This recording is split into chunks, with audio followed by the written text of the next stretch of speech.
Deep in the endless void of space, a colossal starship drifted like a metal tomb. Inside, echoes of pure terror rang out as the crew begged the heavens for salvation. Blood-soaked hands slammed desperately against the reinforced glass. But their pathetic pleas were quickly drowned out by the sickening crunch of breaking bones.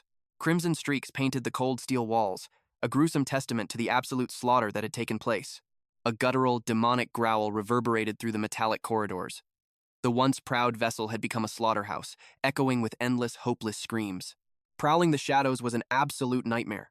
A pitch-black, grotesque abomination dragged its twisting, vine-like appendages across the bloodied deck. Foul, inky ooze dripped continuously from its writhing tentacles. The sickening darkness swallowed every inch of the hallway, consuming everything in its path. The toxic slime pooled endlessly across the floor, spreading like a plague. That is, until a heavy combat boot slammed down, crushing one of the writhing vines. A towering figure stood in the darkness, their face hidden behind the sleek, impenetrable visor of a high-tech combat helmet. He was not alone. An elite squad of heavily armed mercenaries had breached the cursed vessel, their weapons drawn and ready for absolute war. Suddenly, a cowardly transmission crackled through their earpieces. The ship's captain was ordering all security units to immediately fall back and protect his private quarters. As the pathetic broadcast looped on endlessly, one of the elite soldiers coldly cut the transmission. A sneer of absolute disgust crossed his face. A squadmate glanced over, questioning if they were really going to ignore a direct order from their highest command. The squad leader, bearing the legendary call sign 01, scoffed. He firmly declared that they answered to no one, especially not a spineless coward hiding behind locked doors. Their mission was absolute, and he intended to execute the original operation perfectly, no matter the cost. With an imposing aura, 01 commanded his team to fan out and rescue every surviving soul. Without a single moment of hesitation, the elite squad fell into formation. Suddenly, 01 froze in his tracks. A faint, trembling whisper echoed from the darkness ahead. Someone was weeping, begging desperately to be saved. Gripping their heavy rifles tight, the squad tracked the desperate cries. Every step was perfectly calculated, the tension in the air completely suffocating. But as they turned the corner, a chilling sight froze the blood in their veins. A towering, gruesome mountain of mangled corpses blocked their path. One of the soldiers gagged at the overwhelming stench of death. But 01 barked a harsh warning, demanding they keep their guard up or join the dead. Taking absolute command of the gruesome scene, 01 stood as the rear guard. He ordered the rest of his unit to scour the area for any signs of life. A soldier whipped around toward the pile. The weeping voice was coming from right under his boots, weakly asking if anyone was out there. Beneath the twisted pile of flesh, a bloody hand reached out. A man's voice sobbed uncontrollably, pleading for them to pull him from the living nightmare. The soldier rushed forward, tearing away the dead bodies to grab the survivor's hand. But the terrifying truth hit him like a devastating physical blow. There was no survivor. The monstrous abomination was perfectly mimicking a human voice, puppeteering a dead man's severed arm like a sick, grotesque toy. Panic seized the soldier's heart. He screamed a desperate warning to his squad, but time had already run out. A massive, shadowy claw erupted from the corpse pile. It crushed the soldier's reinforced helmet like fragile glass, dragging him straight into the darkness. 01 watched in absolute horror. The true form of the beast was finally revealed, a pitch-black, squid-headed leviathan writhing with nightmarish tentacles. The beast pinned the struggling mercenary with terrifying ease. Thick ribbons of fresh blood cascaded from its horrific jaws as it prepared to feast. With one devastating bite, it tore right through the advanced combat armor. The soldier's abdomen was ripped wide open in a sickening display of raw brutality. The devilish creature actually turned and gave the survivors a mocking, terrifying smirk. Driven by pure fury, the remaining soldiers unleashed absolute hell upon it. Muzzle flashes lit up the dark corridor. A relentless storm of heavy artillery rounds completely engulfed the beast's massive frame. But the monster barely flinched. It casually dug its own deadly claws into its wounds, drawing out a glowing, vile green acid instead of normal blood. With a vicious flick of its wrist, it sent the toxic blood raining down. The moment the deadly drops hit the soldier's advanced armor, the metal began to violently hiss and melt away. This monstrosity possessed weaponized, highly corrosive blood. The acid easily ate through their titanium plating, searing their flesh in an agonizing wave of pure torture. 01 charged forward into the absolute chaos. He roared at his dying men to hold on, frantically trying to trigger their suit's emergency healing stims. But in that split second of distraction, a deafening crack echoed out. A stray projectile violently pierced 01 straight through the back. His vision blurred as his knees hit the blood-soaked floor. A relentless barrage of chaotic crossfire hammered into his trembling, broken body. Through the ringing in his ears, his suit's artificial intelligence coldly announced that emergency combat stims were fully deployed, advising immediate medical evacuation. A pathetic, agonizing groan escaped his lips. His shattered body was completely unresponsive, refusing to obey a single command. His gaze grew hollow and devastatingly empty. Pinned to the floor, he was forced to helplessly watch his loyal brothers being torn limb from limb by the relentless nightmare. The sight of their slaughter ignited a final spark of blazing fury within his soul. He primed a heavy explosive, ready to drag the beast to hell, but a massive claw violently crushed his wrist, forcing the detonator from his grasp. The absolute disrespect was suffocating. The horrific abomination actually raised its massive, blood-soaked hand, giving him a slow, mocking wave goodbye. Dangling from the tip of the beast's tail was a grotesque, pulsating pink parasite. With a sickening splat, it dropped the fleshy horror right beside 01's cheek. In a flash of pure terror, the parasitic blob lunged. It latched onto his face like an iron vice, rapidly secreting deadly acid that melted his skin away before the gruesome feast even began. 01 thrashed with every ounce of his dying will. But beneath the crushing, overwhelming weight of the alpha monster, all he could do was scream as the dark abyss finally consumed him. In the aftermath of the slaughter, the little pink blob bounced around, as carefree as a human child. It settled back onto the towering monster's shoulder with a satisfied burp. With their meal finished, the massive beast turned its sights toward the exit. Behind them lay nothing but a freshly steaming skull. However, as the creature approached, it hit a dead end. The massive steel door was locked tight. Grabbing a severed arm from their recent prey, the beast swiped it across the scanner. But the system flashed red, denying access for the unauthorized human flesh. The monstrous being tilted its terrifying head, completely baffled by the advanced technology. That is when the pink companion pulled out a prize. It was the explosive device the dead soldier had desperately clung to earlier. The towering beast snatched the payload, casually dropping it onto the metal floor. It bounced once, twice, before detonating in a blinding flash. Stepping through the twisted, smoking wreckage of the blast doors, the predator unleashed a bone-chilling roar. 2 surviving guards shrieked in absolute terror. The nightmare had found them, and it was closing in fast. Locking its sights on the nearest prey, the beast launched itself forward like a shadow of death. Tears streamed down the guard's face as rows of razor-sharp teeth eclipsed his vision.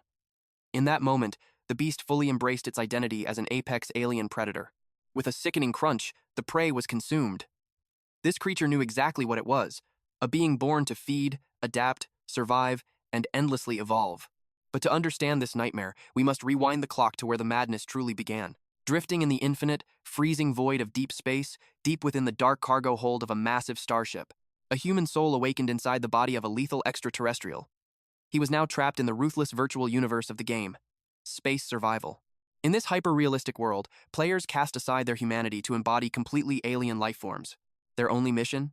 Drift through the starry expanse to explore new worlds, fight to survive, and evolve into terrifying forces of nature. A player might choose the path of a metallic gremlin, joyfully tearing apart human spacecrafts from the inside out. Or they might spawn as a towering mutant colossus, unleashing absolute carnage on helpless ground troops. Some even rise to command the hive mind, leading a terrifying swarm to conquer entire planets. Our protagonist was a hardcore veteran. He had mastered every nightmarish cosmic horror the game had to offer. Yet, out of the infinite roster of terrors, his dark heart belonged to only one species, the unidentified aggressive space morph. Feared by many, and simply known as the UASM, he affectionately called it the Morph. It was a terrifying homage to the iconic xenomorphs of classic sci-fi cinema. This parasitic race possessed a god-tier trait. They could infinitely upgrade their own bodies by stealing the genetic code of everything they slaughtered. On paper, they sounded like the absolute strongest existence in the galaxy. However, their early survival rate was notoriously hellish. They completely lacked the ability to communicate, negotiate, or team up with anyone. Because of this brutal handicap, the Morph was universally branded as the absolute worst trash-tier species by the player base. So why would a veteran choose this garbage-tier alien as his absolute favorite? The answer was beautifully simple. Its growth was entirely bound by the player's willpower. Every bloody choice paved the way toward an unstoppable evolution. That raw, unrestricted potential to defy the heavens was exactly what captured our hero's gamer soul. A glowing blue system window manifested UASM status, hatchling. Primary objective, survive at all costs. And its single saving grace was the overpowered core trait known as super sense. The newly born morph stared at its status screen, then glanced down at its pathetic crab-like claws. It let out a heavy, disappointed sigh. He had designed his character hoping to look like the sleek, deadly horror from his favorite movies. Instead, he was stuck with the awkward body of a scorpion attached to a perfectly round, goofy head. Shaking it off, he forced himself to accept his tragic appearance. Suddenly, a maddening itch began to crawl across his entire exoskeleton. The agonizing process of molting had begun. It was violently uncomfortable and drained his energy, meaning he desperately needed to find some grub. Dragging his aching shell, the tiny horror scuttled through the shadows of the massive warehouse-like storage deck. Taking in the sleek military-grade architecture, he quickly deduced this was a top-tier starship, likely owned by the ruthless Mega Cobb or the Star Union. Being spotted in his vulnerable hatchling state meant instant death. Narrowing his beady eyes, he activated his innate skill, Super Sense. The world transformed. His vision pierced right through the solid steel of the shipping crates, mapping out every single detail of his surroundings. Guided by his enhanced perception, the starving predator finally locked onto the perfect target. He climbed atop a heavy green supply chest. The system interface popped up, demanding a secure passcode for entry. Rolling the dice, he punched in 1234. A satisfying click echoed, and the lid popped open to reveal a treasure trove of nutrient packets. The monstrous creature ripped through the foil packaging. He devoured the emergency chocolate rations without a second thought. It tasted like absolute rubber. But right now, mere survival and raw nutrients were all that mattered to his evolving body. Suddenly, a shadow darted across the cold steel floor. A cockroach. The sudden movement caught him completely off guard. Driven by pure predatory instinct, his tail whipped out like a deadly spear. The pest went limp instantly, and he swallowed his fresh prey whole. A familiar blue glow illuminated the dark room. The system window chimed in, confirming that the divine art of predation was active. Ding! He had successfully extracted the wing gene essence. A holographic prompt flashed before his eyes, asking if he wished to integrate the new wings. A sinister smirk crossed his face. To harvest a rare genetic core on his very first kill? The heavens were truly smiling down on him today. After all, hunting down and absorbing these genetic blueprints was the absolute core of an Amorph's terrifying existence. It was the ultimate rule of survival. The more DNA he devoured and assimilated, the closer he stepped toward absolute supremacy. Intrigued by the endless potential of flight, he mentally selected yes. Flesh tore and shifted as grotesque wings slowly erupted from his spine. The insectoid appendages were fully formed and gleaming in the dark. It was a magnificent upgrade, but controlling these foreign limbs was a completely different puzzle. Relying on basic anatomy, he focused all his energy on his upper back. He flexed his trapezius muscles with intense, wavering concentration. A sudden vibration shook his frame. The transparent wings began to beat frantically, lifting his monstrous body straight off the ground. But the sheer exertion was massive. He furiously scarfed down the remaining chocolate bars, realizing this new aerial power drained his energy reserves instantly. His compound eyes darted toward the shadows. A whole swarm of unsuspecting cockroaches was skittering in the distance. He observed their movements with the cold calculation of an apex predator. If he studied their flight patterns, he could master his own aerial maneuvers in no time. Locking onto a lone straggler, he made his move. His tail struck like lightning, securing another crunchy snack for his evolving system. His kill count was already at 20, but his bottomless hunger raged on. It was nowhere near enough to quench his evolutionary thirst. He ruthlessly crushed another bug between his jaws. Ironically, he thought to himself that it tasted exactly like dry chicken. Ding! A new notification popped up. He had unlocked the chitin shell characteristic, a passive skill that would skyrocket his physical defense as he leveled up. It was an incredible defensive trump card to have. However, unlocking its true legendary potential would require a massive amount of time and patience.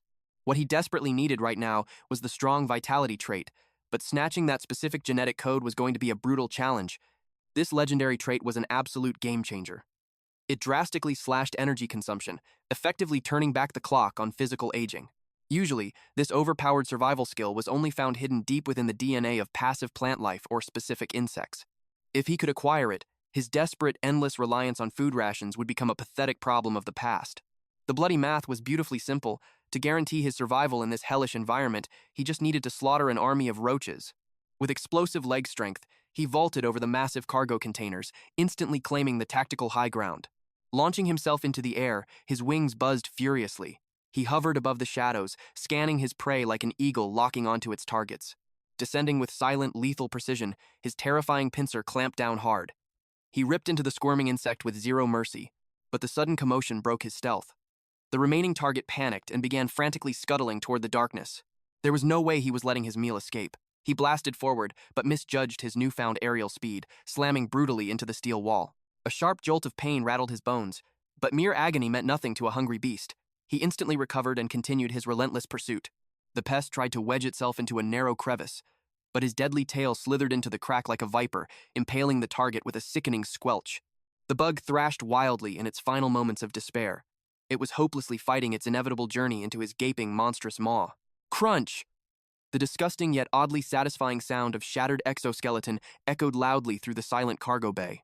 Once again, the miraculous blue light bathed his vision. The system chimed to confirm that the ruthless cycle of predation was active. Jackpot! The holographic text announced the ultimate prize. He had successfully devoured the tough life force gene essence. He had finally stripped the very essence of survival from his prey. The legendary strong vitality trait now belonged exclusively to him. A prompt asked if he wished to integrate the new power. He smashed the yes button without hesitation. Instantly, a terrifying surge of energy caused his alien muscles to bulge. His exterior hardened into an impenetrable armor. A wicked, triumphant grin stretched across his face. Then, his cold gaze shifted to his dark surroundings. This entire starship belonged to humanity. And make no mistake, every single human aboard was his mortal enemy. Faint vibrations began echoing through the cold steel walls. The distant rhythm of military boots meant one terrifying thing. His time in the shadows was running out. If he was discovered right now, certain death awaited him. He had to rewrite the tragic fate that loomed menacingly over his head. There was only one path to absolute survival. He needed to shatter the limits of this weak hatchling stage and evolve at breakneck speed. To achieve true dominance, he had to break out of this pathetic cargo hold and conquer the ship. The real nightmare for humanity was just beginning. The time for hiding was over. He finally needed to break free from the dark cargo hold that had been his very first spawn point. His monstrous mind quickly calculated his next move. With his new destination locked in, he slithered quietly into the unknown shadows. He paused his advance right in front of a massive cooling chamber, which hummed loudly next to the ship's main reactor. This was a highly restricted facility. That meant standard crew members rarely ever patrolled this deep into the ship. It was the absolute perfect blind spot. No one would ever suspect a creature lurking right beneath their noses. He could easily smash the cooling chamber and make a mad dash for freedom. But instead, he cautiously peeked into the dark ventilation shaft. Just as he prepared to dive inside the tight space, a mechanical roar echoed out. The massive fan blades suddenly whirred to life. Pushing against the roaring, artificial wind was a brutal struggle. Using his unnatural strength, he carefully unscrewed the bolts to rip away the heavy fan cover. With a metallic screech, the cover finally gave way. However, the deadly blades behind it just kept spinning at a terrifying speed. His sharp survival instincts warned him of the danger. If he forcefully broke the ventilation system, the ship's artificial intelligence would immediately alert the human guards. There was only one option left. He had to slip through the deadly, spinning blades at the exact perfect microsecond. He closed his eyes and tapped deep into his unique, evolutionary Amorph abilities. His heightened super senses instantly analyzed the rushing air. He tasted heavy iron oxide and fine metal powder floating through the harsh wind. Furthermore, he could hear the rusty joints of the rotating blades grinding together. This mechanical wear and tear meant the spinning would briefly slow down at a precise fraction of a second. His highly evolved monster brain processed the overwhelming data like an organic supercomputer. The system calculated the perfect trajectory. The golden window of opportunity flashed before his eyes, and he launched himself straight into the deadly machine. A sharp pain shot through him as a blade clipped the tip of his tail. Ignoring the sudden damage, he sprinted forward with explosive speed. Having narrowly escaped a gruesome death, he let out a heavy breath of relief. But his calculating mind was already wondering what dangers lay ahead. As he slithered deeper into the narrow vent, he spotted a wandering spider and ruthlessly devoured it for a minor stamina boost. The long metal tunnel finally came to an end. From below, he heard an unknown voice demanding the latest experiment results for Subject 026. A second voice trembled with fear, reporting that the brutal tests had ended in yet another miserable failure. The man began to whine desperately, terrified that their ruthless boss was going to scream at them once again. His colleagues sighed in deep frustration. Their hands were completely tied because this specific test subject originated from Earth, and she was highly favored by the ship's captain. The revelation struck the monster with absolute shock. Peeking down, he realized this was a high-tech laboratory, not just a simple transport ship as he had originally assumed. Analyzing the pristine uniforms of the scientists, he instantly recognized their sinister affiliation. These arrogant people belonged to the infamous Mega Corp. In this vast universe, Mega Corp was a dominant human faction expanding ruthlessly across the entire solar system. To put it simply, they were a highly advanced race directly descended from Earth's original humanity. However, traditional governments had been completely wiped out. Instead, giant, greedy corporations ruled their society with an iron fist. Driven entirely by endless profit, almost every single citizen had devolved into extreme, heartless materialists. Back in the game, most human factions maintained a neutral stance. But Megacorp? They were without a doubt the ultimate villains of the cosmos. They were the only twisted faction in existence that actively enslaved their own fellow normal humans for brutal industrial labor. They were absolute scum inside the game's lore, so facing them in this harsh reality was guaranteed to be a living nightmare. Silently, the monster slipped out of the ventilation shaft. He carefully scanned the high-tech surroundings from the safety of the shadows. His future evolutionary path completely depended on the nature of this research vessel. Closing his eyes, he expanded his super senses to gather more crucial data.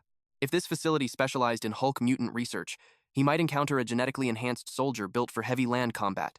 Consuming a target like that would immediately grant him a ridiculously strong body and devastatingly overpowered combat abilities. On the other hand, if they experimented on the supernatural powers of the cult, he might find an elusive space elf locked away. Devouring an elf would allow him to steal their incredibly potent psychic powers right from their very core. Personally, he desperately hoped for the cult option.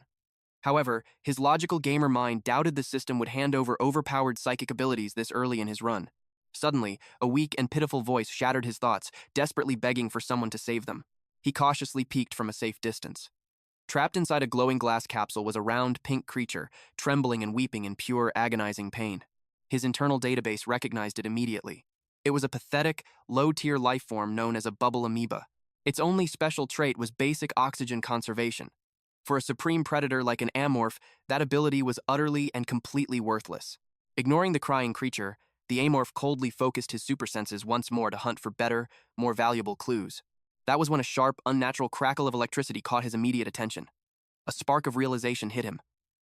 Was this the mysterious Earth subject the researchers had been whispering about? Thanks to his newly awakened hypersenses, the mysterious Amorph instantly grasped the system's complex mechanics. One strike on that glowing yellow terminal, and this torturous experiment would finally meet its end. The massive machinery powered down with a heavy hiss as a wave of pure gratitude washed over him from the fragile bubble amoeba. In silent cross-species solidarity, the shadowy creature wished his fellow specimen a peaceful existence. But his survival instincts suddenly spiked. Footsteps echoed down the sterile hallway. He instantly vanished into the shadows. Scaling the towering metallic cabinets just in time, he watched as the heavy laboratory doors slid open. An imposing woman marched inside. Her voice dripped with absolute corporate authority as she cornered her subordinate. Just when would she see the awakened data for Subject 26? The pathetic researcher could only grovel, desperately begging for a few more days of grace. Her eyes narrowed into a venomous glare. The higher-ups were breathing down her neck, and she demanded concrete results before the board members arrived. With a cold sneer, she laid out her ultimatum. Produce a genetic breakthrough, or the corporation would permanently erase his miserable career. The defeated scientist bowed his head in sheer, suffocating terror. Senior researcher Wei was completely drenched in cold sweat, his entire body trembling like a leaf under her overwhelming aura. Stepping uncomfortably close, she whispered with toxic sweetness, reminding him of the crushing expectations resting on his shoulders. If he could just extract the awakened aptitude from Subject 26, the legendary title of chief researcher would practically be handed to him on a silver platter. Wei's fearful eyes suddenly sparked with desperate greed. Was she actually serious about that massive promotion? A wicked smile crawled across her face. If they pulled this off, their entire faction might finally secure a direct alliance with the Mars Federation.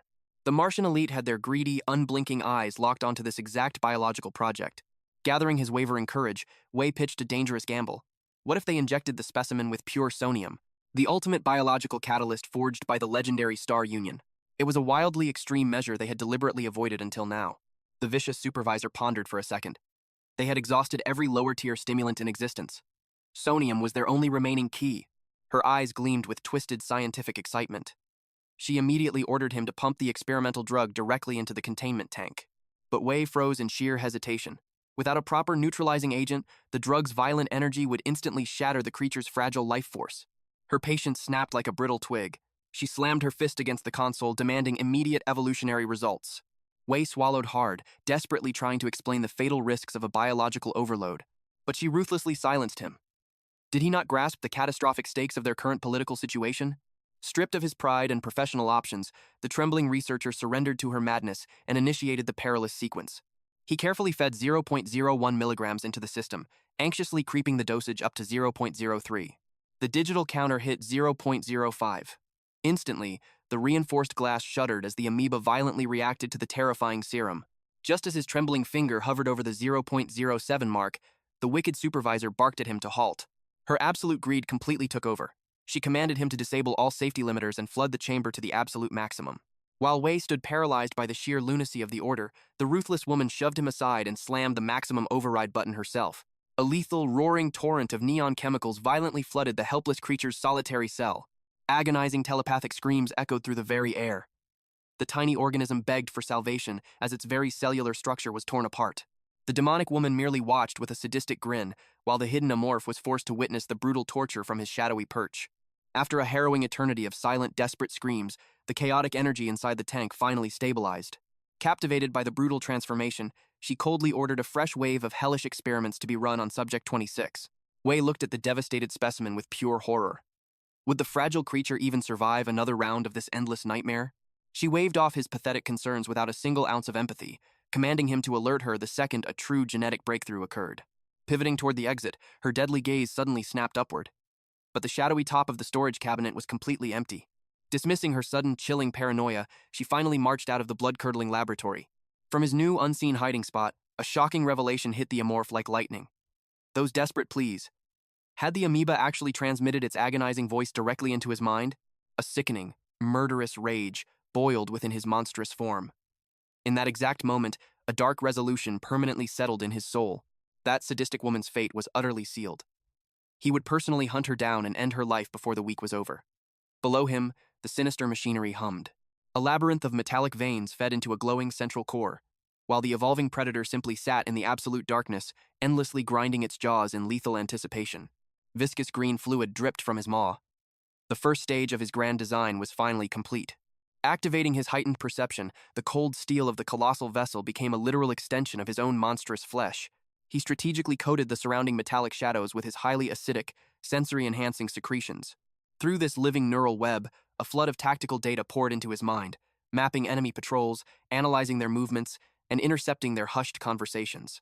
It had been exactly 4 agonizing days since his rebirth as a lowly Amorph, but his absolute sanctuary was firmly established. With his shadowy fortress secured, he began a relentless survival grind, darting unseen between his hidden lair and the massive cargo bay. His sole, desperate objective? To devour every creeping roach and venomous spider to fuel his evolving anatomy? But mere survival wasn't his endgame. From the pitch-black abyss, he had been meticulously stalking his ultimate prey. His predatory gaze locked onto the woman, memorizing her strict, clockwork-like daily routine. Her name was Kisaragi Eugene, the brilliant and utterly ruthless chief scientist commanding this floating laboratory. Physically, she was incredibly fragile. Yet, her unparalleled intellect made her the absolute greatest hazard to his very existence. Just 48 hours prior, a chaotic security breach occurred when another deadly test subject broke free. While the entire scientific crew dissolved into absolute panic, she coldly engineered a custom tracking module from pure scratch. It took her a mere 2 hours to perfectly pinpoint and ruthlessly recapture the rogue anomaly. A chilling realization washed over him. If that beast had fled into the ventilation shafts, his own concealed existence would have been hopelessly exposed. The terrifying conclusion was undeniable. This genius researcher had to be eliminated instantly. Peering cautiously through the rusted grate, his breath hitched as Kisaragi suddenly snapped her chilling gaze directly toward his hiding spot. Although he remained perfectly merged with the darkness, an unsettling, almost supernatural intuition warned her of a lurking predator. Breaking the suffocating silence, a heavily armored guard immediately questioned her sudden hesitation. Brushing off the eerie sensation, she calmly dismissed the concern, and the imposing convoy marched forward. Deep within the steel veins of the ship, the Amorph's unnatural heart pounded frantically. That was far too close for comfort. Her razor-sharp instincts were absolutely monstrous for a mere human. It was almost as if she possessed an awakened psychic domain. In this twisted universe, psychic abilities were a terrifying trait supposedly exclusive to the mysterious cult. We're talking about reality-bending forces like absolute telekinesis, mind-shattering telepathy, and complete psychological dominance. It was the ultimate cheat skill. Yet, once in a blue moon, a human anomaly was born harboring the seeds of this devastating latent power.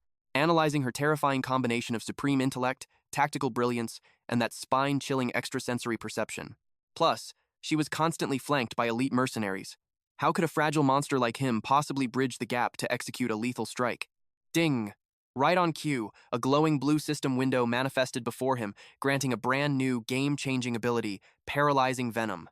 It was the ultimate trump card designed specifically for a squishy assassin lacking in brute physical strength. Lethal toxins now coated his razor-sharp stinger, where even a microscopic droplet could instantly incapacitate a heavily armed giant. The paralyzing effect only held for a brief 5 minutes, but for an apex stalker? That was an eternity to finish the job. However, this golden opportunity came with a massive, deadly catch. He absolutely needed to isolate her from the pack. And that was the infuriating problem. Those heavily armed meat shields clung to her like a second shadow. Overheating his brain with impossible variables wouldn't change his dire reality. He desperately needed a mental reset. Slithering deeper into the labyrinth of vents, he cautiously peeked his horrific head around a dimly lit corner. A translucent bubble amoeba trembled in joyful greeting. He signaled back with a subtle hum, noting how the fragile creature was finally recovering. As a rare peace offering, he had smuggled in some high-protein nutrient scraps from his latest hunt. Tossing the spoils into a containment box, the biomatter funneled directly through the glowing feeding tubes into the amoeba's cell. The gelatinous blob jiggled in pure, unadulterated bliss. According to his vast game knowledge, this pathetic species possessed exactly zero combat utility.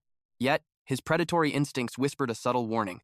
Was this specific creature completely useless? Or was it entirely possible that this mutated laboratory specimen belonged to a hidden, catastrophic evolution tree? Suddenly, an electrifying memory sliced through his chaotic thoughts. The genius head researcher kept a fragile, furry feline companion. As the malicious gears turned in his head, a deliciously wicked revelation began to take shape. Despite her icy, calculating exterior, Kisaragi harbored a crippling emotional attachment to that pathetic little cat. A sinister aura violently flared around him. If that precious pet were to meet a tragic end, would the flawless Ice Queen finally shatter? Unlike the heavily guarded Kisaragi, this pampered feline was completely defenseless. Left alone in the lavish master bedroom, it was the perfect bait. The shape-shifting Amorph hatched a devious plan to use this exact pet to reel in its ultimate prey. The blissfully unaware creature stretched lazily, wagging its tail, completely oblivious to the apex predator watching its every move from the shadows of the vent. What an incredibly spoiled beast, the monster thought. This was Kaisar, a creature living in absolute luxury. Watching it roll uselessly across the silk sheets, its plump belly jiggling from an endless supply of gourmet meals, the Amorph analyzed its target. A pet fed this well proved one absolute truth. Its master, Kisaragi, was no ordinary human. Snapping its neck would be child's play, but the cunning beast knew striking here would be a fatal mistake. To the naked eye, the ventilation shaft seemed completely ordinary. But through the Amorph's heightened senses, it revealed a deadly web of high-tech laser tripwires crisscrossing the entire perimeter. One wrong twitch, one misplaced shadow, and the artificial intelligence would trigger a massive security lockdown. Frustrated by this invisible prison, the monster aggressively flicked its tail, annoyed that its predatory instincts were being caged. That single, sharp thud echoed through the room. Kaiser's golden eyes snapped open, and the feline sprinted straight toward the metal grate. Claws violently scraped against the steel, instantly tripping the room's blaring security sirens. Heavily armed guards stormed through the doors, weapons raised, only to find a chubby furball furiously swatting at the wall. Lowering their rifles in absolute sheer annoyance, they groaned. It was just the cat acting up again. One guard muttered a dark threat about turning the beast into target practice. Deep within the narrow shaft, the shapeshifter forcefully compressed its terrifying mass, praying to remain unseen. It cursed its own careless mistake for drawing the pet's attention. But then, a brilliant, wicked realization struck. The gears in its monstrous mind turned, connecting the dots. A bored predator, a tiny physical stimulus, and the boy who cried wolf reaction of the lazy guards. A sinister, blood-curdling smirk crawled across the beast's face. The perfect infiltration strategy had just handed itself over on a silver platter. Hours later, the fat feline was back to lounging on the luxurious bed, until a faint, skittering sound made its ears twitch. The noise was creeping from the very same vent. Kaiser prowled closer, locking eyes with a single juicy cockroach. The hunter's instinct awakened within the spoiled pet. With eyes blown wide in excitement, it slammed its soft paws against the metal grate. Shockingly, the heavy steel cover swung wide open without resistance. Without a second thought, the foolish feline squeezed its plump body into the dark abyss. Red lights flashed as the alarm screamed once more. But the weary soldiers outside merely rolled their eyes, completely ignoring the siren they assumed was just another false alarm. They arrogantly assumed the pet was perfectly contained. After all, they were guarding the only exit, or so they thought. Ignorant to the danger, Kaisar blindly chased its scurrying toy deeper into the pitch-black maze until a faint light appeared ahead. Its ears perked up in triumph. The end of the tunnel was right there. The clueless cat braced its legs, preparing to leap down into the new territory. But as it locked onto the bug, the shadows behind it suddenly burst to life. The Amorph lunged with terrifying speed, driving its lethal tail straight into the creature's spine. Agonizing pain ripped through the feline's body. It thrashed wildly in the dark, choking on its own desperate gasps for air as the life was squeezed from it. In one horrific, seamless motion, the monstrous entity swallowed its prey whole. A sickening, bone-shattering crunch echoed through the silent shaft. The beast savored the warm, rich meal, clicking its jaws in absolute bloodthirsty delight. Now, a quick trigger warning for all my fellow cat lovers out there. I know witnessing this is an absolute tragedy, but remember, this is just a fictional masterpiece. Drop an F in the comments to pay your deepest respects to the fallen Kaisar. Now, let us dive back into the nightmare. Meanwhile, heavy footsteps echoed down the high-tech corridors. Kisaragi stormed into the laboratory, sending a shockwave of panic through the startled researchers. Her terrifying aura commanded the room as she marched straight toward the commanding officer. She slammed her hands down, demanding the captain's immediate attention. Her eyes burned with impatience as she demanded to know her beloved pet's exact whereabouts. The sweating captain nervously begged for more time, but her blazing fury only erupted further. 2 agonizing hours had already passed in total silence. Her instincts screamed that something was terribly wrong. Kaiser was an absolute glutton for his strict feeding schedule, yet the cat was nowhere to be found. A cold dread washed over her. The terrifying realization hit her like a ton of bricks. Her precious companion had met a grim fate. Trying to defuse the ticking time bomb, the captain quickly reminded the furious elite that they were sealed inside an impenetrable maritime fortress. He nervously swore that unless the beast had grown wings and flown off the vessel, it had to be trapped somewhere within these steel walls. Unmoved by his pathetic excuses, Kisaragi's voice dropped to a freezing, absolute zero. She ordered her pet returned to her hands, this very instant.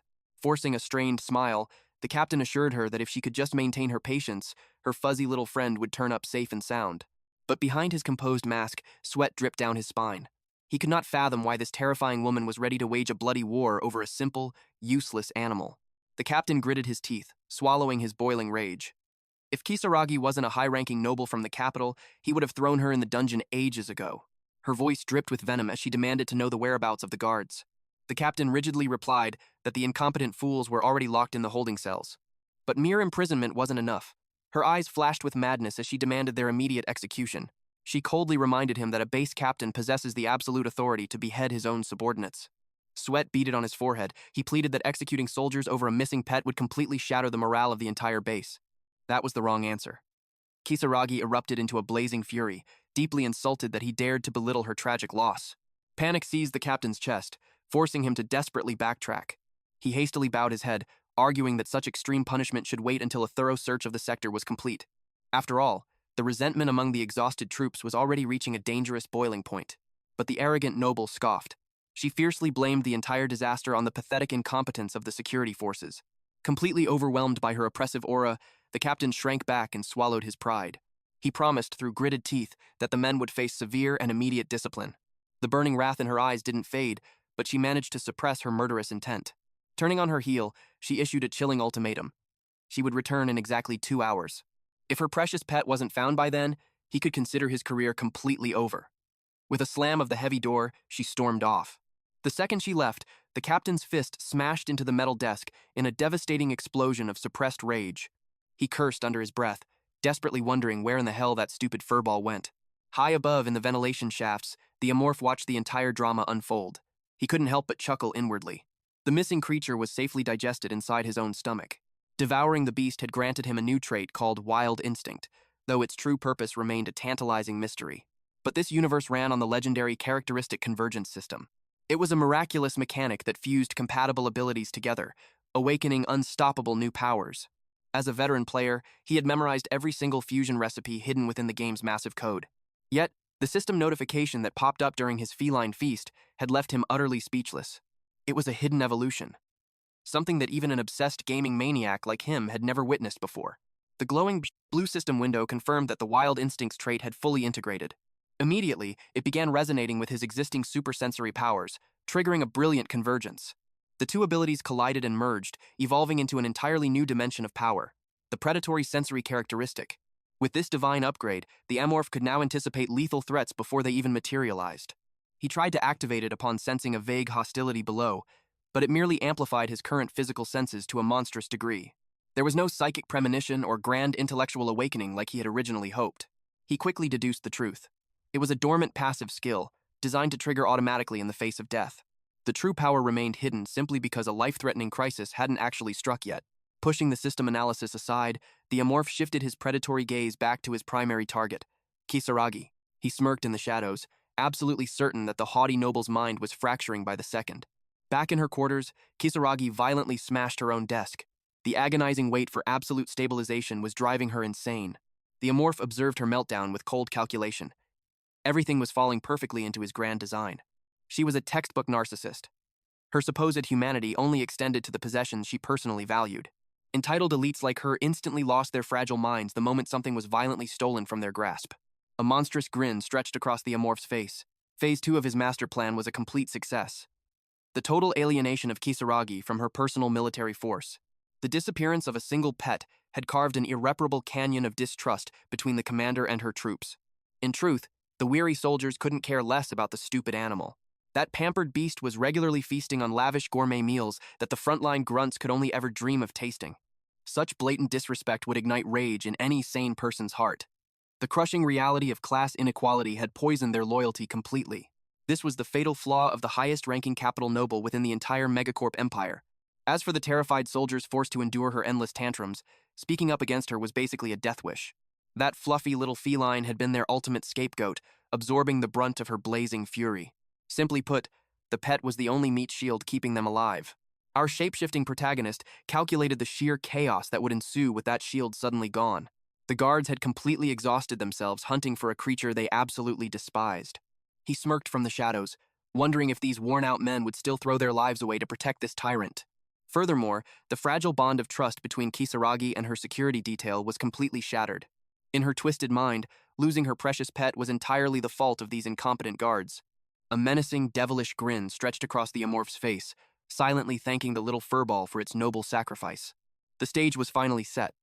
It was time to harvest the genetic essence of the cruel scientist herself. Meanwhile, Kisaragi looked completely unhinged. Her blood-boiling rage was practically radiating down the hallway.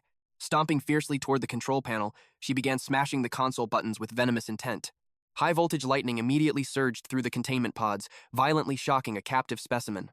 As agonizing screams echoed from nearly every electrified capsule, the madwoman shrieked about how utterly useless everyone was. Suddenly, her sinister gaze landed on a specific target. She marched straight toward the bubble amoeba's tank. She spat venomous insults at the helpless creature before a genuinely twisted idea painted a sickening smile on her face. Slamming another switch, a toxic wave of mysterious fluid came rushing down the overhead tubes. The poor amoeba writhed in sheer agony, projecting desperate, heartbreaking pleas for someone to save it. Only after satisfying her sick, sadistic urge did Kisaragi finally punch a green override button and turn her back. But she cruelly left the valve open, drowning the creature in endless torment. Watching this, pure fury ignited within our main character. Yet, the Amorph was completely caught off guard when the tortured amoeba weakly chimed that it was happy to see him. The battered creature offered a trembling little wave, leaving the hidden predator to watch in stunned silence. Shaking off the heavy emotion, he swiftly slithered back into the cold, dark ventilation shaft. Empty words of comfort were completely useless right now. Instead, he planned to give this broken creature the ultimate gift: absolute, blood-soaked revenge. Elsewhere, Kisaragi stormed up to the captain, barking that his 2-hour deadline was over.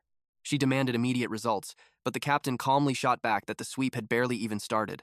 He firmly ordered the hysterical researcher to sit down and be patient. This blatant disrespect pushed her over the edge. Screaming Captain Yusung Samuel's full name, she accused him of defying the absolute authority of the noble capital. Unfazed, the hardened commander reminded her who was boss. On this ship, his word was law, and she needed to watch her mouth. Spitting mad, she shrieked out empty threats, vowing to strip him of his precious rank and ruin his entire career. But the captain's eyes turned icy cold. He flatly stated that elite status from the noble capital wouldn't excuse such arrogant insubordination. In fact, he boldly reminded her that he held the absolute power to throw her straight into the brig. The arrogant scientist merely scoffed, treating his ultimate warning like a pathetic joke. Standing his ground, the captain made it crystal clear that anyone threatening the safety and order of his vessel would be locked away. As the arrogant woman screeched at the top of her lungs, our lurking protagonist soaked in every second of this glorious drama. The venom dripping from their words proved this bitter rivalry had been festering long before he ever arrived on the ship. Seething with volcanic rage, Kisaragi finally stomped away from the bridge. She marched furiously toward the restrooms, pausing abruptly just outside the heavy metal doors. Barking a final order at her personal guards, she announced she needed a moment alone and stormed inside. With perfect timing, one guard nudged his partner, saying he needed a bathroom break too. The Amorph's eyes flashed, knowing this was the golden opportunity. Under strict protocol, at least one bodyguard was supposed to escort the very important person inside and secure the perimeter. But after dealing with her ear-piercing hysteria all day, these heavily armed men were entirely drained of their loyalty. With the second guard wandering off to relieve himself, the pieces of Destiny's puzzle perfectly aligned. The wicked scientist was completely isolated. Even better, the washrooms were a complete blind spot for the ship's internal security systems. No cameras, no alarms. The stage was flawlessly set. It was the absolute perfect hunting ground for a deadly ambush. From the dark shadows of the air vent, the alien creature locked its gaze on its prey. Down below, Kisaragi stood totally unaware in front of the bathroom mirror. This was a golden opportunity he simply couldn't afford to waste. With the vent cover already removed, the path to his next meal was wide open. As Kisaragi absent-mindedly splashed water onto her face, the monstrous entity slithered down the cold tiles right behind her. A surge of nervous anticipation coursed through his alien body. He hesitated for a split second before soundlessly crawling across the ceiling overhead. Water dripped down Kisaragi's oblivious face as she let out a heavy sigh of exhaustion. High above, the silent predator positioned himself for the perfect strike. Suddenly, Kisaragi's survival instincts flared, and her whole body jerked in panic. She spun around in pure terror, catching a glimpse of the lethal tail darting straight for her throat. Desperately twisting her body away, the deadly stinger missed her by a hair. But the relentless creature merely bounced off the wall, launching himself back into the fray with blinding speed. A sickening pierce echoed out as the stinger buried itself deep into Kisaragi's neck. An unimaginable, agonizing pain ripped through her very soul. Bulging veins snaked across her pale skin as thick foam bubbled from her lips. Her legs gave out instantly, sending her crashing to the hard tile floor. Venom dripped slowly from the creature's stinger. Her trembling eyes watched the gruesome sight, completely paralyzed and helpless to stop her impending doom.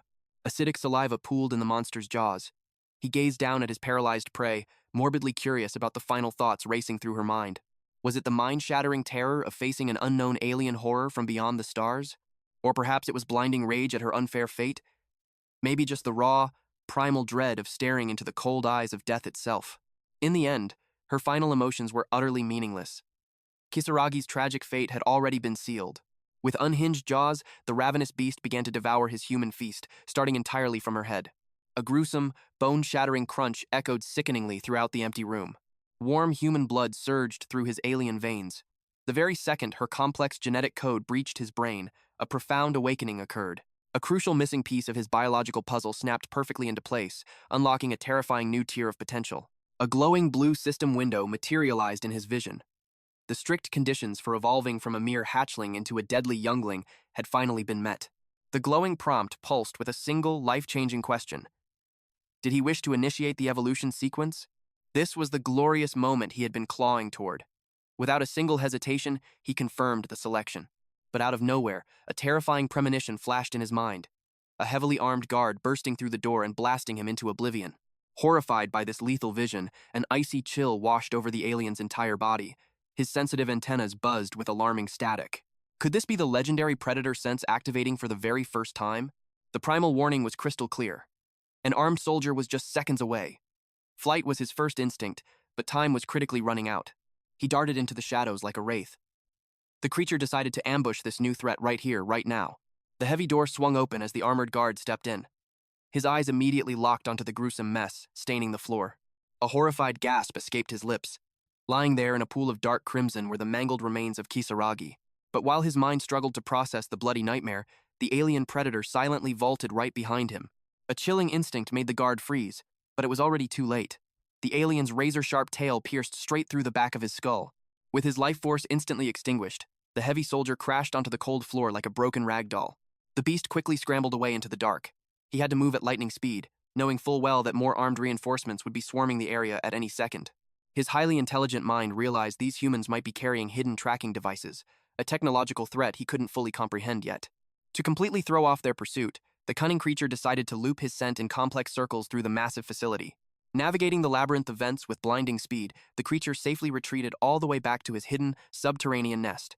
Safely nestled in the darkness, he activated his supersense to scan the perimeter. With the area clear, the creature finally commanded the system to begin the evolution. The agonizing transformation initiated immediately. The beast convulsed violently as an overwhelming energy surged through his core. A strange, thick liquid began to ooze from his hardened pincers. Within moments, the creature's entire physical form began melting into a terrifying biological soup. The gooey substance engulfed his head, rapidly hardening into a massive, heavily armored shell. His new silhouette was noticeably larger and far more menacing. Even amidst the chaotic mutation, his alien mind found the process fascinating. Was this exactly what it felt like to be a human fetus growing in a womb? Deep within his shifting DNA, he could physically feel every single cell evolving into a devastatingly superior life form. The glowing mucus was entirely reassembling his anatomy, birthing a nightmare entity that defied all natural laws. He desperately wanted to open his eyes and witness his own glorious rebirth, but moving even an inch was now completely impossible. His conscious mind was trapped in the darkness. The moment the evolutionary cocoon sealed shut, all physical control slipped away into the void. He had pushed his limits to the absolute brink. Now, only the agonizing weight remained as the endless darkness swallowed him whole. At long last, a sickly glow pierced the shadows. Viscous green fluid began to drip steadily from the shattered incubation tubes. The toxic drops struck his chrysalis, triggering a sharp, sickening crack. Inch by inch, he clawed his way into the waking world. With trembling but undeniable strength, he hoisted himself upward. The nightmare finally stepped free from the shattered remnants of his rebirth. Searing steam billowed from his mutating flesh. The crude crab claw of his past life was completely gone, replaced by 4 deadly, articulating fingers. His jaws were now lined with razor-sharp fangs, ready to tear through steel. Coated in terrifying, pitch-black armor, the creature stood tall on 2 dominant legs. The amorphous beast threw its head back and unleashed a blood-curdling, triumphant roar. A flawless, legendary evolution had been successfully secured. Meanwhile, back in the chaotic command center, the captain slammed his fist down, demanding to know exactly what butchered their personnel. Mr. Wei adjusted his glasses with trembling hands. He reported that the head researcher's throat had been viciously ripped apart.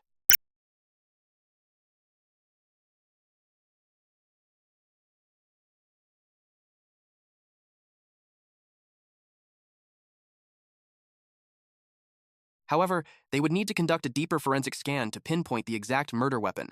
The captain's brow furrowed in deep disgust. He asked if this meant dragging the mangled corpse in for a full autopsy. When Mr. Wei nervously asked for permission, the captain unleashed a storm of curses. The sheer venom in his voice made the subordinate violently flinch. Rubbing his pounding temples, the captain let out a heavy, defeated sigh. He muttered that he had absolutely no idea what to do anymore. Pivoting sharply toward the head of security, his eyes burned with desperation. He demanded an immediate update on the massive manhunt. The security chief saluted stiffly, sweat pouring down his face. He swore they had scrubbed every single surveillance feed across the entire massive vessel. Yet, chillingly enough, the monitors showed absolutely nothing, just empty corridors and dead static. As for the night guard, their prime suspect in this bloody massacre, he was currently enduring a brutal interrogation. Locking eyes with the chief, the captain asked the ultimate question.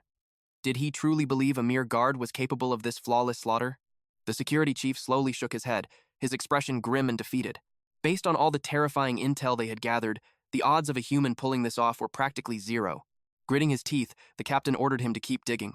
He needed solid answers the very second they surfaced. A heavy silence fell over the room.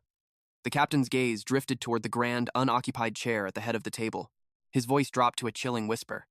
He reminded the trembling room about the gruesome incident that had plagued the laboratory just days ago.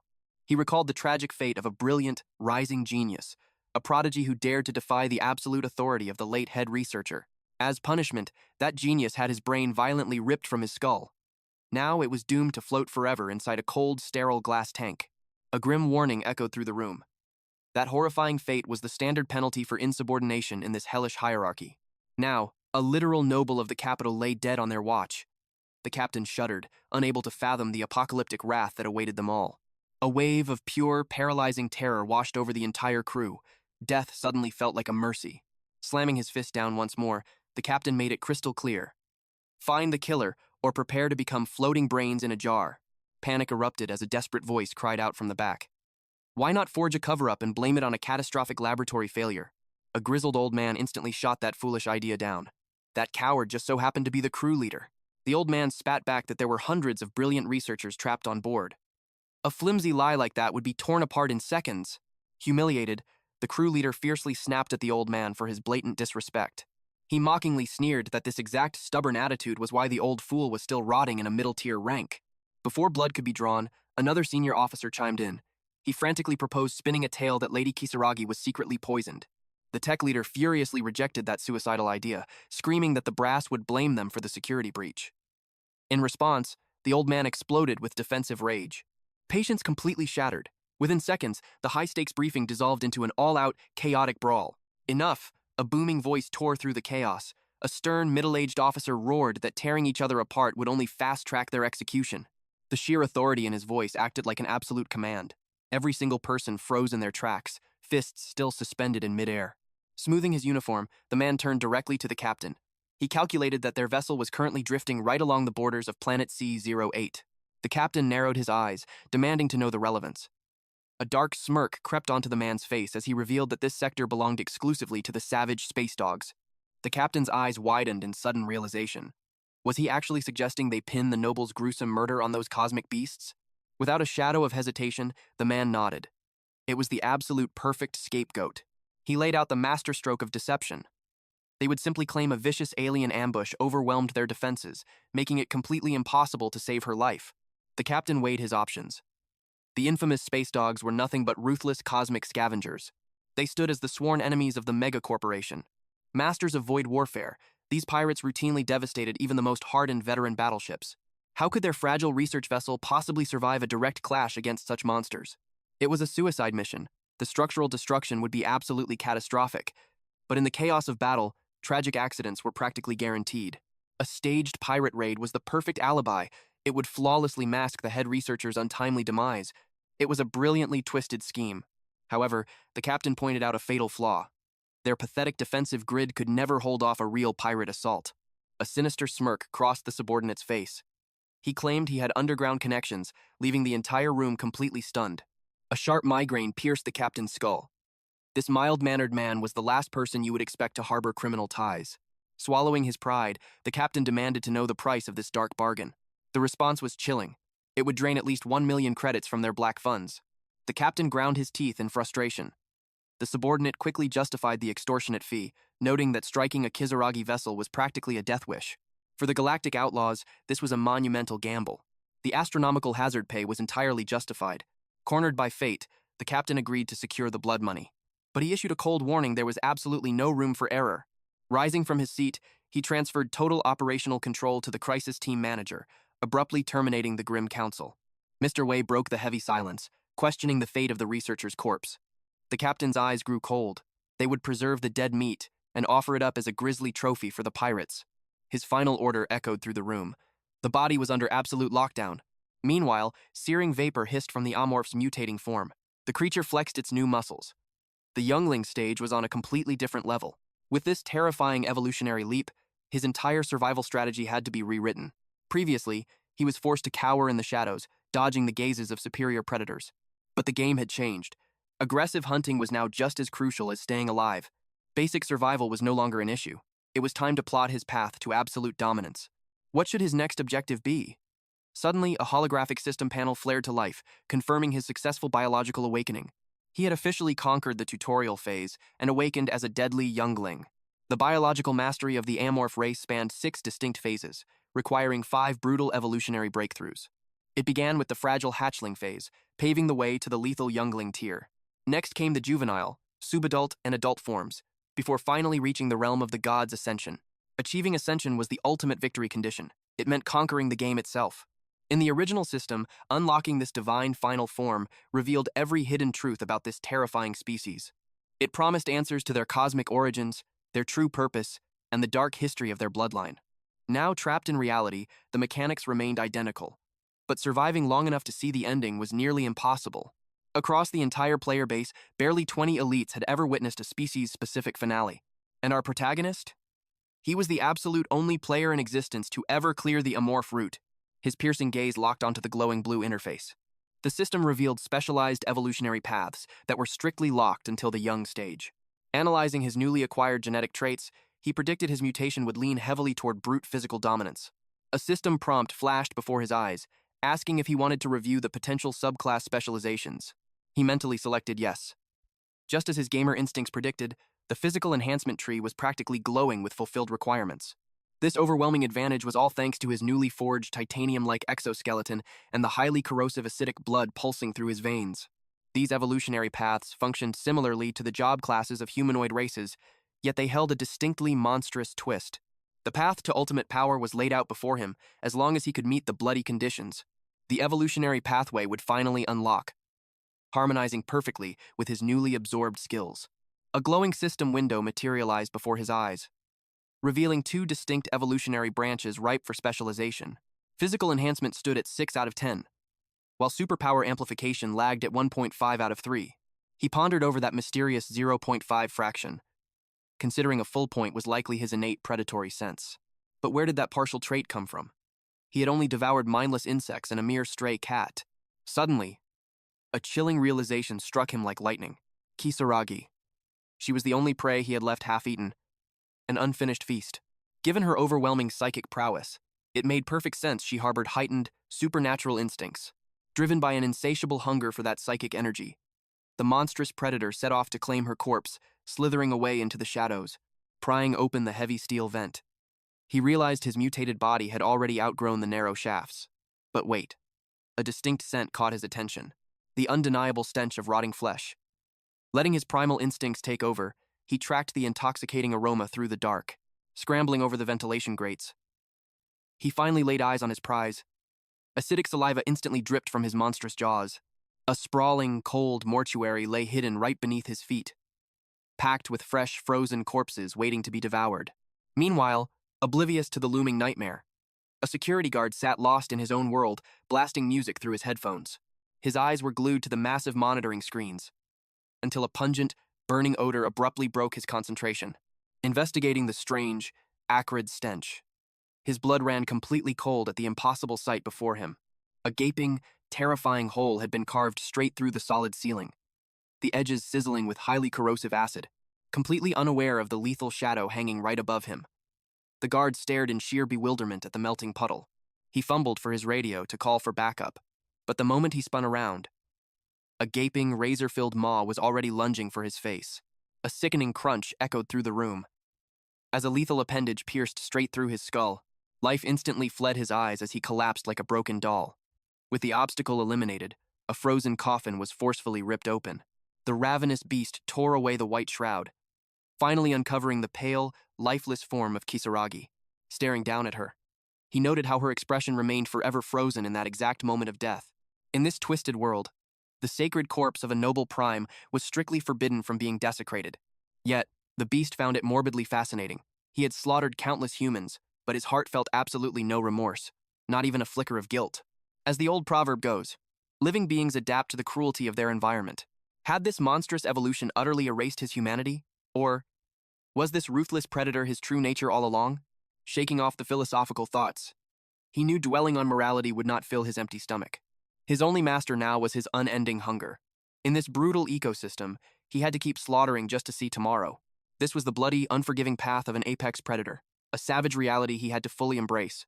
When mortals perish, their decaying flesh simply returns to the earth, feeding the endless cycle of nature.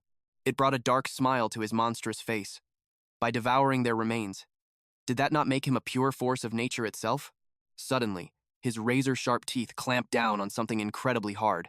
Spitting out the obstruction, he uncovered a strange, glowing sphere, hidden deep within Kisaragi's heart, an absolute mystery pulsing with energy. With a tight grip, he crushed the core into shimmering dust. Instantly, a golden system notification erupted before his eyes. His predatory instincts had been spot on. The woman truly possessed extraordinary psychic capabilities. The glowing text confirmed his triumphant victory. He had successfully harvested the legendary gene essence of a superpower organ. A flashing prompt demanded his immediate decision. Would he like to integrate this divine organ into his biology? An annoyed sigh escaped his monstrous lips. Why did it have to manifest as a specific physical organ? His evolving body could channel psychic energy completely naturally. Slapping on a biological modification felt like an absolute waste of potential. But the cunning beast quickly shifted his perspective. Every scrap of power could be utilized in this deadly game. To achieve his ultimate evolutionary awakening, he needed to hoard as many distinct genetic traits as possible. Without hesitation, he mentally accepted the prompt. Instantly, horrifying, bone-crunching sounds echoed from his very skull. Thick, grotesque tentacles burst violently from his head, writhing with newfound dark energy. A fascinating, terrifying new biological weapon. A sinister grin stretched across his face. This bizarre mutation might just be the key, ready to fuse with his predatory senses and create an unstoppable synergy. With Kisaragi's life force completely drained, the creature's predatory gaze shifted toward its next potential prey. Should the armored guard be its next meal? It tore into the guard's flesh without hesitation, but the metallic armor left a bitterly strange aftertaste on its tongue. The reinforced plating was incredibly tough to swallow. But right at that moment, its sensory antennas violently twitched. A chilling sense of danger washed over the beast. The security rotation was happening right now. Pushing its enhanced senses to the absolute limit, it detected the current guard transferring his heavy combat suit to the incoming replacement. A sinister thought crossed the creature's mind. Were the ship's resources so pathetic that they had to share their protective gear? But this meant one terrifying reality. Another human would be arriving at any second to replace the meat sack it had just slaughtered. The moment the fresh guard stepped through those doors, the gruesome bloodbath left behind would be instantly discovered. After all, this was the pinnacle of the galactic age. Security systems were practically flawless. The entire crew would immediately raise the highest alarm, realizing a terrifying apex predator was hunting them from the shadows. The Amorph coldly calculated its current odds. It was still in its early growth phase, far too weak to face a fully armed starship crew head-on. It desperately needed a cunning distraction, something to buy enough precious time for its ultimate evolution. Then, a wicked realization struck the creature. A thick, toxic smoke was steadily rising from a nearby puddle of acidic solution. The puzzle pieces fell perfectly into place. The Amorph remembered that it was hiding inside the ship's morgue. The room was fully stocked with highly volatile preservatives and body disposal chemicals. A brilliantly wicked scheme began to form in its mind. It was an absolute masterstroke of chaos. Not only would this trap secure its escape, but it would plunge the pathetic human crew into total psychological despair. Meanwhile, light years away, the all-powerful entity known as Mega Cobb possessed no single ruling capital. Yet, there existed one sacred domain universally worshipped as the absolute pinnacle of their galactic society. That legendary domain was Earth itself. The beating heart, the supreme headquarters, and the true center of Mega Cobb's limitless power. The 5 founding corporations that built this intergalactic empire reigned over the home planet like living gods. In the modern era, these absolute rulers were simply feared and revered as the 5 great families. Among these titans was the Kisaragi bloodline, who claimed absolute dominion over the vast territory once historically known as East Asia. Another titan, the Eugene family, had originally sprouted from a tiny, forgotten nation called the Republic of Korea. But today, that entire massive landmass had been swallowed up, transformed into nothing more than the Eugene family's private backyard. Their private utopia was purely science fiction brought to life. Hyperspeed maglev trains connected massive estates, while an awe-inspiring artificial sun nourished their perfect internal ecosystem. At the very top of this absolute food chain sat the direct descendants of the Eugene bloodline. Below them, crawling like mere insects, were tens of millions of human tools programmed for unquestioning obedience. In the center of a lush artificial farming field, an old man peacefully tilled the rich soil. To any observer, he looked like a simple, joyful farmer enjoying his harvest. But heavily armed men in immaculate suits stood rigidly at the edge of the field, waiting in breathless silence for him to finish. Wiping the sweat from his brow, the old patriarch finally stood up, offering a warm, almost grandfatherly apology for keeping his loyal butler and security captain waiting. The butler silently gestured for the captain to speak. Still wearing a gentle smile, the old man asked what urgent matter required his attention. The captain swallowed hard, bowing his head nervously as he reported that the matter concerned the patriarch's own granddaughter. The old man tilted his head in mild confusion, asking exactly which grandchild he meant. The guard's voice trembled slightly as he uttered the name Kisaragi. Ah! The realization dawned on the patriarch's weathered face. She was the precious daughter born to his 3rd child. His eyes crinkled with seemingly genuine affection as he cheerfully asked what wonderful news his little Kisaragi had sent him. But the captain's next words shattered the peaceful atmosphere. He chillingly reported that Kisaragi's vital signal device had been completely annihilated. The patriarch chuckled in complete disbelief. How could that be? He had strictly forbidden her from undertaking any dangerous or stressful missions. Sweating profusely, the guard explained that her final distress signal originated from Sector C-08, deep inside the heavily guarded territory of the space dogs. The old man gently patted the captain's tense shoulder. Then, in a blur of terrifying violence, he swung his heavy farming hoe directly into the guard's skull. Crimson blood explosively painted the pristine green fields. The captain collapsed into the dirt, his body convulsing in agonizing shock. Without a shred of emotion on his face, the once warm patriarch slowly loomed over the twitching body. A sickening symphony of crushing bone echoed through the estate. He mercilessly battered the guard over and over until the soil ran red, before finally tossing the blood-soaked tool aside like garbage. Wiping the gore from his pristine clothes, he casually ordered the remaining, completely terrified guards to immediately scrub the filth from his beautiful garden. His voice was now as cold as the void of space. He chillingly reminded the survivors that a mere tool has absolutely no right to provide information it wasn't strictly asked for. Staring down at the mangled corpse, his dark philosophy was laid bare. In the empire of the 5 families, a tool must only exist to obey its master's exact command. Nothing more, and nothing less. Your will is absolute, the head guard bowed, his voice laced with unwavering loyalty. Kisaragi's grandfather sneered. He had poured 10 billion credits into raising that child, cultivating her as nothing more than a perfect, brand-new vessel. He had even forced her through agonizing genetic enhancement surgeries just to push her past human limits. Because of that, he absolutely refused to believe that some low-level pirate trash could ever leave a single scratch on her. The real question was, who possessed the sheer audacity to lay their filthy hands on the prized darling of the mighty Eugene Empire? His cold, piercing gaze shifted to his butler, this pirate captain. He knew the Samuel bloodline hailed from Titan, and the Ascertain family had been eyeing them like hawks circling their prey. However, the mastermind operating in the shadows couldn't possibly be the Ascertain family. Their pathetic leader was a spineless coward. They completely lacked the guts to declare open war against the Eugene family. "What are your thoughts on this?" he demanded, testing his most loyal servant. The butler adjusted his glasses, his voice deadly calm. "This bears the unmistakable signature of the TNC syndicate." A wicked grin spread across the old man's weathered face. He had deduced the exact same thing. While the TNC and the Ascertain family played the fools fighting over Jupiter's mining rights, they were secretly working from the exact same shadows. Every single credit flowing into the Ascertain vault was quietly being funneled directly from the TNC's endless pockets. The grandfather scoffed. He would bet his entire fortune that sneaky bastard was plotting a massive hostile takeover against the board of directors. "Indeed, sir," the butler nodded. "Chamberlain, the head of TNC, is undoubtedly gunning for your absolute throne as CEO. "Exactly," the old man barked. "That arrogant brat is shaking in his boots. Coming after me through these underhanded tactics just proves how terrified he truly is." A booming, villainous laughter echoed throughout the grand estate. But within a fraction of a second, his roaring amusement vanished, replaced by an aura of pure, suffocating bloodlust. Since their enemies had so graciously handed them a reason, he would launch a devastating first strike. He ordered the butler to sound the alarms and mobilize every single combat branch of the Eugene family. "Contact my undercover shadow stationed near Sector C08, he commanded coldly. "Have him exterminate this nuisance permanently." The butler bowed perfectly, but a chill ran down his spine. He knew an absolute bloodbath was about to drench the stars. "And drag Yusung Samuel before me," the grandfather roared, along with anyone who even breathed in his direction. He wanted every last one of them captured, leaving absolutely no survivors to tell the tale. His eyes burned with demonic fury. "Anyone who dares to break my property will pay the ultimate price." Meanwhile, deep within the freezing void of space, aboard the rogue starship, the heavy metal doors hissed open, releasing a dense cloud of toxic fumes. Captain Yusung Samuel stood at the entrance, trembling with blinding rage. "What in the hell happened here?" he bellowed at the top of his lungs, glaring at the horrific scene of chemically charred corpses. Just moments earlier, the security detail had frantically reported thick smoke billowing from the sealed medical bay. But by the time they breached the doors, a blazing inferno had already consumed the entire room. The terrified guards stammered their excuses, claiming they had desperately tried to investigate the anomaly before the fire spread. But strict protocol dictated that only the medical staff could enter.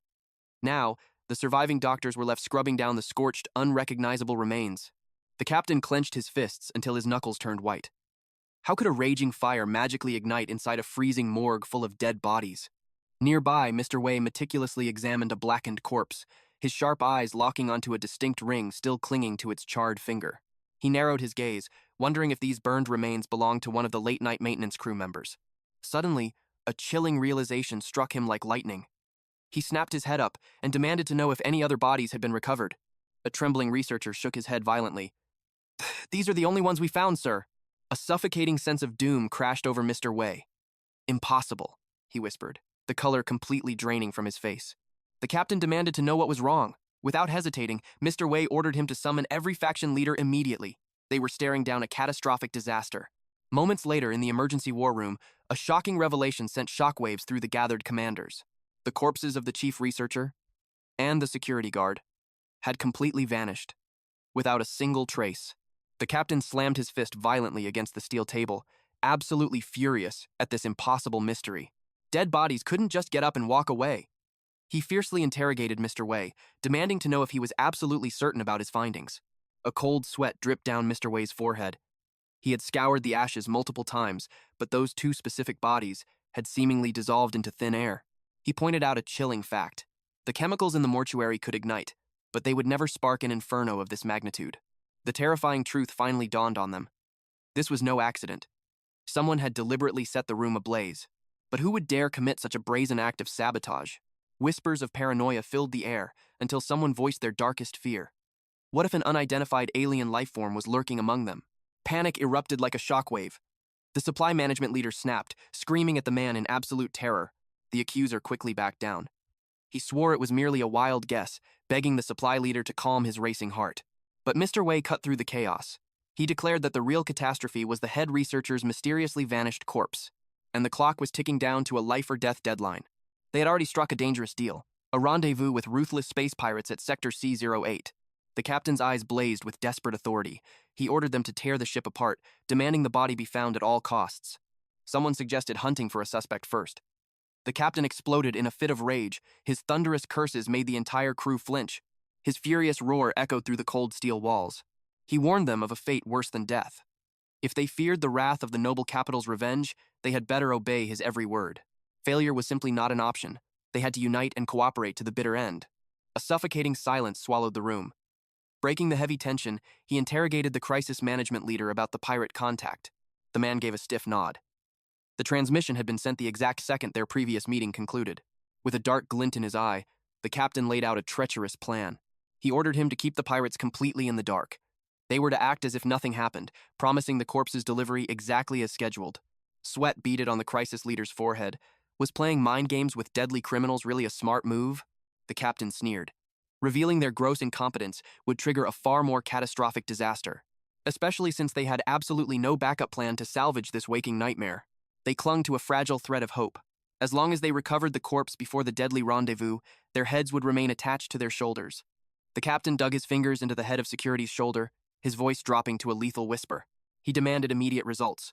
The elusive saboteur had to be hunted down and dragged out into the light. The security chief swore he was doing everything in his power, but the captain's deadly gaze pierced his soul. Best was not going to cut it. He granted absolute, terrifying authority. The security team had full permission to aggressively interrogate every single soul on board until the rat was cornered.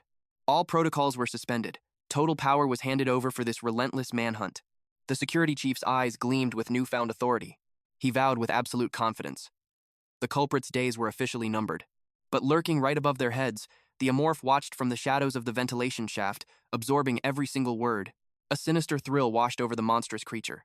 His master plan had worked flawlessly. The fire perfectly concealed his identity while plunging his prey into utter chaos. He had masterfully combined the mortuary's unstable chemicals, orchestrating the perfect inferno. These foolish humans were blind. None of them truly suspected that an evolving alien predator was pulling the strings. He had crafted a deadly toxin, elevating the destruction with a few drops of his own highly corrosive acid blood. The devastating mixture had not just sparked a blaze, it completely incinerated the evidence, reducing the bodies to unrecognizable ash. However, their wild theories about an alien species caught the predator completely off guard.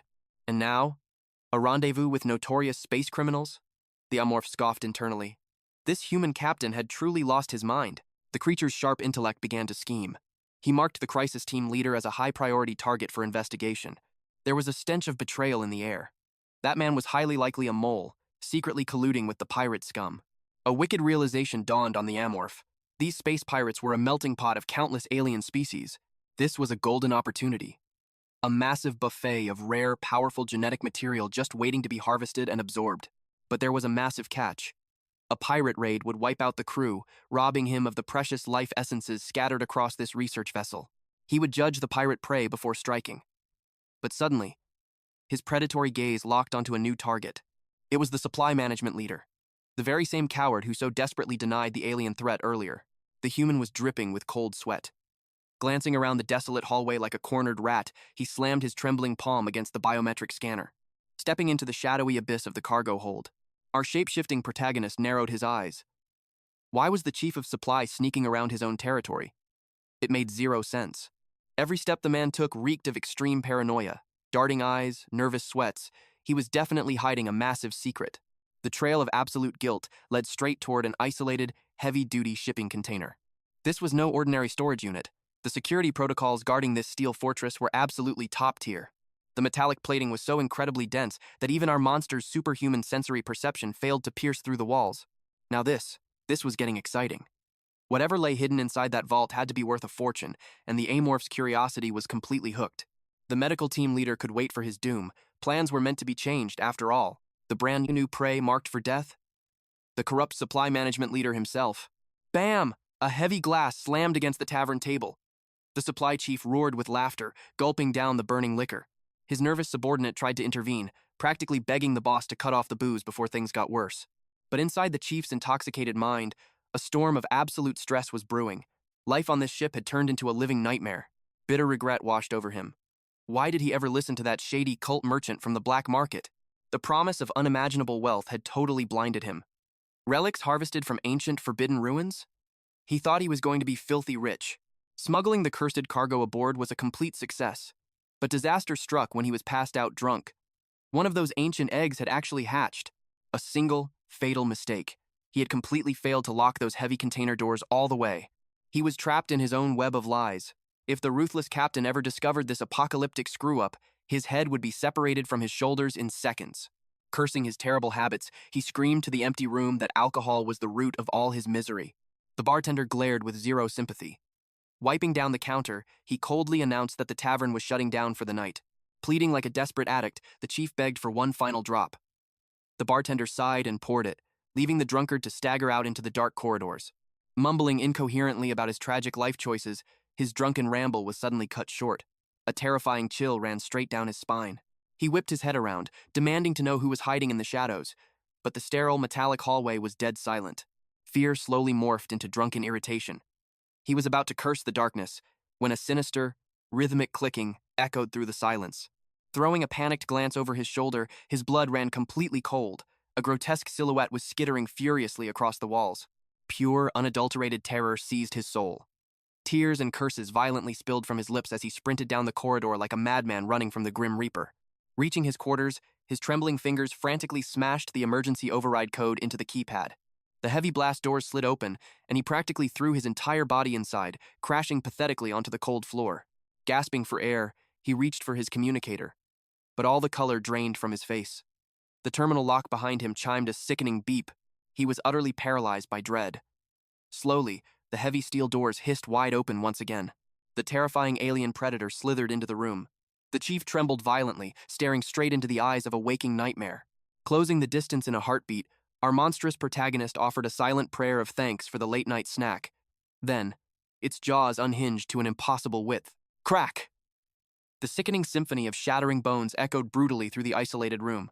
Assassinating a high-ranking officer shouldn't have been this effortless, but the guy's daily routine was pathetically predictable. Spending every waking hour getting wasted at the local tavern? Clearly, the corrupt management was paying this fool way too much money. If anything, our Amorph hero figured the ship's captain owed him a massive favor for taking out the trash. He was single-handedly purging the crew of useless parasites who did nothing but bleed the company dry. Disgust washed over the creature as he looted the absolute dump of a bedroom. Did this human even know what a mop was? It was a literal pigsty. Ignoring the rotting trash, his terrifying eyes scanned the chaos for the master security badge. Moving a pile of junk, he uncovered a glaringly bright poster featuring a human female in a skimpy swimsuit. By human standards, she was an absolute goddess. But to a shape-shifting alien monstrosity, zero appeal. Biology was funny like that. Swiping a classified folder off the desk, the golden prize finally fluttered to the floor. The Amorph grinned a wicked, toothy smile. With the severed hand of the chief secured and the master access badge in his grasp, the ultimate keys to the vault were finally his. But leaving a bloody mess was amateur hour. It was time to dispose of the remaining evidence. Devouring the rest of the corpse was an absolute chore. The flesh tasted utterly revolting, practically marinated in cheap tavern booze. Minutes later, the predator stood victorious before the impenetrable vault. With a swift swipe of the stolen card and a morbid press of the dead man's palm against the biometric scanner, the truth was finally about to be revealed. The heavy metal doors groaned in the darkness, finally revealing the secrets hidden within. Rows of containment capsules lined the freezing room, preserving strange and unknown creatures in a death-like slumber. That human was nothing but a low-life smuggler. But then, our monstrous main character caught sight of something familiar. A cluster of Amorph eggs. Could this truly be real? Among the clutch, one single shell lay completely shattered. The realization hit him like a shockwave. That was his egg. That miserable smuggler had stolen his very existence as cargo.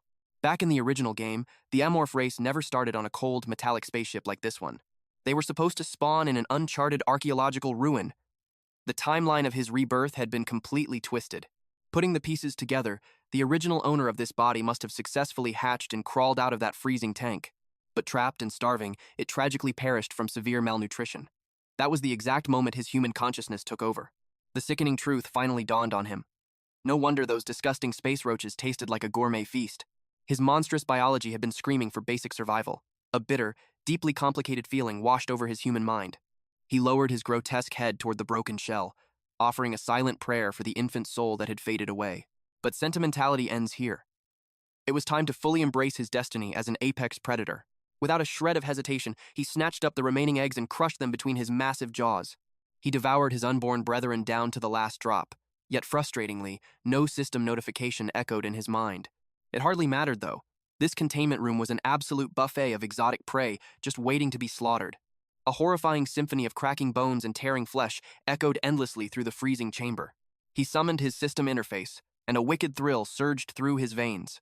Just 2 more genetic traits to absorb, and his physical enhancement evolution would be perfectly complete. To be perfectly honest, devouring Kisaragi was a massive letdown. Instead of his psychic dominance, he only extracted a useless superhuman organ. However, that pathetic supply manager had offered up an absolutely legendary sacrifice.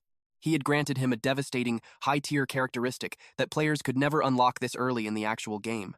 It was an absolute nightmare of an ability, perfectly designed to wipe out this entire crew from the shadows. Armed with this dark power, his hunting strategy just became infinitely more aggressive and bold. Time was ticking. Soon enough, this vessel would cross paths with the notorious space dogs. He had no idea what kind of monstrous power those raiders possessed, so he had to evolve into an unstoppable force before they arrived. The sheer anticipation of harvesting their genetic essence made his alien blood boil with pure excitement. The absolute best part? No matter how agonizingly these test subjects scream, their cries will never reach the outside world.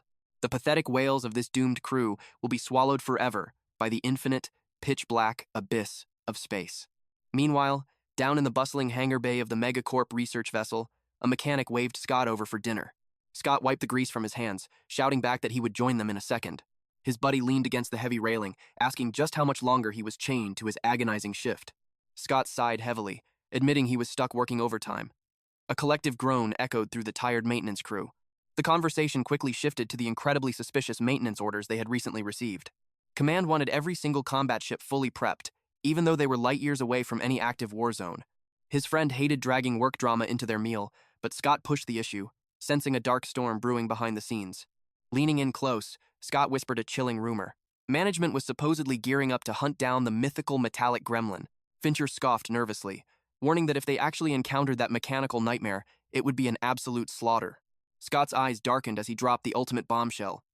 The metallic gremlin is already hiding somewhere on this very ship. Fincher froze in pure shock, the blood suddenly draining from his face as terror set in. Scott pressed further, asking if he had noticed that foul, decaying stench creeping through the ventilation shafts lately. That vile, suffocating odor? That is the undeniable signature of the beast itself. He even heard terrifying whispers from the galley. Unsuspecting crewmen were vanishing into thin air, one by agonizing one. Fincher desperately tried to brush it off, convincing himself it was just a load of paranoid garbage meant to scare them. But the tension violently spiked when a spectacled colleague stepped up, revealing that the head of supply management had just vanished without a single trace. Thanks to that incident, the cargo manager actually bagged a promotion, stepping up as the temporary leader. Scott smugly rubbed it in Fincher's face, proving he was right all along. Fincher, however, was dead serious. He firmly believed the chilling rumors of crew members vanishing without a trace. The real mystery? Why the higher-ups were turning a completely blind eye to the crisis. The bespectacled guy adjusted his glasses, whispering that the top brass was burying the truth to prevent a full-blown panic. Scott chimed in with a wild theory, blaming the disappearances on the legendary metallic gremlin. Fincher frowned, questioning what a mythical monster had to do with their ship's maintenance. Nobody had a clue. The only whispers echoing through the corridors were about people vanishing into thin air. Scott naively wondered aloud if the missing crew were just being secretly disciplined by management. That struck a nerve. Fincher's aura darkened as he snapped, calling them a bunch of clueless idiots. Night had fallen heavily over the dock, but one solitary ship remained bathed in harsh, blinding light. A crewmate offered to grab some grub for Scott, but he just grunted, demanding a strong bottle of compound liquor instead. Scott grumbled under his breath, cursing the mountain of maintenance work that seemed impossible to finish by dawn. He was buried deep in the ship's machinery when Cameron's voice suddenly echoed through the silent hangar. Annoyed, Scott yelled back that his hands were completely tied with work. But Cameron's voice stubbornly pushed back, insisting he just needed a quick second of his time. The voice called out again, pushing Scott to his absolute limit. He swore he would smack Cameron senseless if this was a stupid prank. Sliding out from beneath the heavy hull, Scott looked around in pure confusion. The hangar was completely empty. But Cameron's eerie voice drifted out from the pitch-black maintenance room. The voice beckoned him inside. Scott squinted into the abyss, demanding to know why he was hiding in the shadows. The voice casually replied it was searching for lost tools, asking Scott to come lend a hand. Letting out a heavy sigh, Scott stepped into the suffocating darkness. He flicked his flashlight on, instantly hit by the overwhelming stench of raw, rusty metal. Peering through the gloom, he asked where his friend was. The chilling voice whispered back from the deepest corner, "I am right over here." Suddenly, Scott's foot caught on a rogue dumbbell. He violently crashed face first onto the cold, hard floor. A sharp jolt of pain shot through his skull from the brutal impact. But as the ringing in his ears faded, absolute dread washed over him. Even with the beam of his flashlight, the darkness felt unnaturally thick. A terrifying thought crossed his mind. Why on earth would Cameron be standing in complete darkness? Like a bucket of ice water, the horrific rumors of missing crew members suddenly flooded his memory. The urban legend he had just joked about. The blood-curdling tale of the metallic gremlin. Scraping footsteps echoed behind him. Panic rising, he called out Cameron's name. The sound dragged closer and closer, while Scott desperately kept screaming for his friend. In a flash of pure terror, the monstrous Amorph violently snatched him from the shadows. Looming over him in its terrifying glory, the beast grinned and whispered, "Welcome." Scott's soul-piercing shriek echoed through the ship, but his scream was instantly cut short, replaced by the sickening wet crunch of snapping bones. The monstrous entity smirked. Its sinister vocal imitation skill was proving to be frighteningly effective. Meanwhile, Fincher strolled into the hangar, holding up the bottle of compound liquor. But his expression dropped when he found the workspace completely abandoned. Warning bells rang in his head. Scott was a stubborn mechanic who never abandoned his post until the job was done. Just then, Scott's voice called out from the darkness, claiming he was deep inside the maintenance room. Fincher cautiously approached the pitch-black doorway, demanding to know what nonsense he was pulling in there. Scott's voice echoed back, saying he was looking for missing tools. Fincher's eyes narrowed, questioning the absolute lack of light. Ignoring the question, Scott's voice eerily insisted that Fincher step inside to help lift something heavy. Fincher reluctantly stepped into the oppressive gloom. He opened his mouth to complain, but froze when his eyes landed on a dropped flashlight. He slowly crouched down to grab it. Drip! Something warm and wet splashed directly from the ceiling. Frowning, he wiped the mysterious liquid.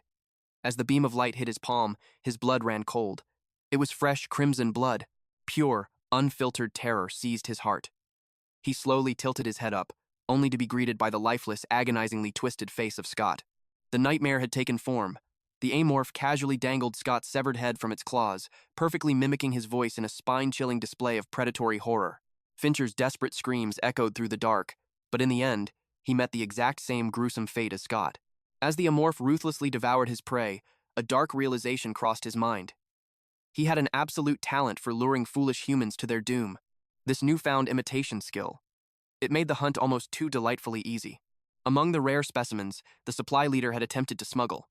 There was a fascinating creature known as the red worm larva. The red worm. A colossal, terrifying beast that reigned supreme on desolate desert-type planets. Its most lethal weapon? The horrifying ability to perfectly mimic the voices of any living creature. A brutal evolution, forged in the harshest environments, designed specifically to hunt down unsuspecting prey. Absorbing the genetic essence from that larva was an absolute masterpiece of a power-up. Although, it was slightly disappointing. His copied trait wasn't nearly as flawless as the original monster's power. The fatal restriction? He could only perfectly mimic the voice of the very last creature he had devoured. Still, a deadly weapon is a deadly weapon. For tomorrow's slaughter, he already set his sights on the kitchen staff. His next target? A pathetic human named Pierre. Pierre wasn't exactly close to the late Fincher, but in the grand scheme of the hunt, those petty details meant absolutely nothing. With tomorrow's dinner officially decided, the Amorph shifted his thoughts. How was that little bubble amoeba surviving in this hell? Calling it bubble amoeba felt too generic. From now on, this creature would be known as Number 26. Before retreating to the safety of his nest, he decided to pay his little project a secret visit. Suddenly, a voice echoed in his mind. Number 26 just said hello. Who knew his newly awakened superpower organ could process telepathic signals? It was a shocking revelation. He could actually communicate with a life form that conversed entirely through energy wavelengths. Intrigued by this mental link, the Amorph projected a greeting right back. A desperate plea echoed back. Number 26 was starving for food. But wait, the creature's vocabulary had expanded significantly. Was there a hidden secret about the sonium element? A mystery of rapid evolution he hadn't fully grasped yet? The Amorph projected a cold but apologetic wave. Handing over food right now was going to be an impossible mission. Like an innocent child in a dark world, Number 26 questioned what the word difficult even meant. The Amorph bluntly sent his reply. It meant no food would be coming. A wave of profound sorrow washed over their mental link. The Amorph understood the disappointment, but playing savior right now would invite absolute ruin. Ever since the research leader vanished into thin air, the humans had panicked. Security across the entire facility had spiked to maximum alert. Even the shadows weren't safe anymore. His usual route through the ceiling vents had been completely locked down. That was the harsh reality. Sneaking those calorie bars to number 26 was simply out of the question. For now, this invisible mental link, this simple conversation, was the only solace he could offer. The Amorph signaled his departure, and a melancholic goodbye echoed back from the isolated creature. Wishing the little one luck, a new spark of ambition ignited within the Amorph. Once he finally evolved into his juvenile stage, he would have the power to break it free. But the system's evolution conditions, they were an absolute nightmare to fulfill. To trigger the next stage of his terrifying lineage, he needed to slaughter 10 members, from 2 entirely different intelligent species. Only by consuming their genetic essence could he unlock his true potential. A massive roadblock stood in his path. This ship was crawling with humans, making that second intelligent species impossible to find. Sure, there were space pirates lurking around, but their chaotic fate was completely unpredictable. Suddenly, his survival instincts flared. He instantly activated his heightened super sense. Through the thick steel walls, he picked up the crisis management leader's hushed voice. He was barking orders, demanding a status report near Sector C. The Amorph's mind raced. Who on earth was this arrogant human secretly communicating with? A sinister grin could be felt in the leader's tone. He smugly declared that everything was unfolding exactly according to their grand design. But suddenly, the man's arrogant aura completely shattered. A chilling transmission had just arrived, a direct order from the family. Trembling, he addressed the caller with absolute reverence. "Sir," he choked out, "the Kisaragi target has been successfully exterminated." He frantically confirmed their deadly trajectory. The ship would hit Sector C-08 as planned, and Captain Young's final commands were fully secured in their records. Like a brainwashed zealot, the leader pledged his eternal loyalty. He swore that every drop of spilled blood was entirely for the glory of the family. But he quickly caught his tongue, trembling as he made a terrifying correction. No, it was all to serve the absolute will of young Wu Yujin. For that single purpose, the man was entirely willing to gamble with his very life. The scent of betrayal hung heavy in the air. They definitely had a rat among them. The shape-shifting anomaly remembered clearly. This was the exact same human who manipulated the captain into issuing those commands. However, the crisis management leader's eyes gleamed with a much darker, far more elaborate scheme. Lurking in the shadows, the creature decided to observe this cunning leader closely. Would this human become a useful pawn, or a threat that needed to be devoured? Pure fury radiated from the captain. He slammed his fist down, demanding to know what on earth the head of security was doing. The security chief bowed his head in a desperate apology, but those empty words fell on absolute deaf ears. The clock was ticking endlessly. In exactly 48 hours, they would cross paths with the ruthless space pirates. Yet, his crew was completely defenseless, holding absolutely no solution to their ongoing nightmare. Trembling, the security head stammered out his defense. They had already doubled the camera patrols and deployed heavy guards, but their desperate efforts were completely useless. The captain immediately patched through to the navigation division. His voice was ice-cold as he demanded the exact number of vanished crewmates. The chilling response echoed through the silent room. 8 souls, completely wiped from existence. Rage blazed in the captain's eyes as he roared, asking how the culprit was still roaming completely free. It was an absolute disaster. 7 more lives had been dragged into the abyss since the very first disappearance. His intense suspicion turned inwards, directly accusing his own men of being accomplices to this total slaughter. They frantically denied the heavy accusation. Meanwhile, hidden from sight, the amorphous predator let out a chilling, silent chuckle. The elusive monster they were desperately hunting was watching them right from under their foolish noses. Suddenly, a calm voice cut through the heavy tension, boldly defending the security team's absolute failure. It was none other than the crisis management leader. The captain narrowed his eyes, demanding an immediate explanation. His expression remained entirely stoic. He calmly stated that he had thoroughly investigated the scene, and the security forces had actually executed flawless protocol. This only poured pure fuel on the captain's blazing fury. To him, it sounded like pathetic excuses for a squad that could not even catch a single criminal. But the crisis leader abruptly raised his voice, unleashing a horrifying theory that made the captain physically flinch. His words hung in the air like a heavy death sentence. All of their security measures were completely flawless, but only if they were hunting a human. He coldly laid out the grim reality. There was absolutely no way a normal person could vanish like an absolute ghost on this secured starship. He leaned in, bringing up terrifying whispers from the lower decks. Dark rumors of a metallic gremlin lurking in the vessel's deepest shadows. The horrific truth was finally spoken aloud. They were actively being hunted by an unknown predatory entity. A cold sweat dropped from the shapeshifter's monstrous form. The narrative had shifted at a completely terrifying speed. Another officer slammed his hands on the table, abruptly cutting off the crisis leader's terrifying theory. He desperately clung to their technological superiority, reminding everyone that the ship's artificial intelligence was forged in the fires of an actual war. With that god-tier level of advanced surveillance, any biological monster roaming the corridors should have triggered immediate alarms. The crisis leader nodded, completely acknowledging the artificial intelligence's overwhelming detection abilities. But then, he dropped a massive bombshell regarding a highly classified container, a unit personally owned by the supply management boss. The cryogenic freezers were completely ripped open and emptied. He stared into the captain's soul, asking where all those stored biological specimens had vanished to. Panic spiked violently within the hidden creature. The absolute worst-case scenario it had desperately dreaded was finally unfolding before its very eyes. The captain swallowed hard, a cold chill running down his spine. If this horrifying anomaly was truly trapped inside their vessel, where in the hell was it lurking? And how had it evaded their ultimate surveillance matrix this entire time? The crisis leader's eyes turned incredibly sharp. There was exactly one massive blind spot that they had not bothered to scan. Without uttering a single word, he slowly raised his finger and pointed directly at the ceiling grates. The ventilation shafts. He grimly mapped out the nightmare.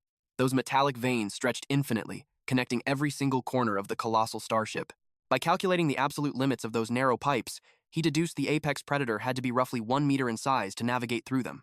Someone immediately scoffed at the insane theory. A beast that tiny would never possess a fraction of the raw power needed to butcher grown adults. But another voice immediately shattered that false sense of security. A metallic gremlin is merely 80 centimeters tall, yet it holds enough devastating power to completely annihilate an entire fleet. From its pitch-black sanctuary, the shapeshifter memorized the face of this dangerously smart human. His name was Arnold. A wave of deep, monstrous regret washed over the anomaly. It should have devoured this genius the exact moment it had the chance, regardless of the immense risk involved. The horrifying realization crashed over the entire command center like a devastating tidal wave. If the crisis leader's deduction was accurate, then they were all locked in a steel cage with an unstoppable nightmare. The stakes were astronomical, especially since this unknown entity had devoured the chief researcher's corpse. A greedy voice echoed through the room. "Capture the beast alive. The royal capital will pay a fortune for it." Another official chimed in with a sinister smirk, confident that the high nobles would gladly overlook any transgressions, once they laid their eyes on the terrifying monstrosity that had feasted upon Professor Kisaragi. But a looming shadow remained. What about the impending pirate threat? Someone nervously questioned. The tactician's eyes grew cold. If the professor's body is truly gone, total war with those scavengers is our only option. But absolute victory demands absolute internal control, he declared with unyielding authority. Therefore, eradicating this lurking monstrosity takes top priority to secure the survival of our crew. Captain Young turned his steely gaze toward his crisis management commander. "How much manpower do you require?" "Just 6 elite operatives from Unit 8, Arnold replied grimly. "We will purge the entire ventilation network." With a heavy nod, the captain granted the execution order. Lurking just beyond the grating, the shape-shifting Amorph absorbed every word before slithering into the metallic abyss.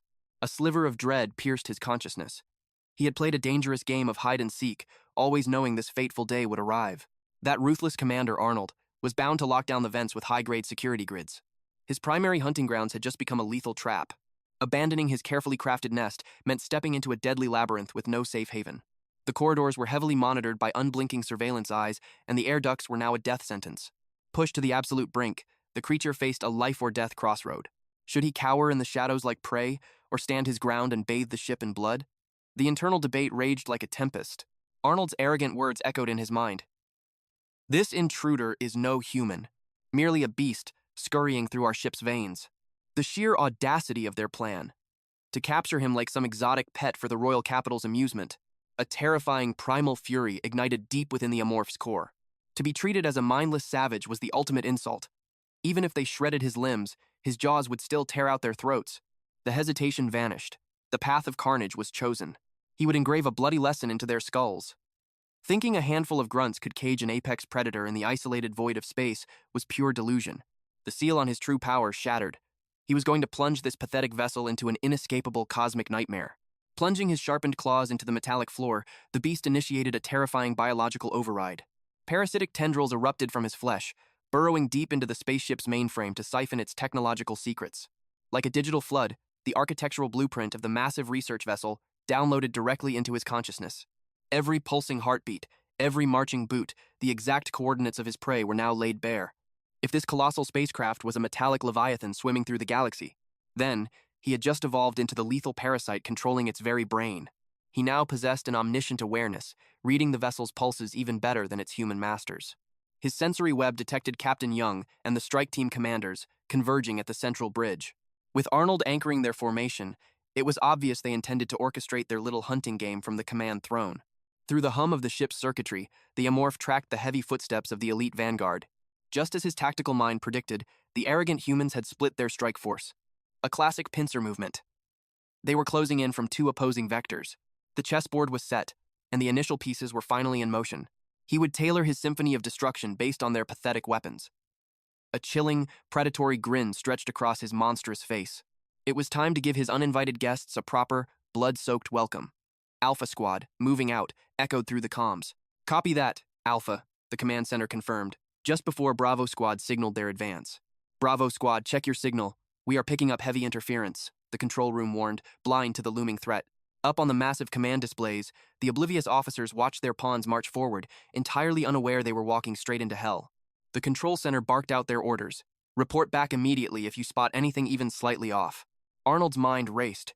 He was absolutely certain that this unknown beast was the exact same entity that slaughtered Kisaragi. Taking that life was supposed to be his own mission. But a minor setback like this wouldn't derail his grand design. In this line of work, survival meant eliminating every single unpredictable variable before it could strike. He swore to maintain absolute perfection until Han Eugene was standing right in front of them. As for the monster, Arnold silently vowed to bathe in its blood today. A.1 reporting, the radio crackled. Approaching a crossroad. We are taking the path to the right. B.1 echoed the exact same situation. They, too, plunged down the right side of the labyrinth. But B3 hit a snag. Comms are experiencing heavy interference, they reported. We'll re-establish contact once we stabilize the signal. The control room gave a swift mechanical confirmation. Copy that, B3. Arnold narrowed his eyes at the glowing screens. Broadcast a warning to all units, he ordered the operator. This maze is a death trap. Keep your guards up.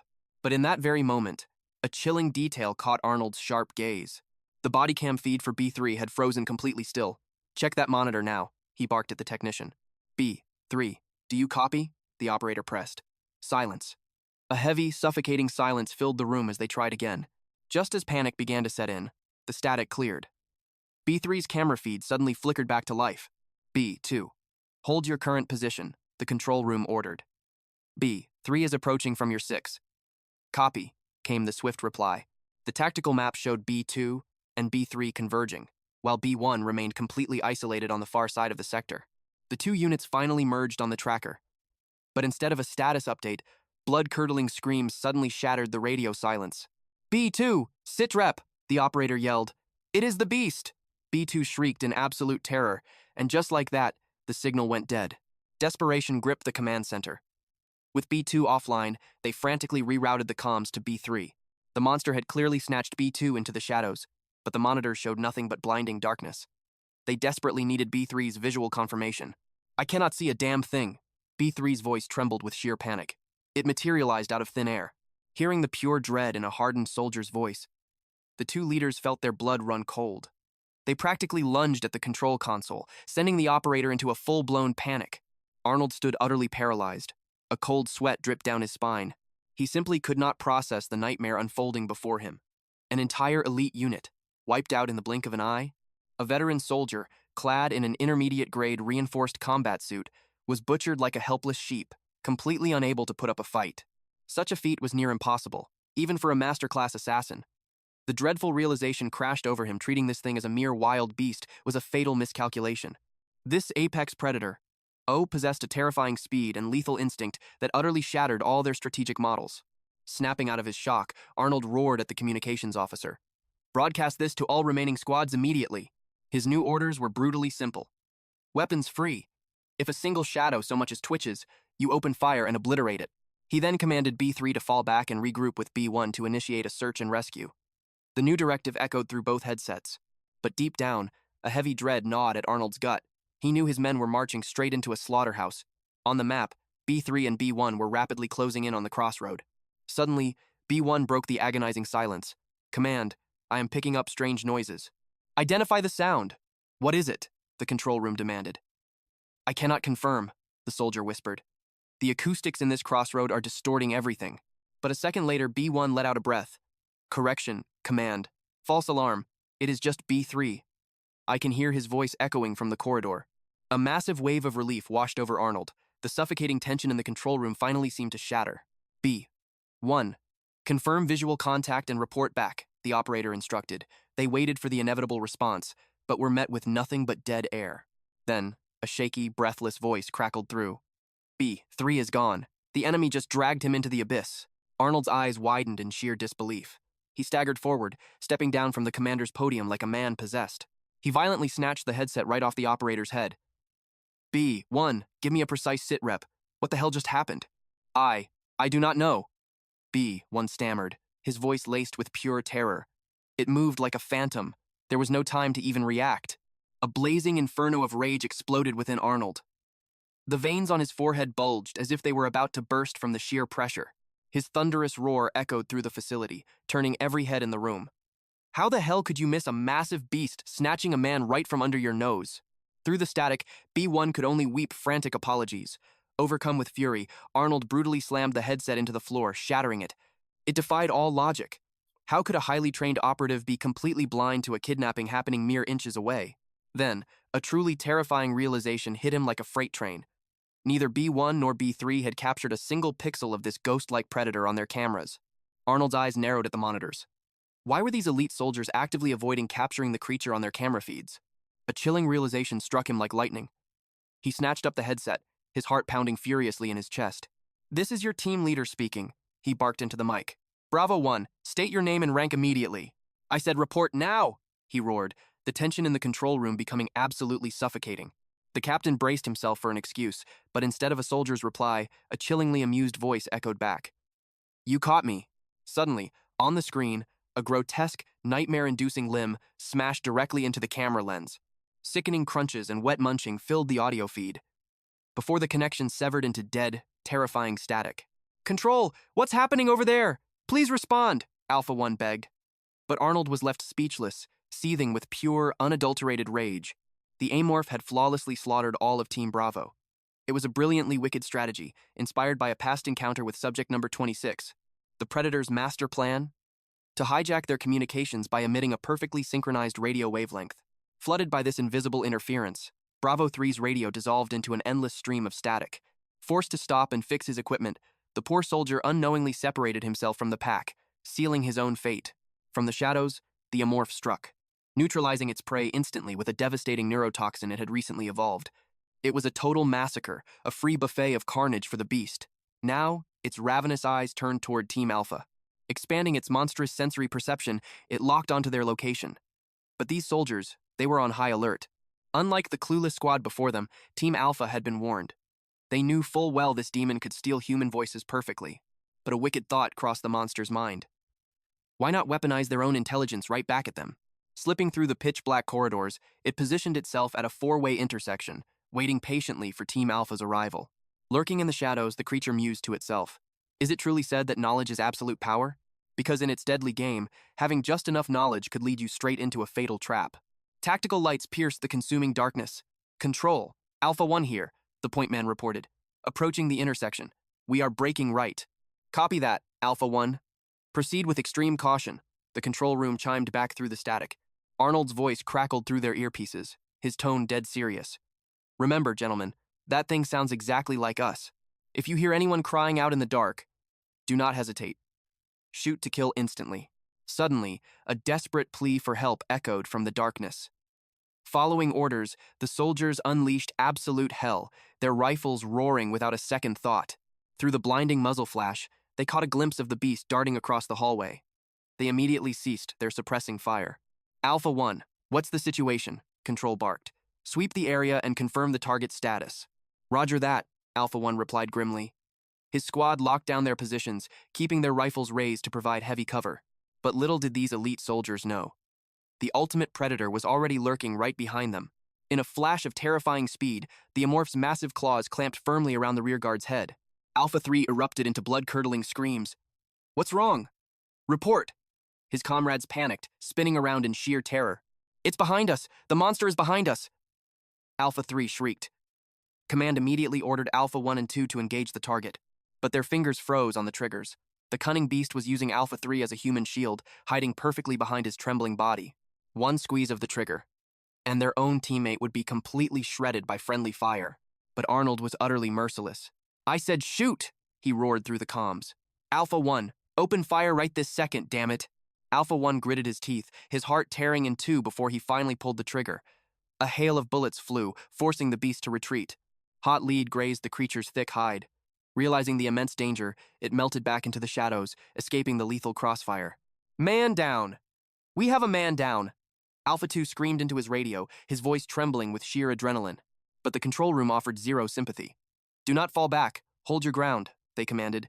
"You must eliminate that creature." Alpha 3 collapsed heavily, violently choking on his own blood. His squad mates rushed to his side in pure desperation. His body began convulsing in a horrific seizure. Scrambling in panic, they frantically prepped an emergency antidote syringe. Plunging the needle deep into his flesh, they administered the cure. "Treatment applied," Alpha 1 reported with a heavy breath. "We are pushing forward with the mission." "Copy that. Stay sharp and proceed as planned," came the cold, unwavering response from command. Back in the control room, Arnold slammed his fist down, cursing violently. He swore on his life he would tear that monster limb from bloody limb. But the beast wasn't invincible. Alpha 1 reported a promising discovery: a glowing trail of acidic blood left behind by the wounded predator. Shock washed over the squad as they stared at the bubbling acidic trail. This was no ordinary prey. Just what kind of nightmare had they stumbled into? The unknown sent shivers down their spines. Stepping with extreme caution, they tracked the beast through the suffocatingly narrow corridor. Retreating simply was not an option. Realizing the terrifying threat, Alpha 1 radioed command. He needed immediate authorization to inject the combat enhancement serum to guarantee total annihilation. Without a single second of hesitation, the team leader granted the green light. It was time to unleash their hidden strength. Crimson light flared in their pupils as the serum violently surged through their veins. They dropped to their knees, bodies convulsing with raw, overwhelming power. With gritted teeth and bloodlust in their eyes, they swore to completely obliterate the creature. Staying incredibly low to the ground, they carefully navigated around the toxic puddles that were literally melting through the solid steel floor. Alpha 1 reported a massive breach in the ventilation shaft, yet the surrounding shadows were completely empty. The beast had vanished without a trace. Assuming the creature had fled deeper into the facility, they relayed their findings. Command quickly confirmed the updated situation. The control room immediately demanded their exact coordinates, scrambling to scan the adjacent corridors for any sign of movement. But little did these oblivious hunters know. The true apex predator was already lurking right behind them. Amorph launched himself through the air. A single scrape of claws caught the soldier's attention, making him snap his head around in panic. A hail of gunfire instantly lit up the darkness. But the monstrous entity barreled straight through the barrage, completely unfazed by the deadly metal. With terrifying speed, it locked its claws around the soldier's skull and brutally slammed him into the unforgiving concrete. The deafening crash immediately alerted his comrade. Letting out a furious battle cry, the second soldier unleashed a storm of bullets, but a bladed tail lashed out from the shadows like a deadly whip. The lethal appendage impaled his arms with ruthless precision, instantly neutralizing his weapon and forcefully halting the crossfire. Driven by pure adrenaline and blinding rage, the soldier charged directly at the towering beast, winding up for a desperate bare-knuckle strike. He roared for the abomination to die, but his fist merely struck empty air. Refusing to yield, he pursued the shifting nightmare, firing blindly into the pitch-black hallway. Blind fury was completely taking over his mind. The potent serum was turning him incredibly reckless. Meanwhile, Amorph slithered through the vents with lightning agility. He had to admit, this human's enhanced strength was far beyond his initial calculations.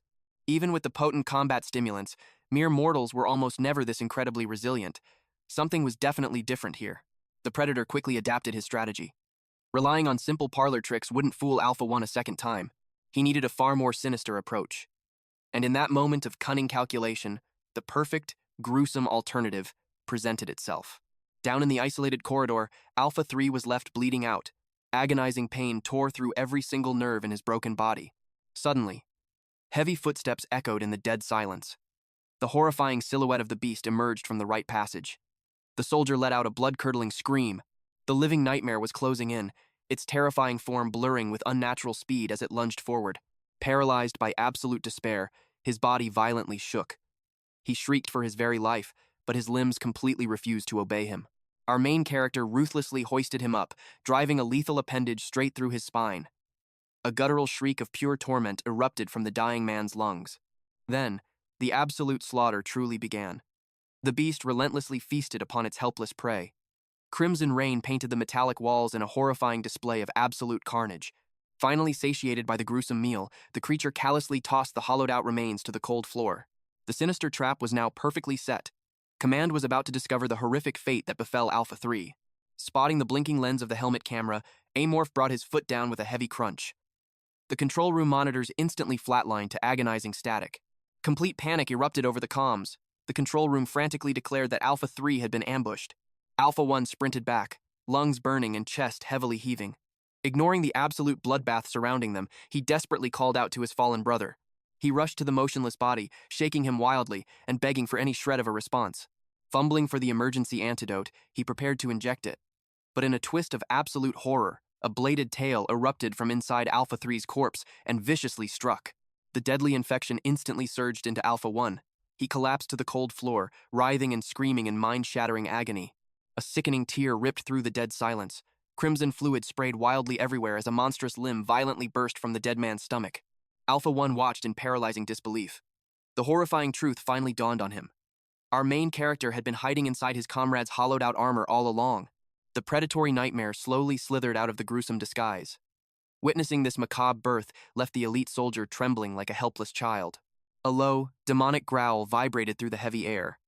Driven to absolute madness, Alpha 1 shrieked loudly as he desperately tried to crawl away from his impending doom. But escape was entirely futile. Amorph violently seized his skull, ripping off the tactical helmet and effortlessly pinning the broken man down. Leaning in incredibly close, the beast locked eyes with its terrified prey. Without needing to speak a single word, its murderous gaze made one thing crystal clear. He was the next meal. With a sickening crunch, Amorph sank his fangs deep into his flesh. The soldier's eyes rolled completely to the back of his head as his life force was violently drained away. With a sickening crunch, the monster tore the man's head from his shoulders, a brutal execution meant to send a chilling message. Without a second thought, Amorph devoured the grotesque trophy, as if claiming a well-deserved prize. Dead silence radiated from the communication screen, yet the bitter, suffocating scent of human terror practically bled through the channel. Having witnessed A1's horrifying demise, every single observer froze in absolute dread. Even the cold-hearted tactician, Arnold, felt the blood drain from his face. This bloody spectacle was a ruthless declaration of war. Amorph had proven that the ventilation shafts were no longer their only nightmare. A chilling realization crashed over the surviving humans. The apex predator was coming to hunt them all. A sinister curiosity sparked within the creature's mind. How would these cornered mice attempt to fight back against the inevitable? 6 human souls had already been reaped, but 90 heavily armed soldiers and commanding officers still stood as obstacles in his path. After delivering such a devastating psychological blow, he fully expected the enemy vanguard to retaliate with overwhelming force. The ship's pathetic supply of tactical power suits was hardly a threat. However, their hidden arsenal was a completely different story. One direct hit from a heavy plasma weapon, and even his monstrous vitality would be reduced to smoldering ash. These devastating beams of destructive energy were forged specifically for deep space starship warfare. Designed to melt through heavy dreadnoughts and armor plating, their massive weight usually made them physically impossible for a single infantryman to wield. Miniaturized versions did exist within the galaxy, but their astronomical price tags made them legendary artifacts on the black market. Only elite strike forces backed by the boundless wealth of Mega Corporation could afford to issue such apocalyptic launchers to their squads. Given the pathetic state of this transport vessel's armory, Amorph highly doubted they possessed such a high-tier weapon. Suddenly, the heavy, rhythmic vibration of marching boots echoed from the lower decks. The human troops were swarming toward the agriculture sector. The absolute fools actually believed he was planning a defensive siege. A wicked, predatory grin crept across his face. Fate had just handed him the perfect opening.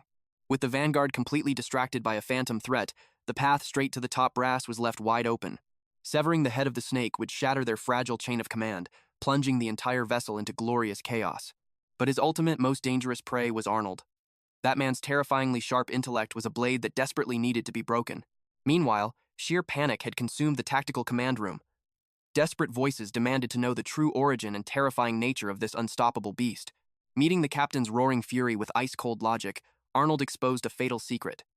The supply director had smuggled an unregistered biological asset on board. A shadow operation that had just given birth to the very nightmare currently stalking their steel corridors.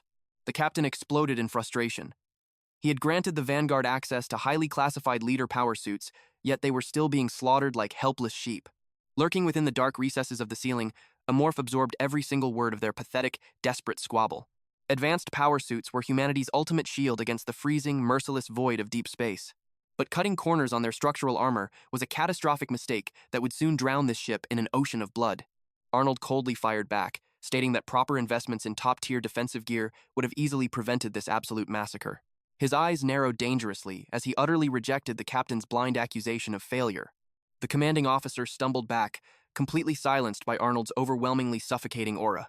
Through a mountain of sacrificed corpses, they had unmasked their hunter, an apex predator boasting terrifying tactical intellect and an insatiable hunger for human flesh.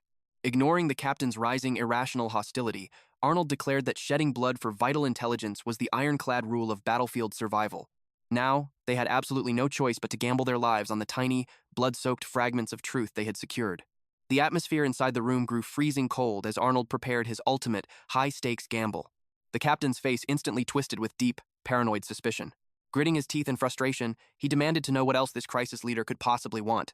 The shockwaves shattered the room. Arnold had just boldly requested the override keys to the armory's most forbidden weapon, the plasma launcher. The brass violently opposed the suicidal idea. That apocalyptic firepower was strictly reserved for annihilating pirate fleets. Firing it indoors would blow a catastrophic hole straight into the vacuum of space. Even for a vessel built upon the indestructible bones of a legendary battleship, unleashing raw plasma internally was pure, unadulterated madness. Bingo. Amorph's chilling suspicion had just been confirmed. The ultimate threat was real, and it was waiting in the armory. With the human command structure paralyzed by bitter internal conflict, the monster prepared to strike from the shadows and paint the walls red.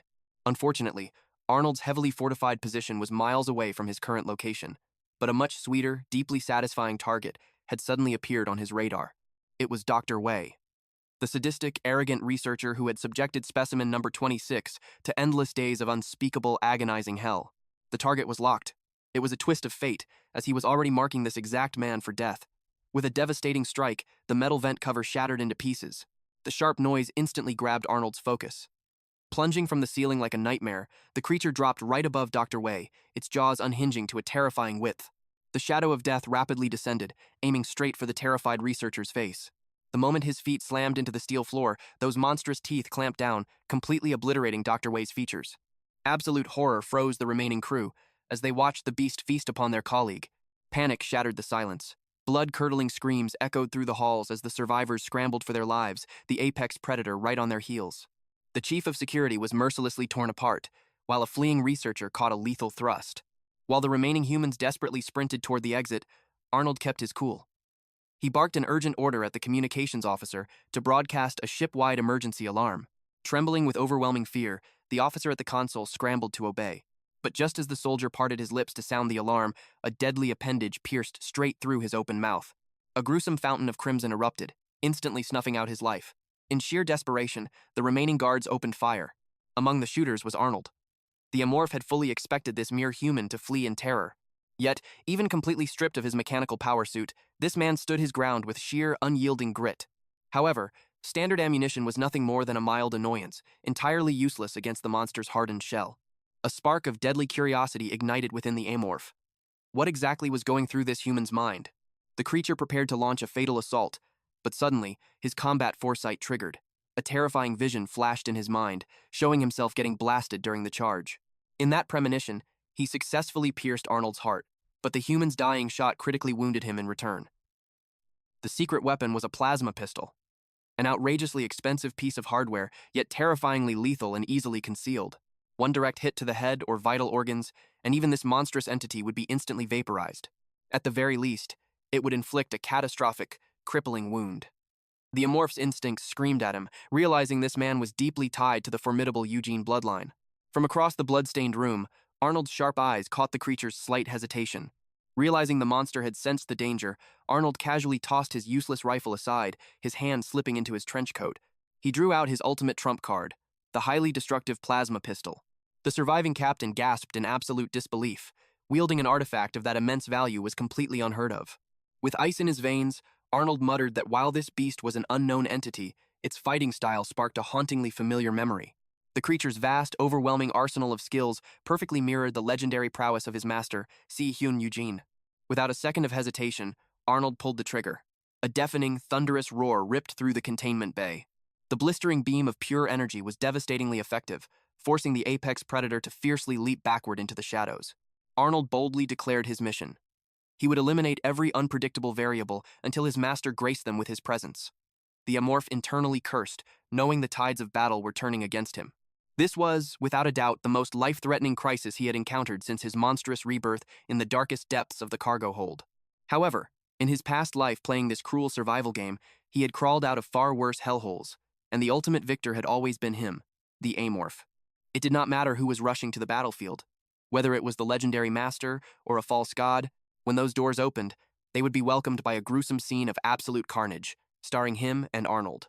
When mortals think of apex predators, like savage bears, wild lions, or bloodthirsty wolves seen through glowing screens, they often picture them as unstoppable forces of nature, the very embodiment of fearless, mindless violence. But the harsh reality of the wild paints a completely different picture. True apex predators are ruthlessly calculating cowards. They will completely avoid any clash that risks a permanent, crippling injury. That spine-chilling, cowardly prudence is exactly what makes a true legendary hunter survive. The soul behind the Amorph, the ultimate gamer who mastered this class, had carved that absolute truth deeply into his very bones. He understood one golden rule. God-tier stats and hidden world knowledge mean absolutely nothing if a single moment of arrogance gets you killed. With terrifying agility, the Amorph twisted his monstrous body, narrowly dodging another blistering blast of plasma. Acknowledging Arnold's deadly competence, the beast fully unleashed his supersensory network. Tuning his enhanced senses directly onto the human, he made a chilling discovery. Arnold's heartbeat was as calm as a frozen lake. The realization hit him like a shockwave. The human's earlier signs of panic had been a brilliantly crafted, flawless act all along. The Amorph quickly connected the dots. This dangerous opponent had already fully analyzed his capabilities, correctly guessing that the monster operated with a terrifying biological radar. Amorph's instincts violently flared to life. He could sense it immediately. This man possessed the very same hunter's blood coursing through his own veins. Arnold was a seasoned predator, a veteran of the kill. Knowing the overwhelming danger, our monstrous main character quickly retreated into the shadows. A blinding laser barely grazed him. But it wasn't just a single shot. A relentless barrage of deadly blasts quickly followed. Panicking, the captain barked out a desperate warning. He reminded the crisis management team leader of their exact location. One stray shot could completely destroy the vital control room devices. With a gaze as cold as ice, Arnold merely spared them a side glance, dryly noting that he would keep the collateral damage in mind. Another deafening blast shattered the air. His finger hovered over the trigger for the next strike, but then he suddenly stopped dead in his tracks. Our cunning beast had taken cover directly behind the main terminal. Seeing the tactical play, absolute fury twisted across Arnold's face. But Amorph was far from a mindless creature. He immediately realized that the hunter's hesitation was nothing but a deadly psychological trap. Thanks to his heightened sensory perception, Amorph caught the silent signals in the air. Arnold had secretly ordered all armed units to converge on the control room. The pieces of the puzzle clicked perfectly into place. The veteran hunter was merely stalling for time, and the reckless shooting was just a desperate attempt to pin him down. The tactical delay was brilliantly executed, but it could not escape our monster's piercing gaze. Arnold had perfectly positioned himself as an impenetrable shield, keeping the beast away from the high-ranking officers, all while waiting for the capture squad to arrive and spring the trap. A sinister sense of respect washed over Amorph. To think a mere human had actually managed to outsmart him, even for a fleeting moment. But the grace period was officially over. Our monster made his brutal decision. He would slaughter them all before reinforcements could even step foot inside. His sharp eyes locked onto a bright red fire extinguisher, the perfect weapon of chaos. Yanking out the safety pin, he coiled his body for the ambush. With lethal precision, he aimed the high-pressure nozzle straight at the hunter's face, preparing to plunge his world into absolute darkness. Sensing the violent shift in the air, Arnold roared that the beast was making its move. He tightly squeezed the trigger, unleashing a storm of chaotic gunfire. A thick, blinding white fog violently erupted across the room. Instantly, every single human was completely stripped of their vision. Furious at the disorganized panic, Arnold violently cursed at his subordinates, ordering them to control their aim and hold the defensive line. Through the blinding smoke, a terrified voice cried out, asking where the nightmare had vanished to. But Arnold already felt a chilling premonition crawling up his spine. Without a single second of hesitation, the veteran screamed for his men to evacuate the captain. Amorph smirked from the shadows. The hunter's survival instincts were truly razor-sharp. However, human logic meant nothing to a monster. He completely ignored the high-value target, injecting his lethal venom into a completely unexpected victim. Fangs sank deep into human flesh as he claimed his prey in the thick fog. Meanwhile, a completely oblivious soldier stumbled blindly through the haze, desperately calling out for the captain. From within the swirling mist, the captain's familiar voice echoed out, reassuring the trembling soldier that he was right there. But the true nightmare was just beginning. Another voice abruptly interrupted the darkness. It warned the soldier to stay back, claiming the real captain was actually standing on the far side of the room. The air grew thick with suffocating paranoia.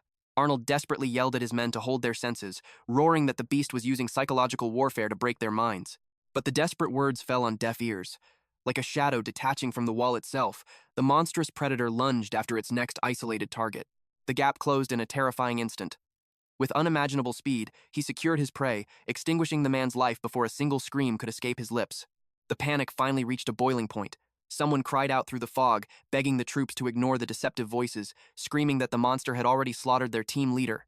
Trust completely shattered within the human ranks. A trembling soldier pointed his weapon into the dark abyss, fearfully questioning if the voice truly belonged to the navigation team leader.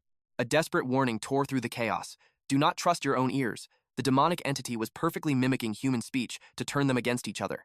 However, the voice claiming to be the navigation leader wept with absolute terror, frantically swearing upon his very life that he was the real deal. The psychological torment was utterly devastating. Arnold screamed at the top of his lungs, ordering absolute vigilance against the monster's twisted mind games. He ordered his men to unleash fire upon the source of the demonic voice, but driven completely mad by fear, the terrified soldier simply unleashed his weapon wildly into the blinding fog. A sickening thud echoed out, followed by a heavy groan of intense pain. The soldier froze as his blood ran cold. The stray blast had struck their very own commander. Ignoring his brutal wound, the veteran's survival instincts violently flared. Sensing a terrifying presence at his back, he whipped around and fired his plasma gun with everything he had left. But Amorph effortlessly dodged the lethal beam with unearthly agility. As he charged forward, a sickening sound of tearing flesh echoed out. The skin on the monster's back was violently ripping itself apart. An awe-inspiring evolutionary transformation. Massive, terrifying wings erupted straight from his spine. Propelled by his newfound power, he launched himself directly at the wounded hunter like a missile of death. The gap vanished in a fraction of a second. The beast's gaping maw hovered mere inches away from its prey. For one final, agonizing moment, Arnold stared directly into a cavern of razor-sharp fangs. Just like that, the jaws snapped shut. In the blink of an eye, the veteran's head was completely severed from his shoulders. A geyser of crimson violently erupted from his decapitated neck. The lifeless, headless corpse crumpled heavily to the cold metal floor. His trusted plasma gun clattered uselessly away. The once proud hunter was now reduced to nothing but meat in a spreading pool of crimson. With a heavy, imposing thud, the terrifying apex predator stepped directly into the puddle of fresh blood, cementing its absolute dominance over the room. Nearby, a trembling survivor desperately aimed his weapon at a hulking shadow in the fog. But his breath hitched in his throat as a sudden, chilling presence materialized right beside his face. His eyes went wide with unimaginable horror. His sanity completely shattered at the gruesome sight presented before him. Clamped firmly within the monster's terrifying jaws was the mangled, blood-soaked face of his commander. The beast slowly pressed Arnold's severed head right against the terrified soldier's cheek. The absolute nightmare brushed right past him. His body was completely paralyzed by overwhelming terror. The monstrous anomaly silently slithered up into the dark ventilation shaft. Amorph craved to devour his helpless prey, but his predatory instincts screamed at him to vanish. Meanwhile, the captain had finally arrived, blazing with sheer fury. He violently demanded to know why his elite squad had dragged their feet during a crisis. The trembling soldiers could only bow their heads in shame. Spitting a bitter curse, the captain barked at them to scrub the blood-soaked scene. A grim report was soon delivered to the commanding officer. The devastating body count had finally been finalized. The one bearing the terrible news was the newly appointed acting head of the medical team. Gritting his teeth, the captain demanded to know if anyone had actually survived the horrific slaughter.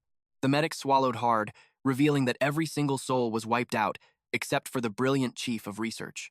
The captain's eyes widened in sheer disbelief. How did that fragile scholar survive such an absolute massacre? The acting medic quickly explained that the chief was currently locked securely inside the intensive recovery ward. By some incredible miracle, his unique biology was completely immune to the beast's deadly neurotoxin. However, the horrific price of survival was a fate worse than death. His sight, his smell, and his taste were permanently stolen from him. Even if his heart kept beating, he would be completely chained to life support machines until his dying breath. Trembling with utter despair, the medic practically begged the captain to just surrender to the space dogs. Those cowardly words instantly ignited a fiery rage within the captain's proud soul. He coldly spat that the medic was a selfish coward, before turning his back in absolute disgust. The pathetic man scrambled after him, but the captain completely shut out his useless whining. The catastrophic weight of their losses crashed over the captain's mind. The brilliant minds leading research, technical, medical, navigation, and crisis management, even the head chef, had all been mercilessly butchered. The grim reality struck him like lightning. Without their chain of command, surviving the impending pirate assault was completely impossible. For a fleeting, shameful second, the dark temptation of abandoning his ship and running for his life crossed his mind. Suddenly, a soldier spotted an anomaly in the wreckage, a weapon that clearly stood out from the standard military gear. The soldier gasped, recognizing it as a high-ranking officer's personal sidearm. The captain's sharp gaze immediately locked onto the prize. He commanded his subordinate to hand over the weapon at once. The soldier respectfully presented the piece. Examining the sleek firearm, the captain noted that its energy core was resting at exactly 60% capacity. The chassis was visibly fractured from the intense battle, but it possessed more than enough lethal force for desperate self-defense. In this blood-soaked hellscape, the captain realized he was his own only shield. He began calculating the mountain of impending disasters. The apex predator was still hunting within their walls, and a brutal pirate fleet would intercept them in merely 2 days. A heavy sigh escaped his lips as the crushing pressure intensified. Amorph's masterstroke had successfully decapitated the ship's entire leadership. Deep in the shadows, the beast smirked, knowing the ship's artificial intelligence would severely lag in reporting the massacre. To the terrifying entity, the mighty Captain Young was no longer a genuine threat on his radar. It was time to aggressively expand his demonic territory. There were 3 prime strategic locations available for his new nest. With the freezing depths of the cooling chamber already conquered, he had the dark privilege of claiming 2 additional zones. The absolute priority was the massive cafeteria. He knew that controlling the humans' food supply meant controlling their very survival. His sinister plot was to heavily contaminate their rations and completely sever their lifelines. His secondary target? The heavily fortified armory. That metallic vault housed the ultimate trump card, the devastatingly powerful plasma launcher. Amorph had to strike fast and neutralize that apocalyptic weapon before the desperate humans could use it to vaporize him. The final temptation was the highly secured laboratory, a treasure trove overflowing with exotic genetic samples and pure psionium. The massive gamble was the abysmal success rate. He had less than a 10% probability of successfully absorbing any genetic properties. But if he could gorge on the pure psion alone, he would violently evolve, unlocking the fearsome power of a juvenile stage, Amorph. With that monstrous power surge, he would be utterly unstoppable against the invading pirates and any foolish resistance. The Dark Predator's master plan was officially forged. He would aggressively spawn his new nests inside the cafeteria and the laboratory. As for the terrifying armory, he decided he would simply rip the plasma launcher right from their desperate hands. He darkly contemplated wielding the devastating weapon himself, but Arnold's haunting final words echoed in his mind. The chilling warning about his enigmatic master, Si-Hoon Eugene. Or perhaps this mysterious threat would strike a dark deal with the space pirates, slipping into their ranks to hunt Amorph down. In this brutal universe, an unseen enemy is the most terrifying nightmare of all. He needed to hoard every single advantage he could find. Just then, subject number 26 happily welcomed him. The little creature radiated a strange, joyful energy. Clearly, the scientists hadn't pumped it full of agonizing experimental serums today. Amorph tilted his massive head, asking the captive if it was finally feeling at peace. Through their bizarre connection, the innocent mind of number 26 echoed back, "No pain." A dark realization struck Amorph. With the facility descending into pure chaos, the cruel experiments had completely halted. Those cowardly researchers were definitely cowering in their panic rooms. It was time for a wildly bold gamble. Blaring sirens suddenly pierced the silence as crimson security lights flooded the corridor. Number 26 trembled, wondering what its friend was planning. Amorph calmly stated he was waiting. 30 tense minutes ticked by, and not a single guard dared to show their face. This absolute silence confirmed his theory perfectly. The time for hiding in the shadows was officially over. With a sudden surge of raw strength, he ripped the heavy steel vent cover right off its hinges. Stepping into the light, he warmly greeted his fellow captive. It had been way too long since they last stood face to face. The creature's shimmering aura looked surprisingly healthy, but Amorph knew the grim truth. Staying in this tank meant a slow, starving death. A daring thought crossed his monstrous mind. Should he drag this little survivor into the abyss alongside him? After all, a bubble amoeba was far from a picky eater. With absolute immunity to deadly neurotoxins, it would easily survive in his toxic nest, making it the ultimate travel companion. He offered the little creature a taste of freedom. When it curiously asked where they would go, Amorph promised to take it far beyond this hellish laboratory. Overwhelmed with pure joy, number 26 vibrated with an enthusiastic, "Yes." Amorph warned his little friend to brace itself. Then, he launched his terrifying body straight toward the reinforced containment pod. The incredibly thick glass shattered like fragile ice. Amorph swiftly scooped up the newly freed amoeba. Number 26 bounced around in absolute gratitude, but Amorph quickly ordered it to hold on tight for the next phase. Confused, the little creature asked what was happening. Amorph smirked inwardly, declaring it was time to build their ultimate sanctuary. A devastating torrent of corrosive acid erupted from his jaws. He mercilessly painted the entire sector with his lethal venom. The dark green sludge spread like creeping, parasitic vines. This sinister upgrade guaranteed no human would ever reclaim this laboratory, but unleashing that much terrifying power instantly drained his stamina. Driven by a sudden ravenous hunger, he seized a preserved brain from the wreckage. Disgustingly, the organic matter was still pulsing with life, though the flavor was absolutely vile. He shoved his disgust aside. Right now, brutal survival and raw nutrients mattered far more than a gourmet meal. Seeing its savior feast, number 26 eagerly joined in on the grotesque banquet. Amorph watched the little amoeba happily devour its share. But suddenly, a chilling presence spiked his predatory senses. Heavy footsteps echoed in the corridor. Two foolish humans were approaching, an armed guard escorting a trembling researcher. Just two of them? What an absolute joke. Even an elite combat squad would be slaughtered against Amorph's overwhelming power. The heavy blast doors slid open. The two men completely froze, their eyes widening at the nightmare unfolding before them. Their pristine lab was now an alien hellscape of corrosive, pulsing vines. The foolish soldier cautiously stepped forward to investigate. He was completely blind to the terrifying apex predator looming right behind his back. At the last second, survival instinct kicked in, and he desperately aimed his assault rifle. He squeezed the trigger in blind panic, spraying bullets everywhere as the monstrous shadow closed the distance. But it was completely futile. The beast's razor-sharp claw slashed through the air, piercing straight through the soldier's wildly beating heart. Crimson blood erupted from his lips. Hot tears of absolute despair streamed down his face as his life faded into nothingness. The lifeless corpse collapsed onto the acid-soaked floor with a heavy thud. As the monster turned its deadly gaze toward the researcher, the pathetic man fell to his knees, begging for his miserable life. Amorph ruthlessly seized the man by his skull, lifting him into the air like a broken doll. The finishing blow was ready, but a sudden cry shattered the tension. Number 26 shrieked, "Pain!" The furious little bubble amoeba hopped right onto Amorph's shoulder, vibrating with intense, unspoken rage. Everything instantly clicked. This cowering human was the very scientist who had tortured the amoeba. The little creature was demanding absolute vengeance against its tormentor. A wicked realization dawned on Amorph. In the wild, a bubble amoeba possessed more than enough lethal power to execute a human on its own. With a terrifying smirk, Amorph whipped his massive tail forward.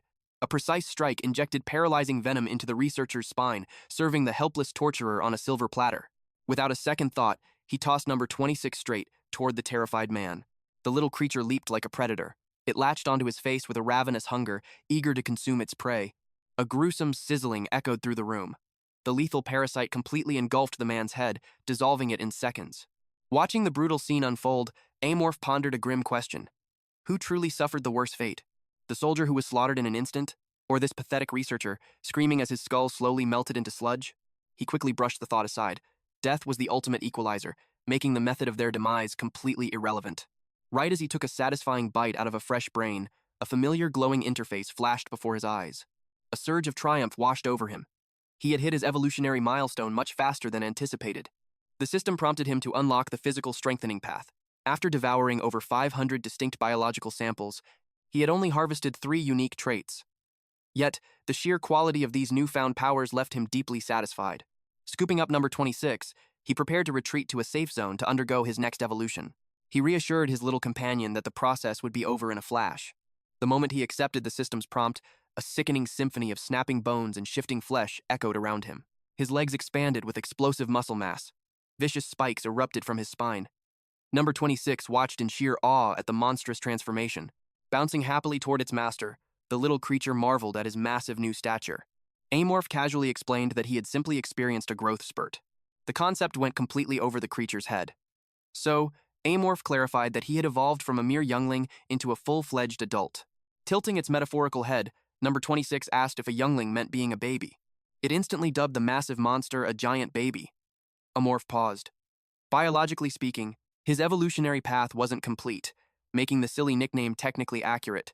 He decided it was best to save the complex biological lectures for later, at least until number 26 developed a more advanced vocabulary. Flexing his newly forged muscles, Amorph felt an incredible density in his form. He had traded the lithe agility of a cheetah for the unstoppable mass of a rhinoceros, towering over his surroundings. Thick, impenetrable armor now plated his limbs. His legs surged with enhanced brute strength, anchoring him like massive tree trunks. Pulling up his updated status screen, he reviewed his current combat traits. His deadly arsenal now included natural recovery, blade tentacles, and highly lethal contaminant organs. A stunning synergy had occurred. Natural recovery merged with strong vitality, evolving into an overpowered regenerative ability. His stats were practically flawless, but a glaring issue caught his eye: the dreaded type penalty. As an evolving horror, Amorph possessed infinite potential to absorb new biological classes. However, the system demanded a heavy price. Each new class doubled the evolutionary cost of the next. For instance, prioritizing the superpower strengthening type would drastically inflate the required samples, pushing the cost for physical strengthening from 10 to a grueling 20. If this were a mere video game, he would meticulously plan out his evolutionary timeline. But survival in this ruthless reality took priority. With imminent threats closing in, he chose to delay his next major unlock. It was finally time for a field test. He needed to gauge the true destructive power of his new body. Previously, his blade tentacles lacked the raw durability needed for heavy combat. With a swift strike, he impaled a solid steel pillar. The physical enhancement had transformed his fragile blades into unbreakable weapons. Next up was his toxic arsenal. A deadly corrosive acid sprayed violently from his newly formed contaminant glands. He realized he could seamlessly combine his monstrous traits for maximum devastation.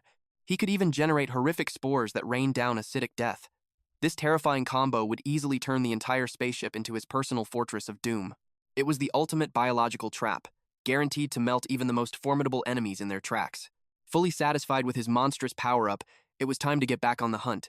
Calling out to its giant baby, number 26 curiously squeaked about their next destination. A dark intent formed in his mind. He declared they were heading straight for the main hangar.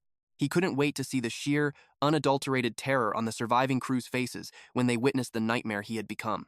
He pictured their pathetic tears, scrambling desperately toward the escape pods. But the ultimate truth? He would uncover it soon enough. The humans sprinted with everything they had. Pure panic fueled their every step. Time was rapidly running out, and those heavy steel doors wouldn't stay open forever. The very moment they crossed that threshold, the blast doors should have slammed shut. It was their only barrier against the absolute nightmare outside. But fate delivered a cruel twist. The commanding officer at the controls stood absolutely paralyzed. His fragile mind was completely shattered by unadulterated terror. Fury blazing in his eyes, another survivor forcefully kicked the cowering fool aside. Desperation had finally taken the wheel. He yanked the emergency lever with all his might. The massive gears groaned as the heavy doors began to seal, but suddenly, terrifying claws gripped the narrowing gap, stopping it dead in its tracks. A guttural, bone-chilling growl echoed through the corridor. The terrifying entity known as Amorph violently forced the heavy steel apart with raw, overwhelming power. Piercing shrieks of despair filled the freezing air. They begged the heavens for a miracle, but in this cold void, there was absolutely no salvation to be found. In a blinding flash of absolute carnage, the apex predator wiped their entire existence from the ship. A single bloody handprint smeared slowly down the observation glass. Meanwhile, Amorph simply continued its gruesome, flesh-tearing feast. Wet, crunching sounds echoed through the dead silence of the vessel.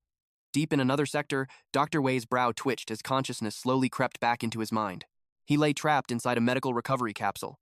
His appearance was the stuff of absolute nightmares. Half of his facial tissue had been completely stripped away from the bone.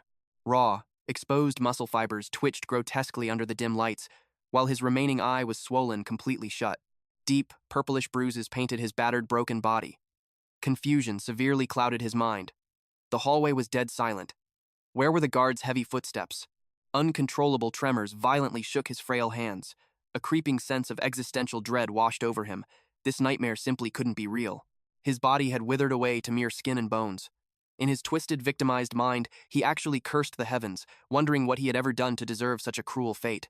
Death felt like a sweeter mercy than this living hell. Suddenly, a heavy thud vibrated through the metal floor. Could it finally be a heavily armed rescue team? His one good eye snapped open, while the empty socket wept in the darkness. Those heavy, squelching steps approaching the pod. They were terrifyingly familiar. The horrifying realization struck his heart like dark lightning. The ultimate nightmare had returned to the lab, and it was here to collect his wretched soul. A grotesque appendage slammed against the release console. Wei's heart hammered frantically in his chest. What was it planning? Suddenly, a cold, gelatinous mass dropped directly onto his exposed skull, without a single moment of hesitation. Subject number 26 clamped down, completely engulfing the corrupt doctor's head. Agony beyond mortal comprehension exploded through his brain. Highly acidic enzymes began melting his flesh on contact, searing his nerves with hellish fire. His vocal cords dissolved before he could even form a scream. His fading mind begged the universe for the sweet release of death, until he finally drowned in a choking, agonizing tide of his own boiling blood. 3 agonizing hours drifted by in total silence. Finally, the gelatinous form of number 26 slithered lazily out of the blood-soaked medical pod. The towering Amorph glanced down at his companion. Was the grisly feast to his liking? A simple, telepathic pulse of agreement was the creature's only reply. Amorph questioned if the sweet taste of vengeance had finally brought it peace, but the complex concept of revenge meant absolutely nothing to the simple-minded amoeba. The apex predator tried to explain the dark philosophy of punishing one's vicious tormentors, but number 26's response was terrifyingly innocent. It merely stated that the researchers' meat was incredibly delicious. A chilling realization washed over Amorph's consciousness. This bizarre creature didn't possess the complex emotional web required to understand true malice or spite. Was this innocent brutality simply its fundamental nature, or was this terrifying, evolving entity merely waiting to awaken its true emotional intelligence? The puzzle pieces of the past began falling into place. No wonder those twisted scientists were so utterly obsessed with studying this specific, anomalous lifeform. A lingering dread gnawed at the back of his mind. He could only pray to the stars that this seemingly innocent bubble amoeba wouldn't abruptly mutate into a legendary sea demon. In grand cosmic lore, sea demons were apex leviathans, monstrous deities that ruled over vast ocean planets with absolute, unquestioned terror. Just like the native aquatic habitat of the bubble amoebas, those mythical beasts boasted a colossal 25-meter frame, armed with a deadly, inescapable labyrinth of razor-sharp tentacles concealed deep within their massive bodies. Back in his virtual gaming days, players had heavily theorized a direct evolutionary link between the two species. Their biological structures were just too eerily similar to ignore. But that grand player theory was eventually entirely debunked. It was nothing more than a lazy development team blindly reusing the same asset models to save production time. However, the comforting rules of the game had completely vanished. This was no longer harmless lines of code. This was their brutal, unforgiving, flesh-and-blood reality. In this real, untamed universe, the true evolutionary potential of this gelatinous horror remained a terrifying, completely unsolved mystery. Breaking the heavy silence, number 26 affectionately referred to the towering Amorph as its baby, signaling happily that its endless stomach was finally satisfied. Noticing the creature's sluggish, exhausted movements, Amorph guided them safely back toward their dark sanctuary. Despite the bloody chaos, everything was proceeding exactly according to his master plan. His glowing eyes narrowed into dangerous, predatory slits. It was time to formulate the next crucial phase of his grand design. Time to hunt down fresh, unsuspecting prey. Meanwhile, in the absolute lawlessness of Sector C-08, deep within the territory controlled by the infamous Space Dogs Dava cartel, a desperate scream for help shattered the peace as a brutal thug violently grabbed an innocent victim. A terrified woman was being mercilessly dragged through the filthy streets, completely cornered by a ruthless human space pirate and a towering green-skinned alien brute. Hot tears streaming down her bruised face, she cried out to her husband, her voice cracking in pure, heart-wrenching desperation. Her blonde husband charged forward with reckless, desperate courage, fiercely demanding they release his beloved. But a cowardly plasma shot blasted right through his spine, as his wife's devastating, soul-crushing scream tore through the entire sector. Completely ignoring the tragic pool of blood spreading across the ground, the rest of the filthy pirate crew shamelessly pillaged every last ounce of treasure they could find, stripped them of everything, slaughter the men, and enslave the women. This was the blood-soaked creed of the Drava cartel. Amidst the carnage, a massive figure sat in deafening silence. His glowing mechanical eye flickered with sheer boredom. He was a terrifying beast, a monstrous lion hybrid, armed with cold steel where his eye and arm used to be. He scoffed at the pitiful pile of loot before him. This pathetic haul wasn't even worth his time. "Boss, how could you do this?" A desperate voice broke the silence, screaming accusations of utter betrayal at the lion. These humans had paid top credit for protection. To be violently slaughtered by their own shields, it was a waking nightmare. The beastly boss let out a dark chuckle. "You actually thought our contract meant friendship? What a naive fool. Placing your blind faith in a wandering mercenary. That was your first and final mistake." Spit and venom flew from the captain's mouth as he cursed the monstrous lion to hell and back. "You are all dead meat," the man barked with false bravado. "The defense forces already caught our distress signal. They are coming for you. Every last one of you space scumbags. You will all face the executioner's blade." But the lion didn't even flinch. Enraged by the apathy, the captain spat that a quick death was too merciful for such absolute trash.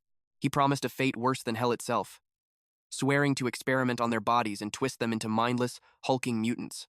That specific threat struck a nerve. The heavy metallic clank of the boss rising to his feet echoed ominously through the room. A trembling lackey rushed to hand over a massive blade. The beast glared down at the captain. "Clearly, you have never studied the Mega Cobb mercenary code." A twisted grin formed on his muzzle.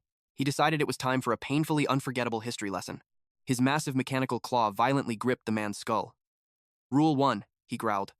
Betraying a client during an active commission is a capital offense. However, his cybernetic eye glowed with deadly intent. That rule completely vanishes if there are no surviving witnesses to report it. He watched the captain's eyes widen in sheer terror. Your precious defense guards will only find ghosts here. Dead men tell no tales. The color rapidly drained from the captain's face. Are you going to slaughter us all? He choked out. The beast tilted his head in mock confusion. Slaughter? My vocabulary isn't quite that sophisticated, but there is one thing I excel at, his fangs bared in a sinister smile. I absolutely love skinning megapigs alive. A blood-curdling scream shattered the air. Crimson painted the cold metallic walls as absolute horror unfolded in the shadows. Moments later, the heavy steel door hissed open, revealing the blood-soaked beast. His loyal grunts immediately bowed their heads, barking out a synchronized and terrifyingly warm greeting. With a sickening thud, he tossed a freshly peeled face onto the cold floor. Clean up this trash. You know the drill. Suddenly, the boss paused, realizing they were forgetting a crucial task. His lackey just tilted his head, completely lost in space. Rather than wasting breath explaining, the lion growled, ordering the idiot to go fetch the operation manual. He pinched the bridge of his snout, suppressing a massive headache. Why was he constantly surrounded by absolute morons? Another lackey hurried over with a quick report. Boss, the woman is here. Stepping from the shadows was a pale figure, draped in the crisp white coat of a corporate researcher. She trembled under the beast's piercing mechanical gaze. You summoned me? She stammered, terrified of making a wrong move. The boss cut straight through the pleasantries. He demanded a full debriefing on their latest shadow operation. Her fingers nervously twisted into her lab coat. She swallowed hard, desperately gathering the courage to speak to the monster. We were scheduled for a rendezvous, she finally managed to explain. A special client introduced through the dark network, but their signal completely vanished. The beast roared in sudden fury, causing the poor researcher to shriek and stumble back. Make sense right now! He snarled. She frantically babbled that a high-tier request had come in from a mysterious research vessel commanded by Captain Yu Sung Samuel. The mission was simple but incredibly dark. They were hired for a high-level corpse disposal. The beast's ears twitched. The Samuel family is involved? The researcher blinked, surprised that a brutal mercenary knew such a high-profile name. Are you kidding me? He scoffed. Everyone in the underworld knows them. They are the ruthless third cartel ruling over Titan. His mechanical eye narrowed dangerously. So, whose corpse are we hiding? She gulped heavily. A high-born captive. A lady of the legendary Eugene bloodline. To sweeten the deadly deal, those shadow operatives had promised a mind-blowing bounty of 1 million credits. But the lion merely let out a mocking sneer. 1 million credits for a simple cleanup? Those Titan bastards were definitely hiding a massive secret. His razor-sharp instincts flared up. The political underbelly of Mega Corp had been reeking of foul play lately. Whispers in the dark alleys spoke of a brewing war. The Ascertain family, the fierce young wolves of Mars, were openly baring their fangs at the Eugene Syndicate. This was pure insanity. After all, the mighty Eugene bloodline had ruled as the absolute monarchs of Earth for centuries. A storm of epic proportions was definitely coming. While the Ascertain faction was famous across the galaxy for engineering legendary starships, their true obsession lay hidden in the shadows. Forbidden genetic modification. The pirate captain licked his lips. He knew damn well that a corpse from the elite Eugene bloodline would be an absolute goldmine of top-tier biological enhancements. A wicked scheme formed in his mind. What if he snatched that premium prize and auctioned it off to the Ascertain scientists? Those twisted researchers were absolutely desperate for prime specimens. They would easily let him write his own blank check for a treasure like that. A terrifyingly greedy grin stretched across his face. This was his golden ticket, the ultimate heist to secure absolute, unimaginable wealth. Sure, part of him wanted nothing more than to tear those Ascertain bastards limb from limb for twisting him into a hulking, monstrous mutant. But in the ruthless underworld of space, personal vendettas took a backseat to cold, hard cash. Business was simply business. His train of thought was broken by his subordinate, Manu, who reported a dead communication link with their scout ship. The captain narrowed his mutated eyes. Had some foolish prey dared to set an ambush against them? Manu stammered in absolute uncertainty. A vein popped on the captain's massive forehead, utterly enraged that rats were sneaking around their hunting grounds. He had no clue what kind of suicidal fools were hiding in the cosmic shadows, but they certainly had a terrifying amount of nerve. With a menacing growl, the boss made the call. Once they pillaged their current target, they would set a direct, bloodthirsty course for the young Samuel vessel. His booming voice echoed through the bridge, commanding his ruthless pirate crew to arm themselves for absolute slaughter. A chorus of savage war cries erupted from the deck. The thrill of the hunt had their blood boiling with pure, unadulterated excitement. Their orders were merciless. Obliterate the target vessel and erase every single trace of evidence. The pirate dreadnought roared to life, its core humming with devastating, destructive energy. The cannons unleashed hell, and as the targeted cruiser was consumed by infernal flames, the pirate ship blasted away at breakneck velocity. They tore through the dark void like a demonic shooting star. Meanwhile, a planted explosive began its deadly countdown on the doomed hull. The resulting detonation shattered the cosmic silence with apocalyptic force.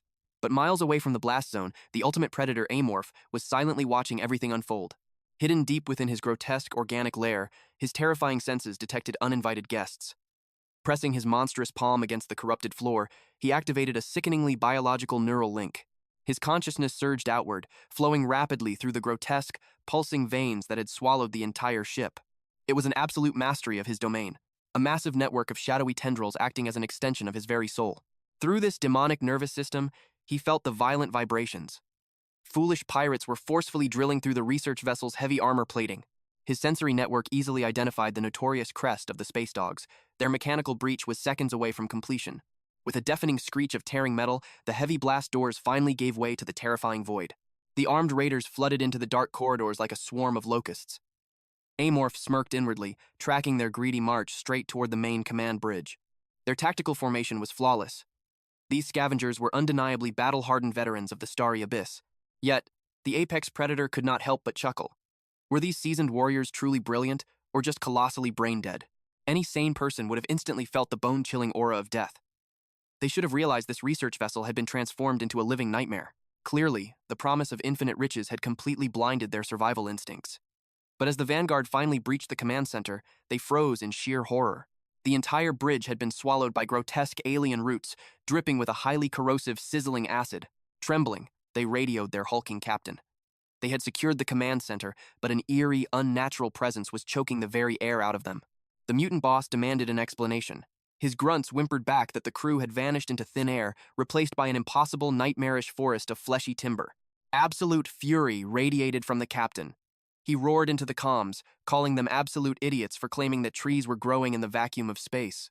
The terrified mercenaries desperately swore on their lives. This terrifying botanical hellscape was real. Fed up with their pathetic whining, the towering brute decided to storm the ghost ship and witness this madness with his own two eyes. He barked a lethal promise. If this was a stupid prank, he would personally crush their skulls into cosmic dust. Back in his horrifying sanctuary, Amorph analyzed his incoming prey. He tasted the electrical hum of two elite, biomechanical combat hearts entering his domain. The monstrous life force of the mutant captain blazed like a beacon of pure energy. His alien eyes then scanned the rest of the boarding party. His senses locked onto an insectoid warrior, continuously leaking toxic, mind-altering pheromones into the atmosphere. Beside him stood a fearsome Star Union cyborg, a cold machine completely lacking a human heart. A sinister thrill ran through Amorph's veins at this magnificent, multi-species buffet. Fate was smiling upon him. He had been struggling to hunt down the blood of 10 distinct, non-human races across the galaxy. This diverse pirate crew was practically a gift from the heavens. Their alien genetics were the exact catalyst he needed to finally trigger his next stage of monstrous evolution. But suddenly, a bizarre anomaly caught the apex predator completely off guard. Hidden among the gallery of cosmic freaks was what appeared to be a completely average, ordinary human female. However, his terrifying perception saw through the disguise. Instead of organic brain matter, a highly advanced supercomputer was buried in her skull, projecting a flawless, deceptive illusion of humanity. Amorph cast a lingering, protective gaze over her. Number 26 gently tilted his head, innocently asking where his mighty guardian was heading. The monstrous main character assured his little companion he was merely stepping out, but he firmly ordered number 26 to remain hidden in the safety of the nest, far away from the impending bloodshed. Pointing a shadowy appendage toward the heavy plasma gun, Amorph gave the boy a crucial mission. He needed him to guard this powerful weapon with his life. He stressed just how vital this task was to their ultimate survival. Filled with sudden purpose, number 26 beamed brightly and happily accepted his duty. With his vulnerable ally fully secured, Amorph slipped into the suffocating darkness, striking at the exact moment the enemy's guard dropped. His strategy was delightfully ruthless. By destroying the ship's core power source, he would completely obliterate their only path of retreat. Knowing the bottomless greed of these arrogant scavengers, he accurately predicted they would spread themselves far too thin, desperately trying to secure both the research vessel and their own ship. His razor-sharp senses had already mapped out their fatal mistake. They were foolishly dividing their armed forces into weak, isolated squads of looters and defenders. And the very moment they scattered in the dark, the ultimate apex predator was unleashed. It was time for Amorph to begin his hunt. just like he always did. Deadly, pitch-black fingers silently pried into the heavy steel blast doors. With terrifying, unnatural strength, he wrenched the massive metal wide open.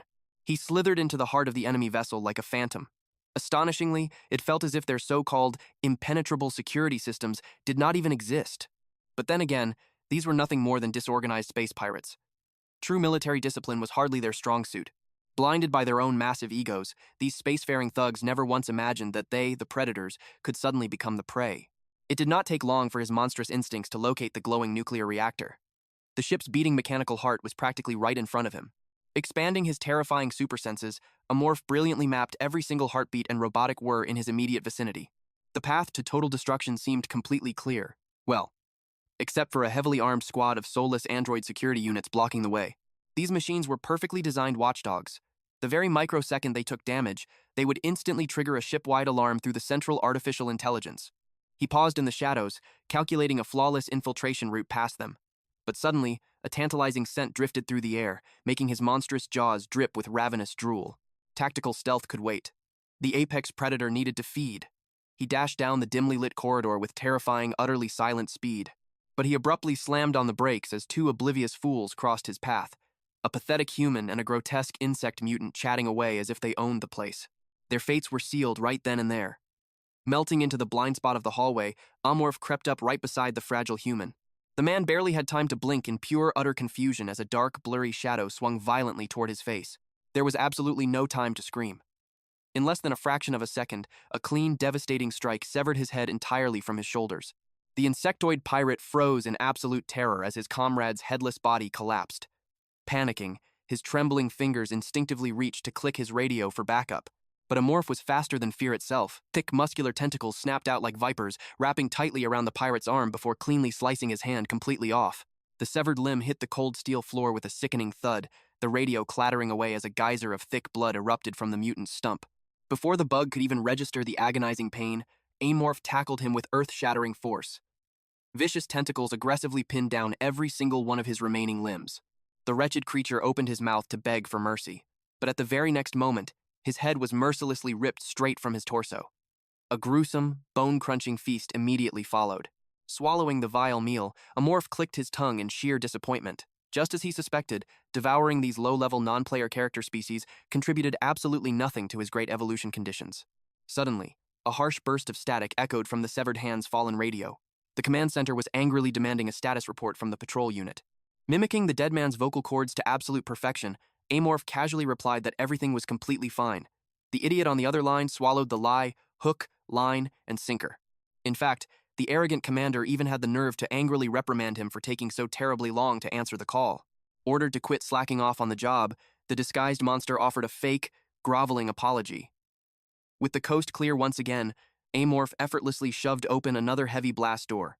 Engaging those unfeeling androids in direct combat was a complete waste of precious time. Instead, his calculating gaze critically scanned the structural layout of the area. A truly sinister plan formed in his mind. Unleashing his terrifying biological arsenal, he showered the sturdy metal flooring with highly corrosive bubbling acid. The steel plating violently hissed and dissolved away into toxic sludge. And right beneath the melted floorboards, the pulsing nuclear power core was gloriously revealed, exactly as he had calculated. Any decent human guard would have instantly smelled the burning metal and raised hell. But against strictly programmed androids, it was like taking candy from a helpless baby. Their rigid artificial intelligence simply lacked the capacity to process such bizarre, unexpected anomalies. The path to the engine was finally, beautifully clear. Meanwhile, pure chaos had erupted elsewhere. Deafening, terrifying bangs echoed through the ship as the control room desperately screamed into their radios for emergency backup. Hysterical voices flooded the communication channels, reporting that an unstoppable, nightmare-inducing monster was violently trying to break down their reinforced door. The terrified operators stared at their security monitors in sheer, absolute despair. They painfully realized that their scattered forces were nowhere near enough to be sent to their rescue. Voice cracking with mounting dread, one of the men frantically begged to know the location of their almighty captain and the assault team leader. A grim, soul-crushing reply came through the static. The team leader was already dead. Pure, unfiltered franticness consumed the room as the dark shadow of absolute doom loomed heavily over them. The terrifying screech of twisting metal filled the air. They were informed the beast was breaching the door, forcing them to blindly lock and load their weapons for a final, desperate battle. But the will to fight had entirely left their souls. Clutching their weapons with violently trembling hands, the doomed pirates could only sob, desperately expressing how they did not want to die. Meanwhile, the pirates stood completely paralyzed, their jaws practically hitting the floor. They could barely process the absolute nightmare playing out on the security monitors. The horrific playback revealed the sheer bloodbath that had just swept through the vessel. The pirate boss narrowed his eyes, utterly baffled by the chilling aftermath. Bizarre alien flora had swallowed the interior, and not a single living soul was in sight. The massive corporate cruiser had been transformed into a floating graveyard. Desperate to unmask this invisible Grim Reaper, the boss barked at his lackeys to rewind the surveillance tapes, but the ghastly footage only showed mangled guards missing limbs, while the remaining survivors had completely lost their grip on reality. Every single crew member had been utterly broken, either physically shredded or mentally shattered into pieces. This terrifying mystery only fueled the boss's burning question. What kind of demonic entity could orchestrate such absolute devastation? Barking orders, he forced his trembling crew to dig deeper into the system archives. On screen, the crisis response commander was screaming desperately at Unit B3, ordering them into the fray the second their comms were back online. The pirate captain instantly recognized the man as the head of the vessel's elite defense force. He even spotted the high and mighty young Samuel caught in the crossfire. The entire security detail had been completely wiped out, leaving the elite corporate executives trembling in absolute terror. But the next piece of footage sent a shiver straight down his spine. The shadowy beast was launching its assault from the ceiling. It flawlessly used the million-dollar tech for cover, even weaponizing the ship's fire extinguishers with chilling tactical precision. The brutal truth hit the boss like a freight train. This was no mindless beast. It possessed a terrifying, calculating intelligence. That predatory cunning made it a catastrophic threat. The footage then showcased the monster mercilessly tearing into Arnold. Originally, the captain's biggest headache was dealing with the wrath of the powerful Eugene family. Now, his only priority was surviving long enough to secure the target's corpse without getting slaughtered. He barked out a command to Manu, but the woman was frozen, her mind blank with sheer panic. A second, thunderous roar snapped her back to reality. The boss demanded she repeat her previous report about the communications blackout from the day before. Stammering, she confirmed their original rendezvous was scheduled for yesterday. But when the target ship vanished into thin air, they had been forced to hunt for it through the vast darkness for 24 agonizing hours. The pirate leader had already pieced together the ship's layout during their approach. The real fatal blind spot?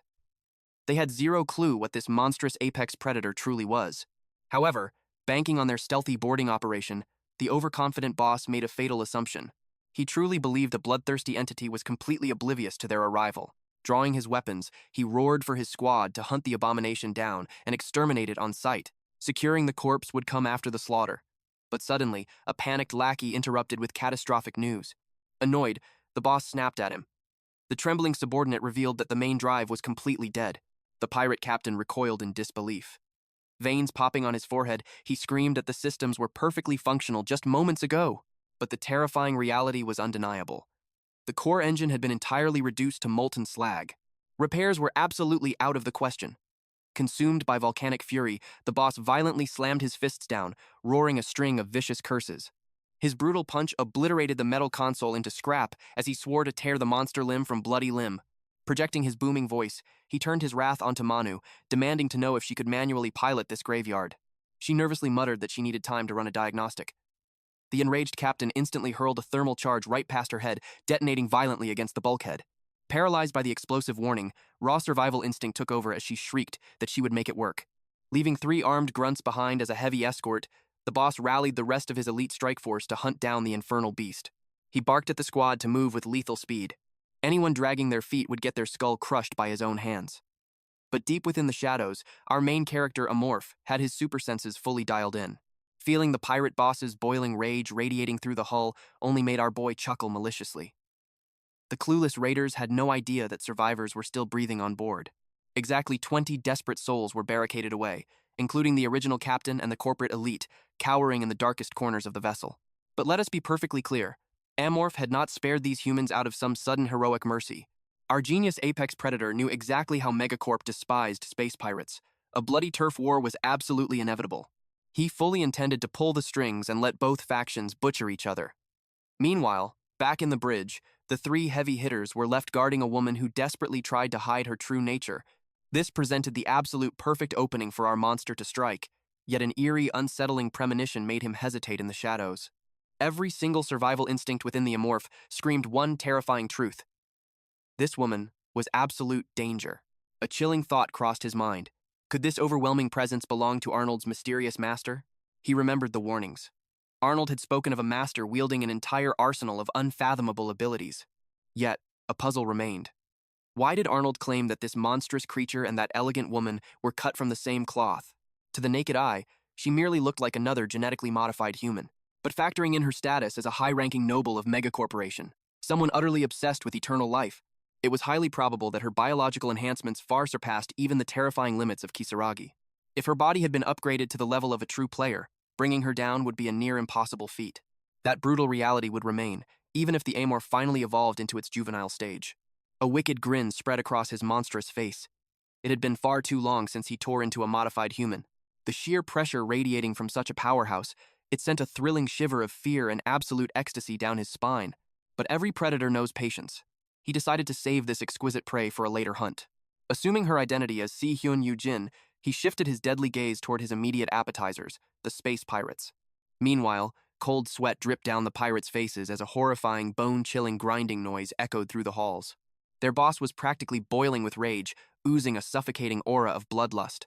Suddenly, a sharp beep from their radio pierced the heavy silence. A subordinate frantically called out, reporting that their biological scanner had picked up living human signals. The boss merely glared, his voice dripping with venom. "And your point is?"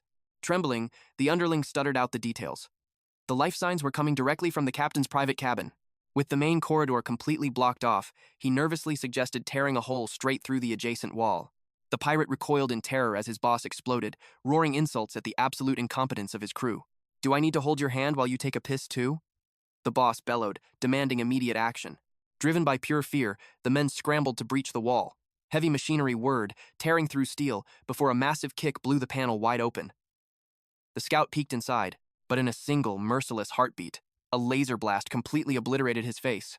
A relentless hail of gunfire forced the surviving pirates into cover. Enraged, the pirate boss roared at his useless meat shields to push forward. Throwing caution to the wind, the boss charged headfirst into the storm of bullets. With a brutal swing, he crushed a guard's skull with his massive weapon. He did not stop there. His fists became a blur of unstoppable carnage. The terrified humans screamed in despair, realizing a true monster had breached their walls. The cabin transformed into a gruesome slaughterhouse. Amidst the horrific bloodshed, a single pitiful groan echoed from the floor. The last guard's bones shattered with a sickening crunch as his life faded away. Watching the geyser of crimson, a surviving researcher let out a blood-curdling shriek. Paralyzed by absolute dread, he watched the towering pirate boss approach. Falling to his knees, he begged for mercy, screaming his total surrender. A dark, sinister shadow fell over the boss's face. "Do you really think our blood cartel gives a damn about white flags?" Desperation clawing at his throat, the man quickly revealed his identity. He was the ship's chief medical officer, pleading that his skills made him too valuable to kill. The massive weapon halted just inches from the doctor's face. That little title had finally caught the pirate's attention. Grabbing him by the collar, the boss growled his demands. "Where is your cowardly captain, and why is a medic hiding in his private quarters?"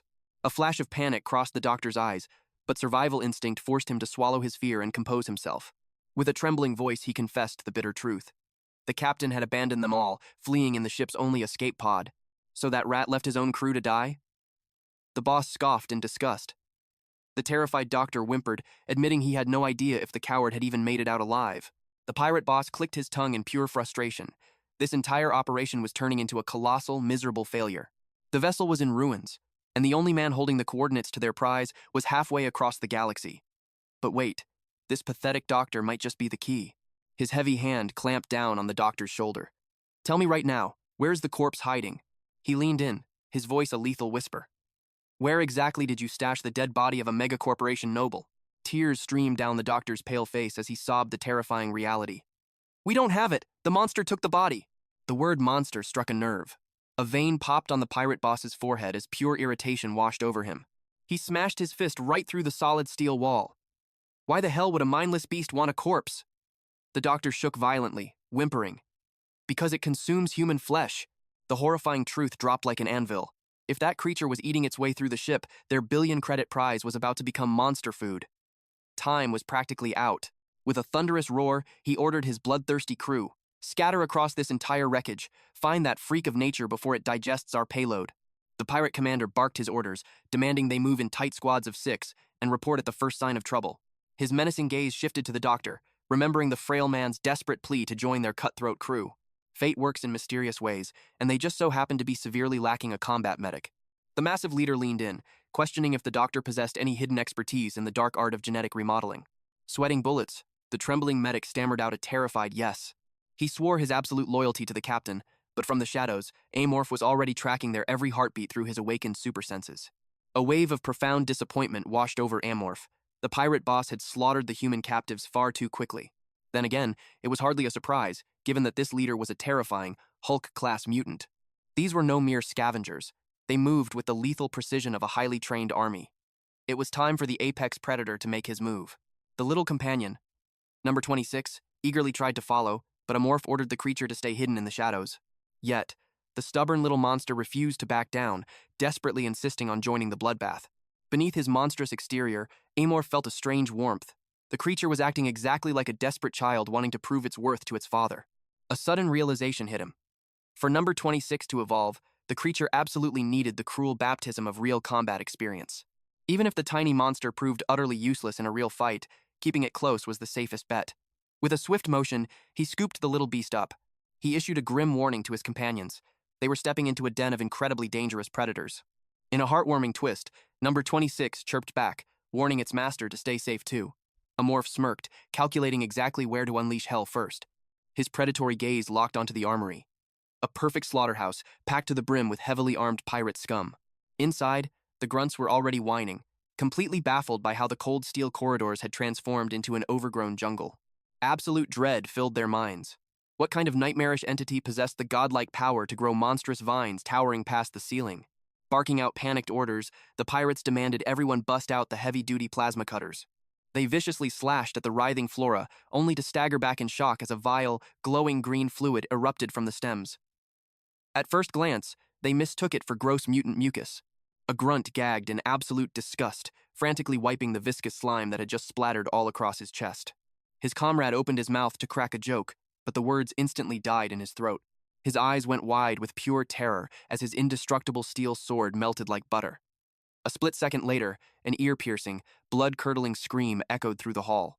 The pirate soaked in the green fluid was dissolving alive, his face melting off his skull in a horrifying display of absolute agony.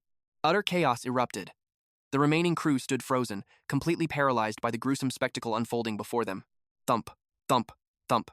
Heavy, monstrous footsteps shook the floorboards, and before anyone could blink, a massive blade erupted straight through a pirate's chest. Panic reached a boiling point.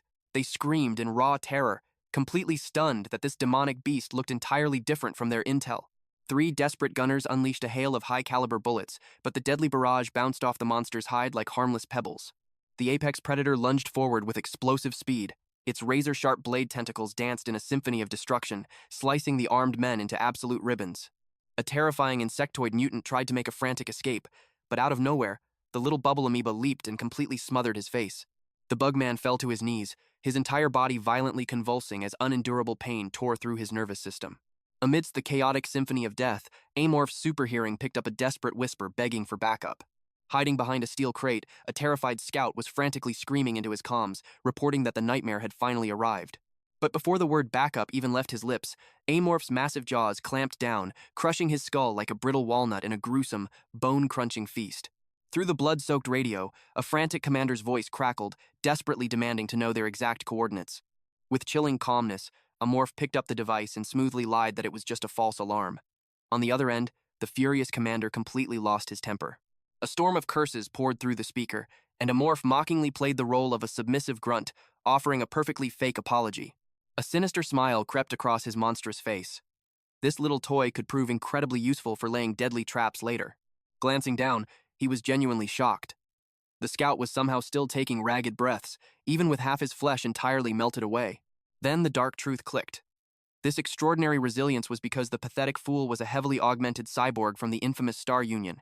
Unlike the biomaniacs at Mega Cobb who obsess over genetic evolution, the radical zealots of Star Union firmly believe that weak mortal flesh must be purged and replaced with cold, unforgiving steel.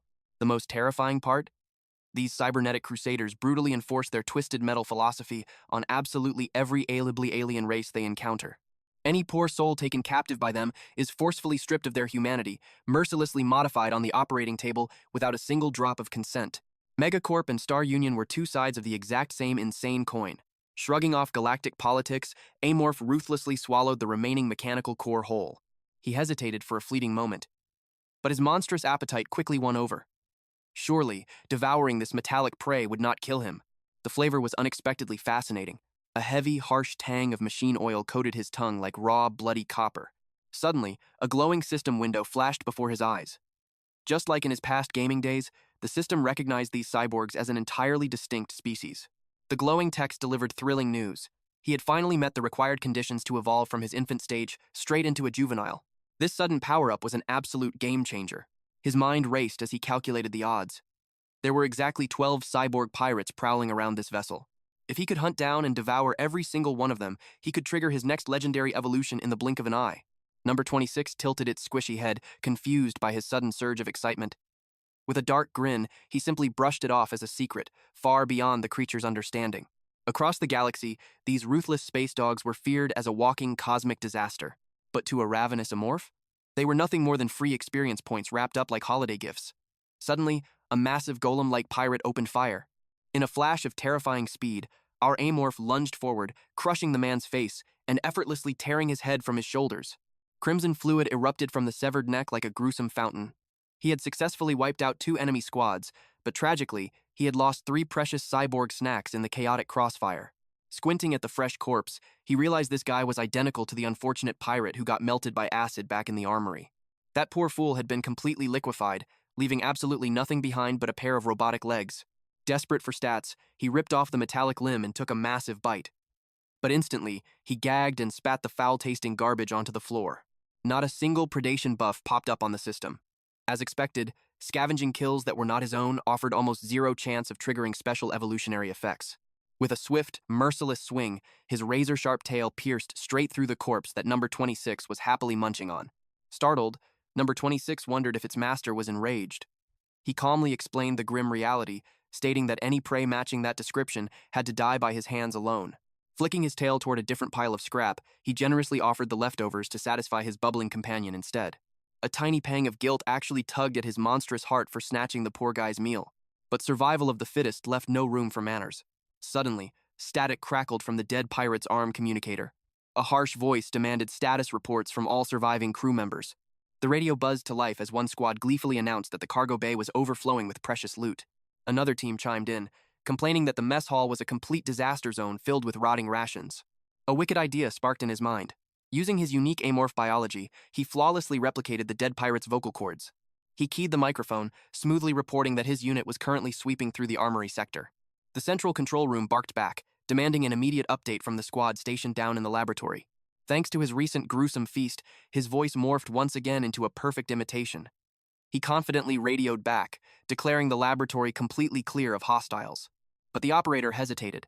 Suspicion dripped from the radio waves, because that definitely was not the voice of their designated communications officer.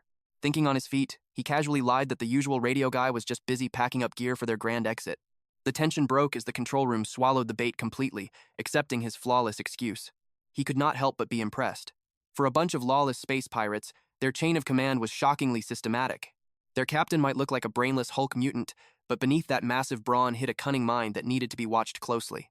Shaking off his tactical thoughts, he looked down at his squishy partner. He still could not wrap his head around the bizarre fact that he was actually teaming up with a bubble amoeba. If the veteran gaming community back home saw this, they would absolutely lose their minds. After all, the Amorph race was notoriously designed as the ultimate solitary predator.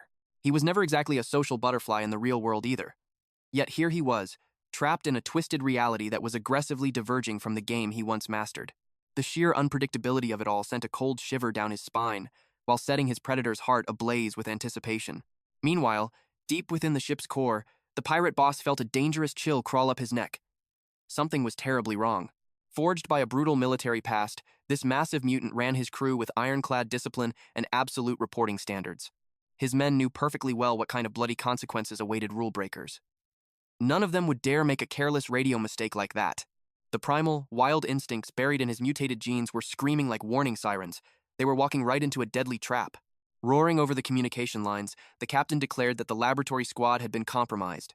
He immediately ordered every available unit to storm the lab and wipe out the threat. Turning to the ship's trembling doctor, The towering brute demanded to know the fastest routes to the escape pods and the main engine core. Terrified by the mutant's lethal aura, the doctor frantically pulled up the holographic blueprints and pointed the way. A volcanic fury boiled within the captain's massive chest. Absolutely no one dared to mess with his beloved warship and live to tell the tale. If he could not keep his prized vessel, no one would. He was going to secure an escape route and blow the entire ship to cosmic dust by planting a bomb right in the engine room. He figured the ship's engine ran on a nuclear core anyway. So rigging a small explosive to it? That was child's play. The moment he was safely off this floating coffin, he would hit the detonator. That monstrous freak would be vaporized into cosmic dust along with the entire vessel. As for his loyal subordinates left behind, they were nothing but acceptable casualties. The universe was overflowing with desperate scum begging to join a pirate crew. Replacing them would be absolutely effortless. He only needed to secure Manal and the ship's doctor.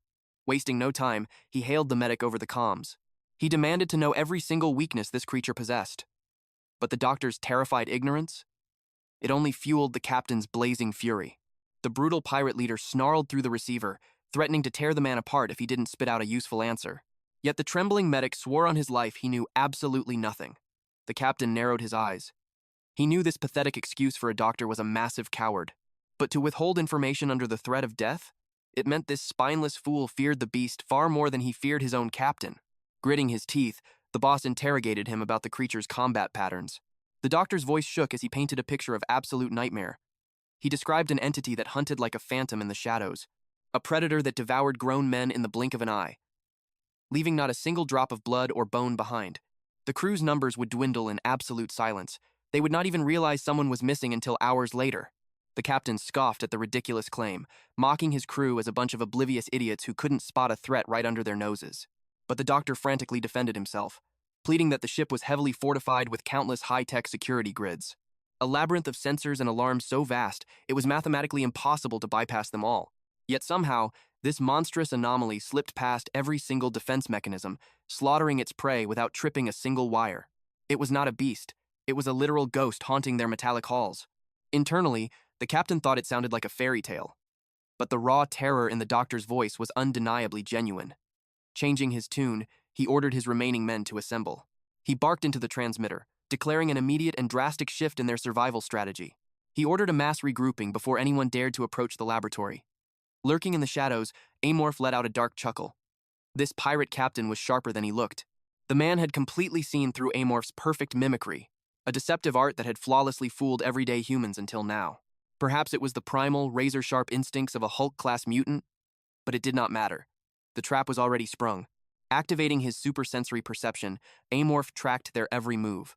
The pirate grunts grumbled in frustration, but they were marching straight toward the designated rendezvous point. A sinister plan formed in our main character's mind. It was time to unleash a brand new hunting strategy. His dark tentacles slithered forward, seamlessly fusing with the surrounding alien flora. He had just initiated the terrifying technique known as the nest maneuver. Instantly, his neural network exploded outward. His cognitive presence expanded through every single branch and root. A rushing current of hyper-awareness surged through the ship's infrastructure, hijacking the very walls and corridors of the vessel. Subsidiary neural link. Successfully established. The foolish pirates were now blindly marching right into the belly of the beast. Suddenly, a cold sweat broke out among the crew. They realized the creeping vines around them were wriggling with unnatural life. Without warning, Amorph triggered his paralyzing spores. A suffocating black mist erupted from the twisted flora, washing over the pirates in a devastating wave. White foam violently bubbled from their mouths as the neurotoxin claimed their lives instantly. The sheer power of the nest maneuver was overwhelming, and it would only grow stronger once he evolved into his juvenile stage. He had only tested the skill out of pure curiosity, yet the lethal results wildly exceeded his dark expectations. But power always comes with a price. A sharp wave of dizziness hit Amorph as severe exhaustion set in. Draining that much raw energy in a single burst had triggered an agonizing, bottomless hunger. Just then, number 26 bounced happily over to him, curiously asking where they were heading next. With a ravenous glint in his eyes, Amorph invited his little companion to join an absolute feast. Moments later, our main character snatched up a fresh corpse, his razor-sharp teeth effortlessly shredded through dense muscle and sinew in a gruesome display. Between monstrous bites, he realized a grim truth about these spacefaring scumbags. They were practically hardwired to abandon their dying comrades. Not that Amorph was complaining. Their cowardly betrayals just meant a free, uninterrupted buffet for him. Beside him, Number 26 was happily munching away, enjoying the bloody spoils of their victory. Scanning his prey, he realized 5 of his 7 recent kills were cybernetically enhanced. A system prompt chimed in his mind, updating his evolution requirements. He had successfully consumed 8 cyborgs in total. Only 2 more remained to complete the ultimate genetic sequence. The glorious evolution into his juvenile form was finally within reach. But there was a slight complication. The other 5 cybernetic pirates had managed to slip away during the chaos. His heightened senses tracked their frantic escape to the ship's training room. He tilted his monstrous head. Why retreat to a dead-end chamber like that? A wicked realization dawned on him.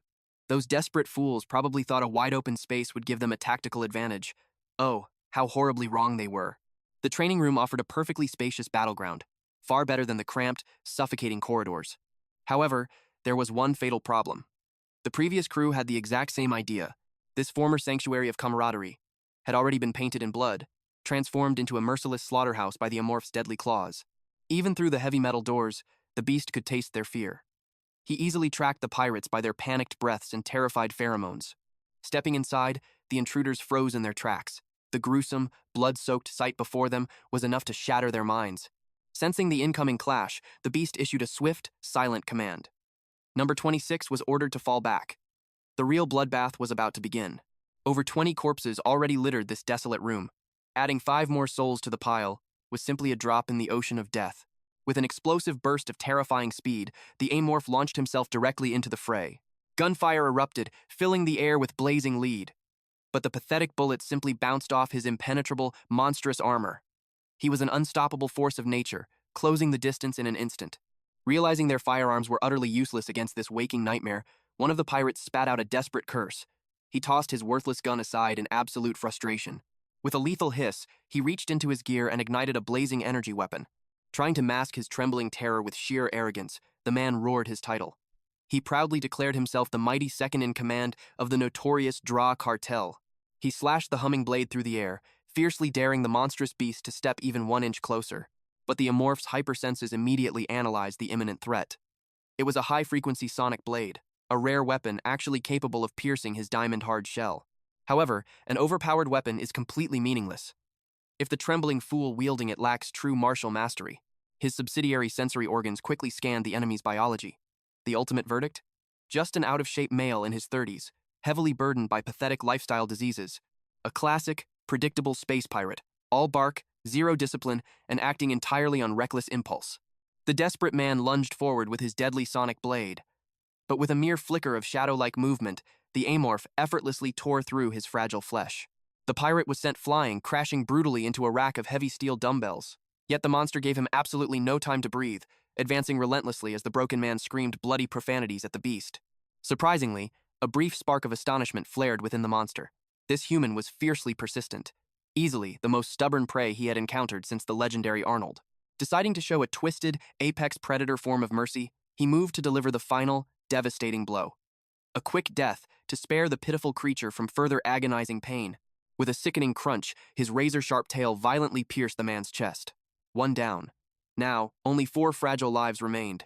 His predatory instincts locked onto the nearby dressing room where the rats were hiding, but just as he prepared to resume the hunt, ding, a glowing system window suddenly materialized before his eyes. The mystical notification immediately sparked his endless curiosity. By successfully absorbing the essence of human genes, he had unlocked the ultimate right to claim the mysterious trait known as human nature. He paused his slaughter, his alien mind furiously analyzing the prompt. What kind of strange evolutionary path would this unlock? The title seemed dangerously broad and overly comprehensive. Though beggars can't be choosers in this brutal cosmic game, he hesitated, weighing the heavy burden of accepting it. In the vicious, blood-soaked arena of space survival, tens of thousands of unique characteristics exist. But ultimate power always comes with a devastating price. Take the notorious Hulk mutant's rampage trait, for example. While it grants double the explosive physical strength, the unfortunate host completely sacrifices their rational mind to mindless, unstoppable fury. In this twisted system, there are far too many abilities where the deadly curse heavily outweighs the divine blessing. And worst of all, system characteristics masking themselves with vague, ambiguous names were almost always a lethal trap. This vast, endless galaxy is nothing but a dark dystopia, a lawless void crawling with vicious, godlike beings. On one side, the ruthless Star Union Empire, mercilessly abducting countless souls and forcing them into cold, unfeeling mechanical bodies. On the other side, the greed-driven megacorporations. Playing God by twisting human genes into unspeakable biological nightmares, they warp life and death without a second thought. In a twisted reality where such monsters dictate the very fate of human civilization, there was simply no way, absolutely no way that a system born of this universal madness would grant genuinely positive human qualities. His cold, calculating mind raced through the terrifying possibilities. If this mysterious trait forced him to feel overwhelming, crippling human emotions, it would become an absolute, fatal weakness on the battlefield. For an apex amorph that must devour intelligent life to constantly evolve, the emotional risk was simply catastrophic. With grim resolve, he mentally prepared to decline the dangerous offer. But right before he could reject it, a strange, primal pulse echoed deep within his core. His subsidiary organ vibrated violently, desperately urging him to rethink his choice. A profound, sudden realization washed over his alien mind. Perhaps this hidden evolutionary path held unimaginable, game-changing value. Those tiny sensory tentacles had never steered him into a deadly trap before. Placing his absolute trust in his primal, monstrous instincts, he finally made his fateful decision. He accepted the trait. A blinding flash of divine system light completely engulfed the blood-stained room. And then, absolute silence. Nothing happened at all. He frantically checked his own biological structure. No new demonic horns, no extra bone armor, no terrifying physical mutations whatsoever. He searched his darkened soul for any crippling empathy, but found absolutely no sudden surge of human guilt in his heart. This legendary human nature was entirely a hidden, psychological awakening. Just 3 more kills. That was all Amorph needed to finally unlock the superpower enhancement evolution. He had just acquired the human nature trait, a crucial, instinct-driven survival skill that would guide his choices when the shadow of death came knocking. Scratching his head, our monstrous protagonist let out a sigh. This brand new ability felt perfectly average, nothing too overwhelming, but he quickly brushed the disappointment aside. The only thing that truly mattered was that the brutal evolution conditions were finally met. Suddenly, number 26 crept up beside him, his tiny voice trembling as he checked on his fearsome companion. "Is everything all right?" the little guy whispered, sensing an eerie shift in the atmosphere. He nervously pointed out that Amorph had been standing completely dead still for an uncomfortable amount of time. Amorph mentally scoffed. The weak should never worry about the apex predator. Without a single word, the terrifying hunt resumed. The metallic scent of terrified pirates drifted through the massive training room. And our protagonist? He planned to slaughter every last one of them. The facility had transformed into a literal ocean of blood. Echoes of desperate, agonizing screams bounced off the cold steel walls. Hiding in the suffocating darkness, a lone survivor clutched his blaster, his fingers violently shaking against the trigger. Shoved deep inside a cramped storage locker, cold sweat completely drenched his face as he wondered if his time was up. His mind raced with pathetic excuses. He was the nice guy of the crew. He absolutely did not deserve to become monster food today. Creak! The horrifying sound of tearing metal made his blood run cold. The Grim Reaper was standing right outside his door. Trembling in pure terror, he desperately prayed for Chief Zubaka to grant him divine protection. But silent prayers mean absolutely nothing to an apex predator. Amorph's deadly, overwhelming senses had already locked onto his exact coordinates. Thump. Thump. The heavy footsteps seemed to fade away into the distance. The terrified pirate let out a massive sigh of relief. Hope sparked in his eyes. He would escape this living nightmare, flee straight to the Star Union, and never look back. He cautiously peeked through the locker vents to confirm his safety. Splash! A deadly appendage ripped straight through his stomach. Through the narrow slit, horrific, mutated fingers grabbed the metal frame, effortlessly tearing the thick door completely off its hinges. The pirate's eyes bulged in absolute despair. Staring right back at him was a nightmare fueled by blood-soaked, razor-sharp fangs. A blood-curdling shriek echoed through the empty halls. But it was quickly silenced by the sickening crunch of tearing flesh and bone. Clang! Useless cybernetic limbs crashed to the floor. As Amorph devoured his prey, he smirked internally. Nobody escapes the ultimate hunter. That made 11 cyborgs completely wiped out.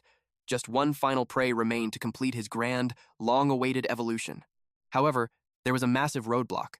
The final target was hiding in the control room, standing right next to the one absolute monster Amorph wanted to avoid. A terrifying, genetically modified freak of nature. Judging by that overwhelming aura, he definitely carried the legendary Eugene bloodline. Changing his tactical approach, our protagonist decided to crush the pirate leader first, before dealing with the real threat. But suddenly, his sensory tentacles flared with an absolute warning. A deadly presence was approaching fast. Bang, bang. Laser fire ripped through the air alongside vicious curses. Amorph twisted his body flawlessly, dodging the fatal shots by a hair's breadth. Clinging silently to the ceiling, he glared down. The pirate boss stood there, radiating immense killing intent after losing his entire crew and his second-in-command. The hunter had become the hunted? Amorph had not expected the boss to track him down so quickly, but this actually worked perfectly in his favor. After all, a purebred Hulk mutant was a walking treasure trove of premium, top-tier genetic material. This was the ultimate chance. He could harvest this massive gene essence, power up his monstrous body, and then confidently storm the control room. Scanning the bloody room, Amorph's eyes suddenly locked onto a familiar face. The temporary medical team leader was standing right there. What a pathetic betrayal. To think this supposedly honorable doctor had completely sold his soul to the pirate scum, but traitors all taste exactly the same in the end. Preparing for absolute carnage, Amorph ordered number 26 to fall back and stay out of sight. Shivering in pure terror, the tiny companion begged his terrifying friend to please survive this insane, overwhelming clash. Amorph simply gave a confident, chilling response. The concept of defeat simply did not exist in his vocabulary. Blending seamlessly into the cold metal wall, number 26 activated his camouflage, whispering a final, desperate prayer for his dear baby. Now fully focused, Amorph analyzed his brutal prey. The boss's towering, mountain-like pressure was seriously no joke. Standing over 3 meters of pure, unadulterated muscle, the behemoth looked like a literal god of destruction. Any sane person would immediately bet against our monster. Facing an evolved Hulk mutant in a straight brawl was basically a guaranteed death sentence. But Amorph's blood was boiling with absolute thrill. Meanwhile, the surviving cowards in the control room glued their terrified eyes to the security monitors. Watching the deadly tension skyrocket, one pirate nervously suggested they should rush out and back up their massive leader. But the cowardly crew instantly rejected the idea. Their strict, absolute orders were to stay put and protect Manu, leaving the giant boss to face the nightmare all alone. The restless thugs barked at Manol, demanding a time frame for the hack. Without looking up, she calmly stated that the final sequence was locking into place. A towering pirate growled, furious that such a rusty piece of junk was stalling their grand heist. With a heavy sigh, Manol explained the absolute nightmare they were dealing with. They were trying to crack the legendary artificial intelligence of a Mega Cobb battleship. This system was the absolute pinnacle of space engineering and cybernetic science. Bypassing its impenetrable firewall was practically a miracle, but such high-level concepts flew right over the dull-witted mercenaries' heads. They simply bared their teeth and ordered her to speed things up. Manol simply tuned them out. In the quiet of her own mind, she was busy praising Arnold's flawless execution. The beast had cunningly cloaked itself within a dense smokescreen. But such basic parlor tricks were useless against her divine remote viewing ability. Her omniscient gaze caught everything. The creature had completely ransacked the research lab, successfully plundering the highly classified genetic samples. What a terrifyingly brilliant predator. Cross-referencing the database confirmed it. The entity had completely ignored the useless materials, taking only the priceless biological blueprints. The implications were spine-chilling. This meant the anomaly possessed full cognitive control over its terrifying abilities. A thrilling hypothesis crossed her mind. Could this apex predator actually absorb raw genetic material to fuel its own limitless evolution? If so, they were kindred spirits, two sides of the exact same coin. And because of that undeniable fact, she knew the boss, Elchin, was walking right into his own grave. After all, Elchin was nothing more than a synthetic freak, a puppet artificially pumped full of power by the desires of lesser men. He was a truly pathetic existence, a tragic lab rat who could not even comprehend the grotesque foundation of his own body. Honestly, his insufferable ego had been grinding her gears for far too long. Watching him meet a brutal end would be absolute music to her ears. And as for these loudmouth pirates surrounding her, their expiration date had officially arrived. It was time to clean house. She needed to systematically eradicate them, starving the advancing monster of any extra genetic fuel. The brutes demanded to know if the hacking was finished, completely oblivious to the lethal shift in her aura. You see, the woman known as Manal carried many terrifying titles. Slowly, she slid off her glasses. In a flash of lethal silver, a deadly biometal blade erupted directly from her forearm. To the bitter enemies of Mega Cobb, she was feared as the infamous Helix Witch. But to the inner circle, she was revered as the Shadow, a being of absolute dread. The supreme patriarch of the family, Akira Eugene, knew her by an even darker classification, Code White. Yet, the man who once dared to call himself her father simply named her Se-Hyun. She was the absolute masterpiece of the Eugene family's genetic tampering, the singular forgotten heir holding the true power of their cursed bloodline. Meanwhile, back in the heart of the battlefield, the tension finally snapped as the boss lunged forward. He unleashed a devastating full-throttle assault straight toward the terrifying creature. But Amorph's reflexes were godlike. Slipping past the lethal strike, he parried with a mere flick of his fingers, instantly countering with a vicious sweep to the cyborg's metal leg. The sheer force sent the boss reeling backward, a heavy groan escaping his lips as his balance completely shattered. But as Amorph's tentacle whipped into a nearby capsule, a crackle of dangerous static filled the air. Blinding high-voltage electricity surged violently through his mutant nervous system. The truth struck like a bolt of lightning. The cunning bastard had secretly planted a devastating electromagnetic pulse grenade right under his nose. Amorph narrowed his piercing eyes. Did this arrogant fool seriously mistake him for some cheap, mass-produced combat android? If so, he had severely miscalculated.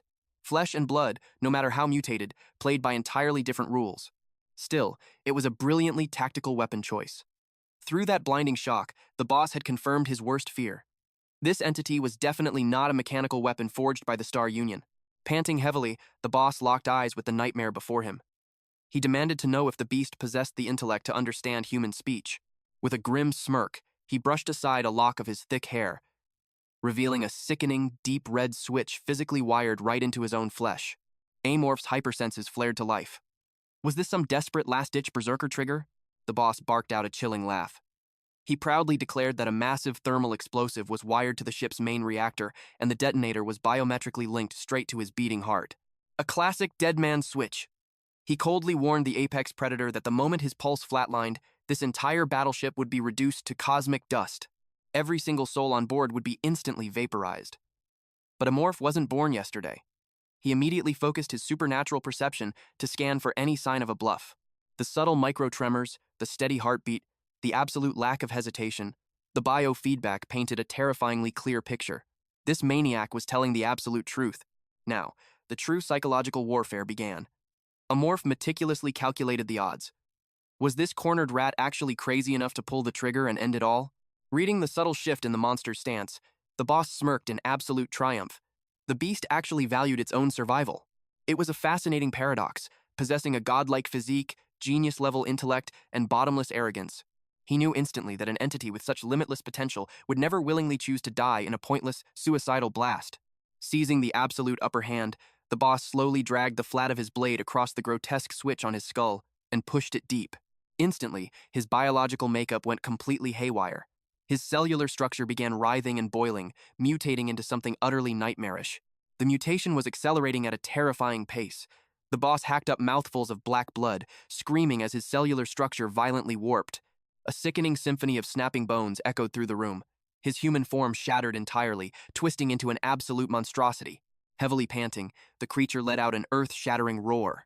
Watching from the shadows, Amorph could only scoff at the grotesque abomination before him. This was no simple gene splicing. Something far more sinister and ancient was awakening inside that colossal body. With a single, devastating stomp, the immense pressure exploded the solid concrete floor into a spiderweb of craters. Amorph immediately recognized that overwhelming aura. The beast had forcefully absorbed the DNA of a mountain crawler. Legends call them the Dragons of the Rocks, infamous across the wasteland for their impenetrable, diamond-hard armor. The mutated titan roared to the heavens before vanishing in a blinding blur of monstrous speed. Amorph whipped his lethal tail toward its chest, but froze instantly. The explosive strapped to the boss was a trap. Hesitating for just a split second, Amorph took a catastrophic counterattack. The brute smirked maliciously, waiting for his prey to collapse in absolute agony. But to his total shock, Amorph barely even flinched.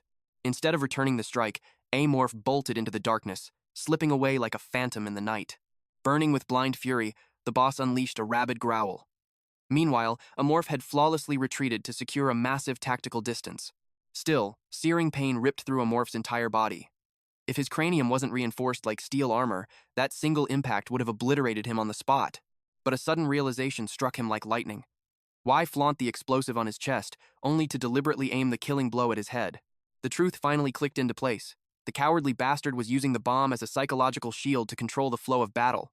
Mocking his prey, the mutated boss proudly declared that all resistance against his supreme form was absolutely futile. Amorph gritted his teeth as he calculated his odds. The tactical reality was grim. Besides a suicidal direct strike to the heart, his offensive options were severely handicapped. That mountain crawler armor was practically invincible. Without a high-grade plasma weapon, piercing that legendary shell was nothing but a fool's errand. But Amorph still held a deadly trump card. All he needed was one clean stab anywhere through those defenses, and absolute victory would be his. The enemy, however, possessed battle instincts of his own. Anticipating the lethal threat, the boss fiercely locked onto Amorph's deadly tail. With bloodlust burning in his eyes, the colossal mutant launched a devastating all-out charge. Yet, a cold smirk crept across Amorph's face. His stinger was far from the only deadly weapon hidden within his terrifying arsenal. Slipping flawlessly through the brute's massive fingers, Amorph flipped backward, dancing around a relentless barrage of bone-crushing strikes. Deadly venom practically dripped from his fangs and razor-sharp claws. If he could just crack that arrogant armor, his lethal toxins would melt the boss from the inside out. The million-dollar question remained. How could he shatter the absolute defense this arrogant mutant was so endlessly confident about? In a brilliant flash of tactical genius, Amorph's hand locked firmly onto the grip of his sonic blade. He knew the biological secret of these behemoths. Hulk-class mutants suffered from one inescapable fatal flaw. It was a brutal game of attrition now. Amorph just had to survive the apocalyptic onslaught until that hidden vulnerability fully exposed itself. The pitch-black labyrinth of the cargo hold, the very place Amorph first awakened to this world, was the ultimate playground for stalling time. Boom! A terrifying shockwave violently shook the metallic walls of the vast cargo bay. The rampaging boss tore through the heavy steel containers like wet paper, blindly obliterating everything in his path to hunt down his prey. Swarms of massive cockroaches scattered in absolute terror as the unhinged titan stomped ruthlessly through their nest. Skewering a giant roach with his tail, Amorph devoured it for a desperate energy boost. Facing that godlike physical power head-on was basically suicide. Hulk types possessed overwhelming, lightning-fast agility, paired with apocalyptic destructive force. But that insane power output came at a massive cost. Their stamina burned like wildfire, forcing their bodies into inevitable deadly cooldown phases. If Amorph could just keep dancing on the edge of death, constantly goading the monster into burning its life force, the beast's massive muscular system would eventually lock up entirely, completely paralyzing it regardless of its raging willpower. Patience was his absolute only path to victory. The furious mutant roared into the darkness, demanding to know where the pathetic insect was hiding. Melting perfectly into the pitch-black shadows, Amorph bided his time. His golden window of opportunity was rapidly approaching. His predatory mind raced through the data. This specific mutation granted the bastard 2 separate beating hearts. The ultimate gamble was guessing which of the 2 organs held the dead man's switch to the devastating explosive. Anatomy dictated that a Hulk mutant's primary core rested on the left side. Logic screamed that the detonator was wired directly into the main organ. But Amorph knew better. This boss was a highly cunning predator, not just some brainless, muscle-bound brute. It could be a master-class lethal bluff. Betting on the wrong heart meant instant, fiery annihilation for them both. Suddenly, a massive shadow eclipsed him. The monster had somehow tracked his exact location.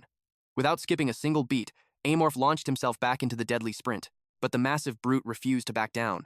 Taunting him as a pathetic coward, scorching steam violently erupted from the Hulk mutant's overheated body. Heavy, ragged breaths echoed through the arena. And Amorph's predatory gaze didn't miss a single detail. He quickly deduced the truth. The creature's forced genetic enhancements had drastically shortened its vulnerability window. By all accounts, the behemoth should have been completely paralyzed by now. Yet, only its terrifying speed had taken a massive hit. Still, biological laws have their absolute limits. The monster couldn't completely erase its physical exhaustion. This was the golden opening. Amorph launched himself like a coiled spring, striking at the giant's exposed blind spot. But the mutant reacted with terrifying, instinctual speed. Ripping a massive stone slab from the earth, he hurled it straight at his airborne attacker. With flawless acrobatic grace, Amorph twisted through the air, dodging the deadly debris before landing soundlessly on his feet. A deafening roar shook the very atmosphere. Before Amorph could blink, a devastating blow crashed directly into his skull. Searing pain flared through his senses, but he clenched his jaw and swallowed the agonizing impact. Waiting for the perfect fraction of a second, he unleashed his hidden arsenal, a brutal strike that shattered the giant's reinforced bones with a sickening crunch. Without missing a single beat, he sank his fangs deep into the torn flesh, pumping a lethal dose of venom straight into the brute's raging bloodstream.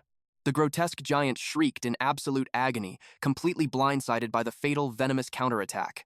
Driven by pure, unadulterated rage, the monster seized Amorph and hurled him violently against the unyielding concrete wall. He pulled back his massive fist for the killing blow.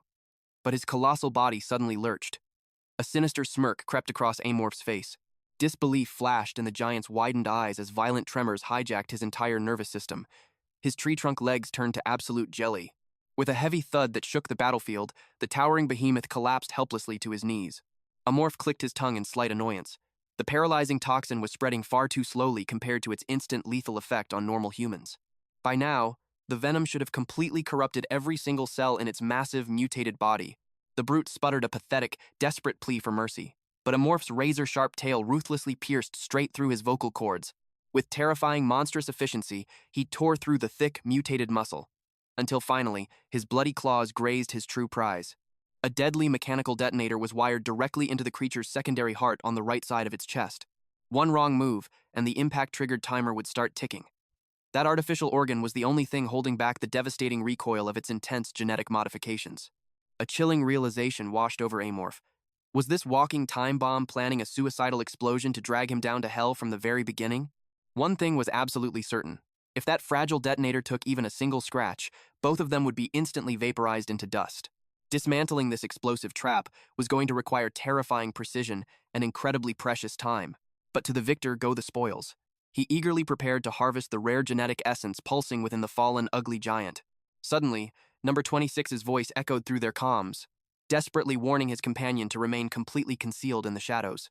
The urgent transmission declared that they were in catastrophic trouble.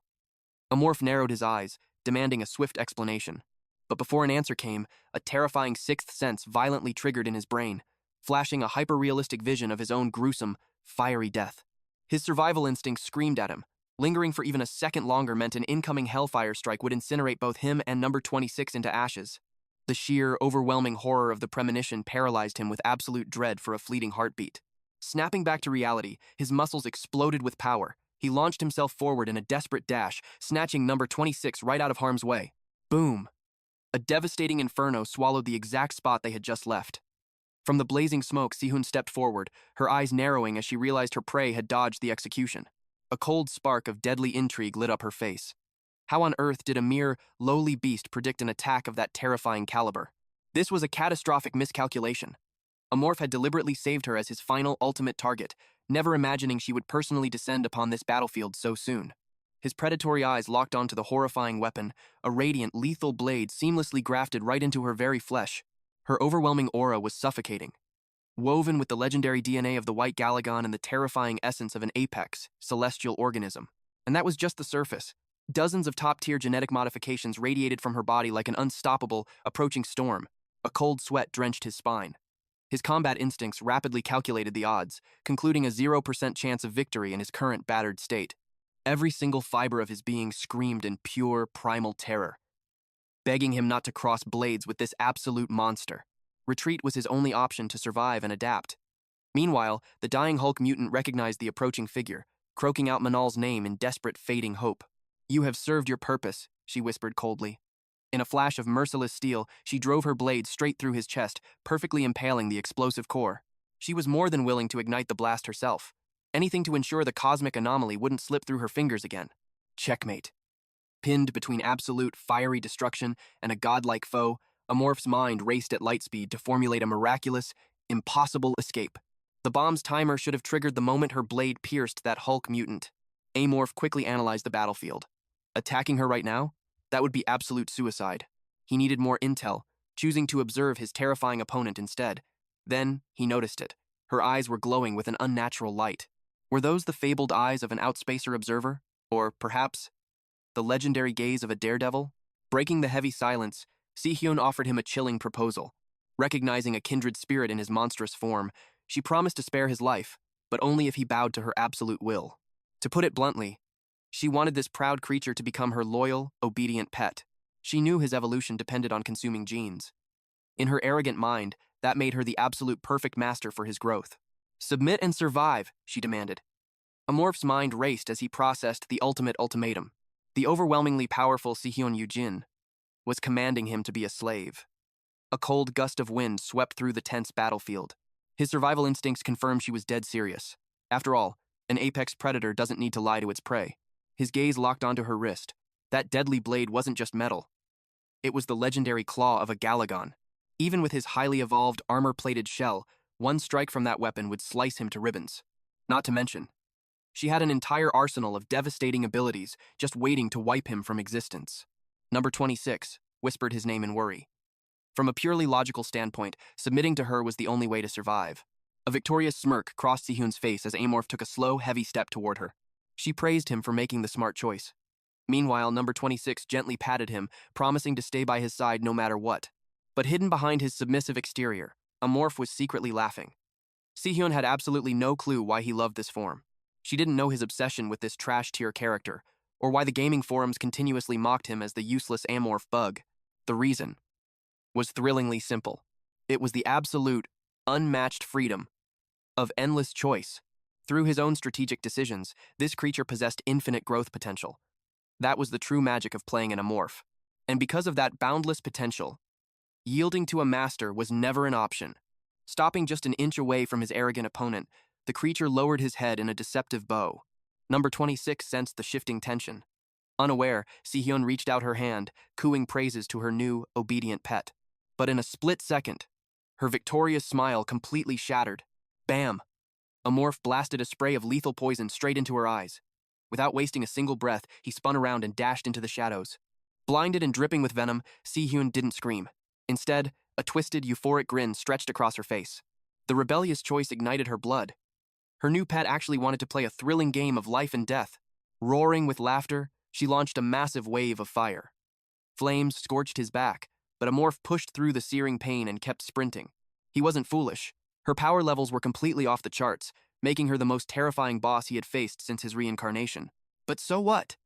He had gone toe-to-toe with overpowered monsters before, and he was always the last one standing. It was time to teach this arrogant human a brutal lesson.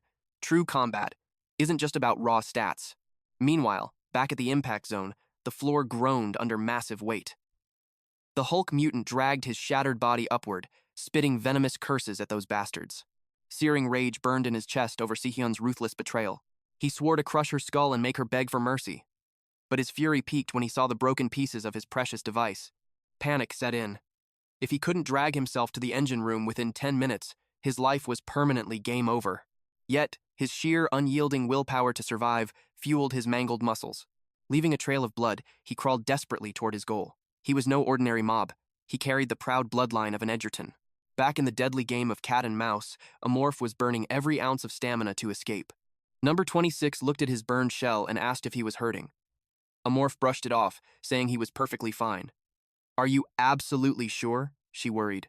Giving his little companion a reassuring pat, he nodded with unwavering confidence.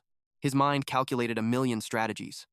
Those cursed daredevil eyes possessed X-ray vision, meaning a simple ambush was completely useless. Hiding was just delaying the inevitable. She would track him down instantly, and she definitely possessed enhanced sensory skills beyond just her sight. The clock was ticking. Amorph knew his window of opportunity was devastatingly tight.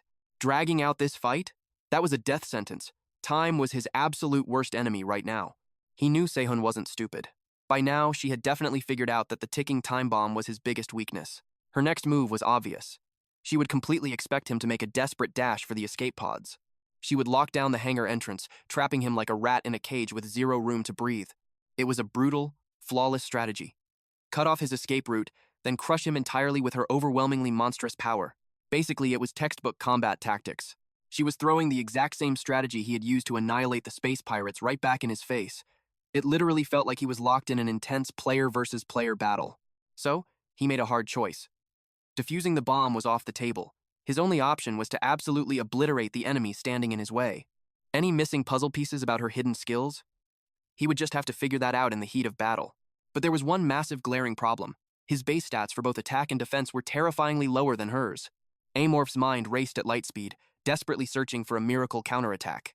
Suddenly, a memory flashed in his mind. The secret consumable hidden deep inside the laboratory. This single item could completely flip the script on his impending doom, the legendary substance known as psionium. Consuming it would shatter his limits, unlocking the devastating power of his juvenile evolution phase for a very strict time limit. Sehun's signature, fatal technique, was the terrifying sword dance, a deadly martial art from Galagon infused with lethal psychic energy. And right now, Amorph's resistance to psychic attacks was absolutely zero. However, the moment he forces his body to evolve into its juvenile form, that psychic resistance will permanently awaken within him. Furthermore, since Sehun's razor-sharp claws were merely artificial transplants, Amorph calculated that his upgraded biological armor could easily tank the impact. Even better, the evolution would finally grant him the ability to unleash devastating long-range bombardments. The catch? This supreme power-up drained life energy at an absolutely terrifying rate. Amorph had to obliterate her before the countdown hit 0. Conserving energy was a luxury he simply could not afford. He gently set his tiny companion, number 26, onto the cold floor, telling the little guy to stay put for just a second. Number 26 squeaked in confusion, asking where he was heading, to which Amorph simply replied he had to retrieve a game-changing artifact. His eyes frantically scanned the towering shelves until they locked onto the prize. Back in his gaming days, consuming this merely popped up a digital buff icon on the screen. But now that this nightmare was reality, He had no idea what kind of hellish physical toll it would demand. He was about to become his own test subject. But suddenly, out of nowhere, number 26 desperately blocked his path. Amorph paused, asking the little creature what was wrong, but number 26 just stared back in terrified silence. The tiny blob jiggled violently, practically vibrating with pure, unadulterated anxiety. Amorph couldn't figure out why his companion was suddenly panicking. Under normal circumstances, he would have patiently waited for an explanation, but the clock of destiny was ruthlessly ticking down. With zero hesitation, he tilted his head back and chugged the mysterious glowing liquid. Boom! His heart hammered against his ribs like a war drum. A raging inferno erupted within his veins, setting his very soul ablaze. Sickening crunches echoed through the room as his bones violently restructured themselves. His veins bulged outward as he brutally tore his way out of his old, pathetic shell. His entire muscular system was undergoing a catastrophic, terrifying metamorphosis. An agonizing, beastly roar ripped from his throat. The pain was mind-shattering, but he forced his consciousness to stay awake through sheer, raw willpower. The brutal evolution surged forward without mercy. His eyes morphed into those of an apex predator as his entire frame exploded into a much larger, overwhelmingly muscular form. Wicked, demonic horns brutally pierced through his skull, and extra sets of deadly, razor-sharp limbs violently sprouted from his newly forged torso. Our main character had successfully transformed into an absolute, shredded juggernaut. You just know an epic bloodbath is guaranteed when an alien monstrosity drops into a form like this. Witnessing the sheer majesty of the transformation, number 26 happily bounced up and down, absolutely hyped that his giant baby friend had bulked up again. The high-stakes gamble had paid off. The evolution was a total success. Amorph immediately summoned his glowing status window. The system officially confirmed his temporary ascension to the juvenile class. But more importantly, his passive traits had undergone a massive, terrifying overhaul. His standard reinforced armor had been forcefully upgraded into an impenetrable, monstrous exoskeleton. Resting majestically upon his head was a crown of wickedly sharp, beastly horns. With just one devastating charge, he could absolutely skewer his enemies or utterly demolish anything in his path. Scanning his new biological arsenal, his eyes locked onto his left arm, a newly mutated organ specifically designed to launch bone-shattering spikes. This organic cannon easily packed the destructive firepower of a high-tech plasma pistol, and incredibly, he could even infuse it with his own unique system traits. A shimmering barrier materialized over his outer shell. It was an absolute shield, perfectly deflecting any psychic interference. With this newfound defense, even the devastating strikes of the Galagon claws were no longer a lethal threat. But there was a fatal catch. The time limit. In his past gaming days, the psionium effect lasted exactly 5 minutes. He had to bet his very life that reality mirrored the game's strict countdown. His sharpened senses flared. Si-hyun had entered his domain. The clock was already ticking, and he needed to move. Taking the initiative, Amorph unleashed a dense crimson fog designed to rapidly drain her stamina before their blades even clashed. With the deadly trap set, he activated the link skill. 300 seconds. That was all the time he had left. He tightened his resolve. This absolute deathmatch had to be settled in a flash. Meanwhile, Si-hyun prowled down the metallic corridor. Suddenly, her predatory instincts triggered. A grotesque mass wriggled above her in the shadows. Sizzle! The trap ruptured without warning, drenching her in a highly corrosive acid that viciously ate into her flesh. But she did not even flinch. A blazing inferno erupted from her blade, instantly incinerating the acid and blowing a massive hole through the ship's hull. The deafening explosion shook the entire sector. Amorph felt the terrifying vibration through the floorboards. The apex predator was closing in. Snatching up number 26, he barked a single, desperate order. Hold on for dear life, because they were making a break for it. Muscles bulging with raw, untamed power, Amorph launched himself forward at breakneck speed. He calculated the damage in his head. That monstrous woman had undoubtedly vaporized his mucus trap with a single, devastating swing. His only chance at survival was drawing her into the ultimate danger zone, the nuclear reactor core. Within that highly volatile chamber, even a monster of her caliber would be forced to seal away her destructive flames. One stray spark meant mutual annihilation. It completely leveled the playing field, rendering her superior genetic enhancements utterly useless. Because nobody walks away from atomic hellfire.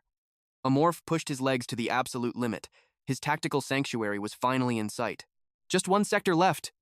But his blood ran cold, and his momentum slammed to a dead stop. Si-hyun was already standing there, completely blocking his path. Murderous aura radiated from her battle stance. Without a second thought, Amorph hurled number 26 out of the blast zone to safety. Si-hyun swung her flaming blade, unleashing crescent moons of scorching fire. The devastating shockwaves slammed directly into Amorph's body. Scorched flesh smoked, but he gritted his teeth and tanked the sheer force. The painful sacrifice paid off. He had successfully locked onto the deadly trajectory of her incoming claw strike. Under normal circumstances, her terrifying speed would be an invisible blur of death.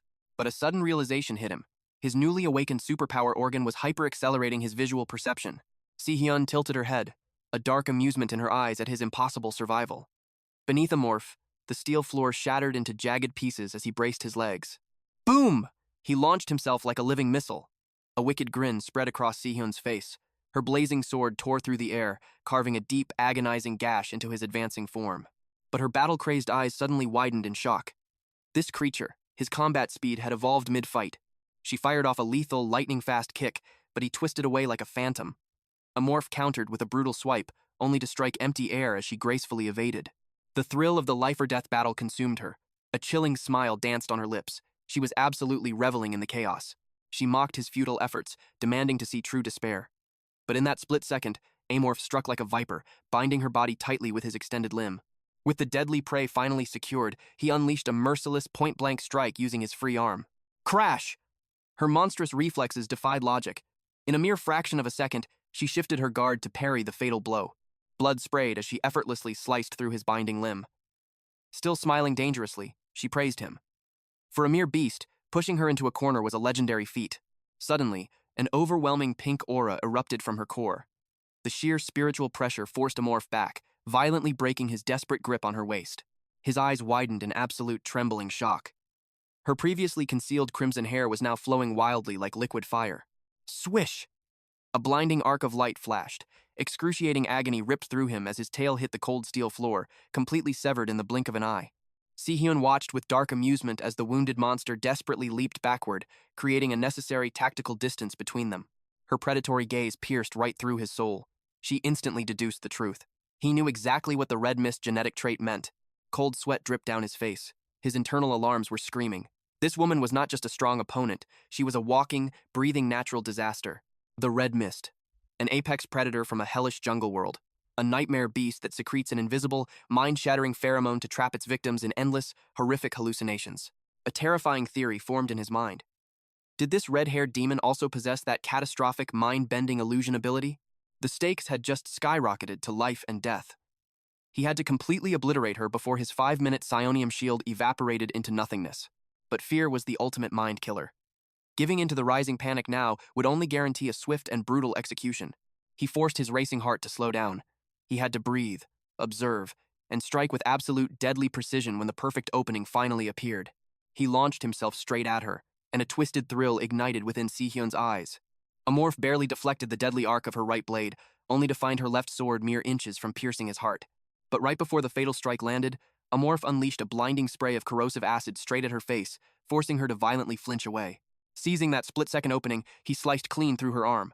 A blazing fury erupted from Si-hyun's very soul. Leaping back to create distance, Amorph weaponized his own body, firing a deadly barrage of bone-piercing spikes. Si-hyun watched the lethal projectiles zero in, her remaining blade dancing in a flawless flurry of deflections. But Amorph's sharp eyes caught everything. He finally unraveled the fatal flaw in her overwhelming power. Make no mistake, her combat prowess easily rivals the absolute strongest players in this world. However, unlike those awakened beings, she carries one devastating weakness. She cannot activate two distinct abilities at the exact same time. Gritting her teeth in sheer frustration, she snarled that this wretched creature was finally getting on her last nerve. And for that singular offense, she swore to grant him a merciless and agonizing death. Amorph just needed to calculate the exact cooldown of her power transitions. No matter how monstrous her speed, a window of vulnerability had to exist.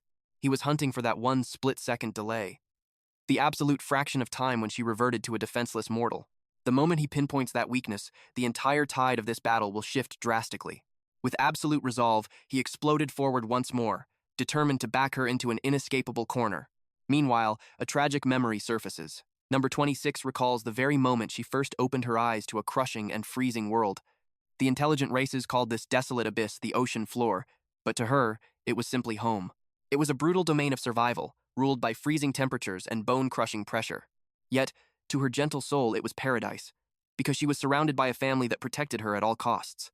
Slimes were notoriously pathetic creatures, constantly living in the terrifying shadow of death.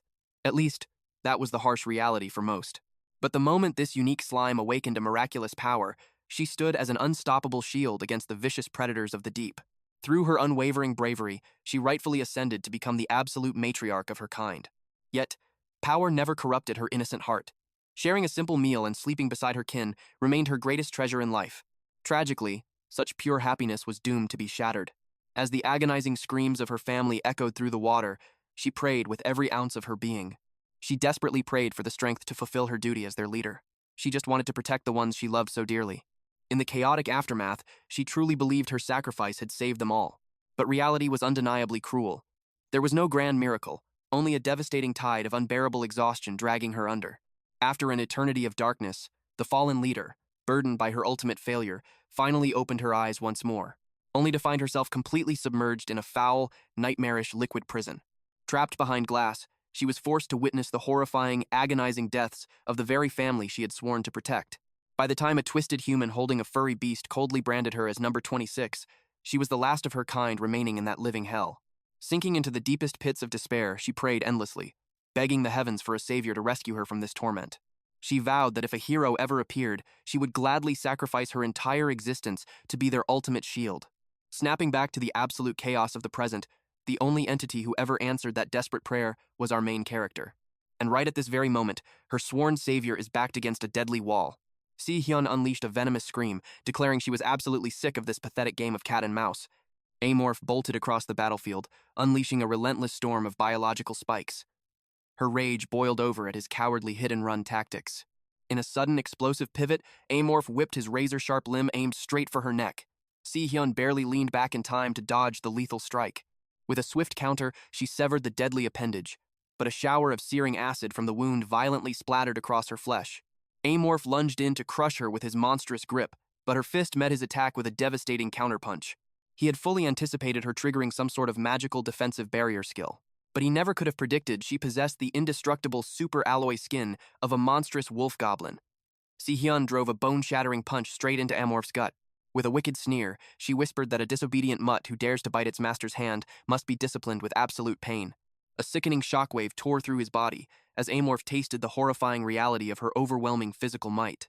But mere armor wasn't enough to stop his monstrous advance. He struck like a phantom from her blind spot. His terrifying limbs locked around her frame, hoisting her high into the air. Despite her size, her sheer weight was staggering.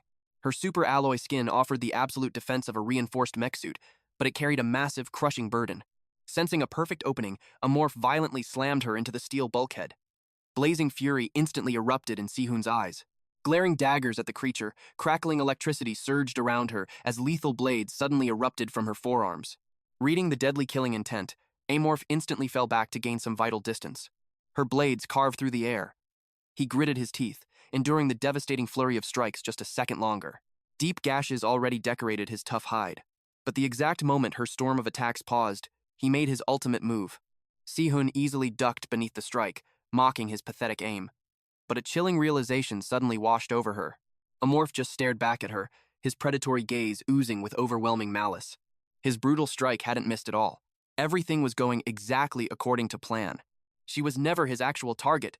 Our cunning beast had smashed right through the hull, breaching the spaceship and unleashing the merciless vacuum of space. Desperate against the explosive decompression, Si-hyun instantly drove her blades deep into the floor to anchor herself. But as she snapped her head back around, pure, unadulterated panic gripped her soul. The terrifying monster was already looming right behind her. Amorph had precisely engineered this exact opening. Staring into the jaws of death, absolute desperation fueled her. Thick veins bulged menacingly across her strained arms. Pushing beyond her mortal limits, she violently forced two active skills to awaken simultaneously. Dancing on the absolute razor's edge of survival, her aura wildly shifted into a blinding, radiant hue. Sensing the escalating danger, Amorph instantly moved in to execute a swift killing blow.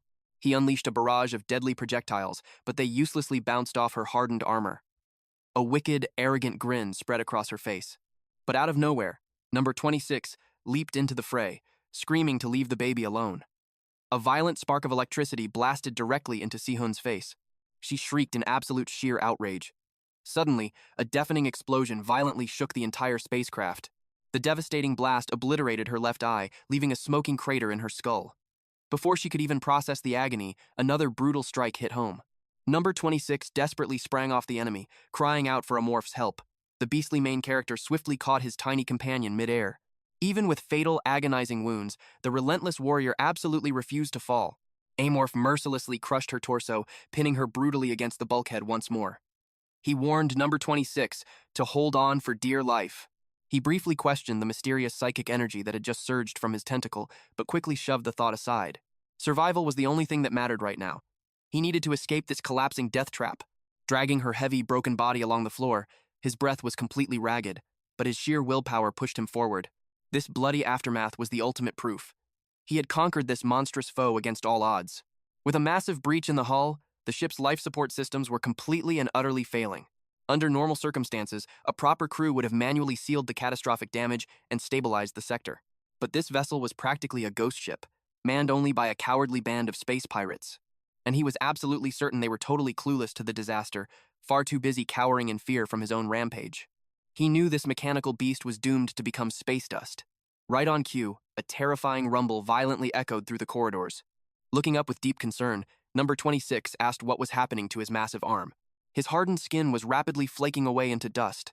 The potent psionic energy was fading, and his legendary transformation was finally wearing off. Amorph let out a quiet sigh of relief. Reverting to his base form thankfully didn't bring any agonizing backlash.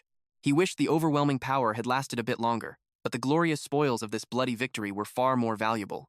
In the mechanics of this brutal universe, elite Megacorp rankers boasted an arsenal of over 1,000 absorbed genes. Every single one was carefully harvested from impossibly rare and legendary cosmic beasts. Sihun was an elite boss with the stats of a high-ranking player. Her body had to be an absolute treasure trove of genetic material. Based on his past extractions, Amorph realistically expected to absorb around 3 high-tier traits at best.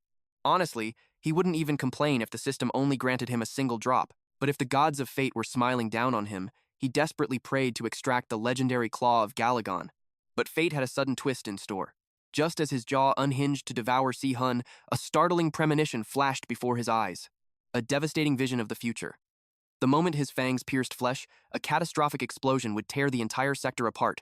Every single soul on board would be reduced to ash. The horrifying revelation made his blood run cold. The ship's self-destruct sequence. His absolute predator instincts screamed a chilling warning. They had barely 5 minutes left until total annihilation. Disarming the explosive in that tiny window? Absolutely impossible. His survival instincts kicked into overdrive. The only option was to abandon this doomed vessel and reach the escape pods immediately. But there was a massive problem. Sprinting through the main corridors to the hangar would consume those precious 5 minutes entirely. Following the normal route meant certain death. Desperation breeds innovation. His piercing gaze locked onto their absolute last hope, the heavy-duty plasma cannon resting right in front of them. Amorph snatched up the heavy weaponry without a second thought. Beside him, little number 26 could only marvel at its deadly, sparkling glow. No holding back now! Amorph pushed the cannon beyond its limits. The energy core screamed as it surged from 30% past 70% and finally hit a blistering 100%. Aiming straight at the ceiling, he pulled the trigger. A blinding pillar of absolute destruction obliterated floor after floor in an instant. As the scorching smoke began to clear, Amorph locked his muscles. He warned number 26 to brace for impact. With explosive force, he leaped into the abyss. The absolute madman had just blasted his own vertical shortcut to freedom. Bursting through the molten steel, he adapted midair. Bone-like tendrils erupted from his flesh, latching fiercely onto the ship's outer hull. Now suspended in the freezing vacuum of space, he violently swung his body, launching himself back toward the hangar bay. It was an awe-inspiring display of agility. Just like watching a legendary web-slinger swinging through his neighborhood, he completely defied gravity. His heavy boots slammed onto the deck with a thunderous thud. The runway was finally within their sights. Unleashing his biological tendrils, he catapulted forward with terrifying speed. One last obstacle stood in their way. He charged the plasma cannon one final time, blasting a massive crater directly into the hangar walls. Tossing the overheated weapon aside like a broken toy, he pushed forward. Meanwhile, number 26 giggled, treating this deadly crisis like an exhilarating thrill ride. Suddenly, his sharp eyes caught a lucky break. The hatch to one of the emergency escape pods was already wide open. A brief flash of suspicion crossed his mind. Was another survivor plotting a desperate getaway? Regardless, this was a blessing from the heavens. It completely spared him the massive hassle of tearing through the reinforced blast doors. The final countdown was ticking. He barked at number 26 to secure a death grip on absolutely anything bolted down. Cut to the depths of the ship! Dra dragged his battered body through the shadows. The terrifying brush with death still haunted his trembling muscles. His lungs burned like absolute hellfire. Every ragged breath was a struggle, his vision blurring into a bloody haze. The adrenaline was finally wearing off, revealing the brutal truth. With one of his very hearts violently torn from his chest, his physical state was utterly ruined. The pain was so agonizing, his trembling hands had almost triggered the deadly explosion while trying to disarm it. But pure, unadulterated vengeance kept him moving. Swearing blood retribution against those beasts, he maliciously rigged the timer. 10 minutes until hell broke loose. His twisted plan was flawless. The moment he safely evacuated, his enemies would be instantly incinerated into cosmic dust. Yet, something felt horribly wrong. The deafening silence of the corridors sent shivers down his spine. Did the monsters butcher each other? Whatever the truth was, anyone still lingering on this doomed vessel was walking on borrowed time. Suddenly, Dra froze in his tracks. A lone figure stepped out from the suffocating darkness. The stranger flinched, equally terrified by the gruesome pirate. Dra's vicious eyes scanned the trembling man's uniform, instantly recognizing his prey. This pathetic boy was young Samuel. Wait a minute. This weakling looked absolutely nothing like the fearsome description that monster had given him. A sinister smirk crept onto Dra's face. The foolish boy must have cowered in the shadows, clinging to his precious ship out of blind loyalty. And now, this rat had finally crawled out of his hole, falsely believing the nightmare was over. Desperation fueled the young man's actions. Samuel aimed a trembling plasma pistol right at the pirate, screaming a deadly warning not to take another step. But fearing death was Dra's specialty. The lethal weapon pointed at his chest did not even make him blink. Mockery dripped from his raspy voice. He coldly advised the shaking boy to turn off the safety before playing the hero. Panic clouded Samuel's mind. He glanced down in sheer confusion, and in that split second of vulnerability, Dra launched a devastating strike. Samuel crashed onto the cold metal floor like a broken doll. Snatching the weapon effortlessly, Dra spat out a cruel insult at the boy's overwhelming stupidity. He let out a dark chuckle, mockingly confessing that his heart had almost skipped a beat for a second. But here was the brutal truth. A plasma pistol never had a safety switch to begin with. The ruthless pirate glared down, sneering that he would have slowly skinned the boy alive if fate had granted him more time. Samuel dropped to his knees, his pathetic pleas for mercy echoing through the cold corridor. He trembled like a cornered rat, desperately offering anything in exchange for his life, but Dra simply sneered, dismissing the cowardly bargain. A cold farewell left Dra's lips as his finger pulled the trigger without an ounce of hesitation. But fate had a twisted sense of humor. The plasma pistol jammed, its lethal energy terrifyingly building up within the barrel. Boom! A blinding blast consumed the pirate in an instant, leaving behind absolutely nothing but a single, smoking foot. Manic laughter erupted from Samuel's lungs. He completely lost his mind, screaming that the wretched pirate got exactly what he deserved. He thumped his chest, arrogantly boasting about his noble bloodline as the eldest son of the Samuel family and a proud descendant of the great Titan. He genuinely believed he was invincible. But right in the middle of his arrogant speech, an ominous flash illuminated the space behind him. A deafening roar shattered the silence. Violent tremors shook the massive vessel to its very core. Number 26 thrashed around in absolute terror, prompting our main character, Amorph, to check on his frantic companion. The poor creature shivered uncontrollably before its eyes rolled back. Amorph's quick inspection revealed he had fainted from sheer shock. The shockwave wasn't lethal enough to cause permanent damage, meaning the little guy would regain consciousness soon enough. Outside, the catastrophic quake showed absolutely zero signs of stopping. From the safety of the escape pod, Amorph silently watched his spawning ground. The very place his new life began was crumbling into cosmic dust. It was a final, silent farewell to the doomed research ship that had served as the crucial stepping stone for his monstrous evolution. Spotting a half-empty bottle of wine, Amorph narrowed his alien eyes. Clearly, an unexpected guest had been hiding out in this exact pod. His survival instincts kicked in. To unravel the mystery, he immediately accessed the pod's internal security logs. The holographic keyboard chimed rhythmically under his precise touch. As the digital footage flickered to life on the screen, a very familiar face appeared. It was Samuel. So the arrogant fool had actually survived. The footage showed Samuel cowering in the shadows, drowning his terror in cheap alcohol. The rat was simply biding his time, waiting out the horrific slaughter unfolding across the ship. The final clip captured the coward nervously creeping out of the pod's entrance. Thinking the coast was finally clear, he had foolishly stepped back into the war zone to assess the bloody aftermath. Was he praying for a miraculous rescue from a passing fleet? Or practically begging the remaining soldiers to end his miserable life? Regardless of the fool's destiny, Amorph frankly couldn't care less. The weak were always meant to perish. With a dismissive swipe, he permanently erased the pitiful recording from the database. The system's robotic voice confirmed the deletion, immediately shifting the console from navigation back to a dormant standby phase. A glowing holographic map materialized, highlighting several default coordinates programmed into the pod. The primary route aimed straight for a heavily fortified planet strictly controlled by the notorious Mega Cobb faction. Landing there would be pure suicide. Territories like that were constantly swarming with elite military battalions. His survival instincts screamed at him to steer clear of that heavily guarded death trap at all costs. Scanning the outer rim for alternative routes, his eyes locked onto a far more intriguing coordinate. It was the TNC Special Trade Center, a colossal, lawless space colony drifting through the vast emptiness of the cosmos. More importantly, it was a massive neutral zone where game players constantly swarmed to exchange their valuable loot. Nostalgia washed over him. He remembered stalking those very players in the shadows, ruthlessly harvesting their genetic essence to fuel his own evolution. His brutal ambush tactics had earned him heavy infamy, with furious victims constantly branding him as a pathetic, cowardly Amorph nerd. Let them cry. The unique biological design of the Amorph race practically demanded stealth and cunning for absolute survival. With a decisive tap, he overwrote the navigation data and completely altered their destiny. The system's artificial intelligence chimed, confirming the TNC Special Trade Center as their new target before blasting them into the starry abyss. Engaging the autopilot protocol, the display confirmed they had exactly 3 hours until they hit the bustling station. A melting pot of countless alien species. It was an absolute buffet, perfect for gathering the bloody nourishment he desperately craved. Turning his attention back to his unconscious cargo, he finally recognized number 26's true origins, a rare sea demon. They shared strikingly similar appearances and environmental needs, separated only by their physical size, yet remarkably peaceful by nature. The strange biological resonance between them practically confirmed they were distant branches of the exact same evolutionary tree. A wicked realization dawned on him. Sea demons possessed a terrifying innate ability, the dreaded superpower known as deep sea fear. It is an absolutely devastating ability.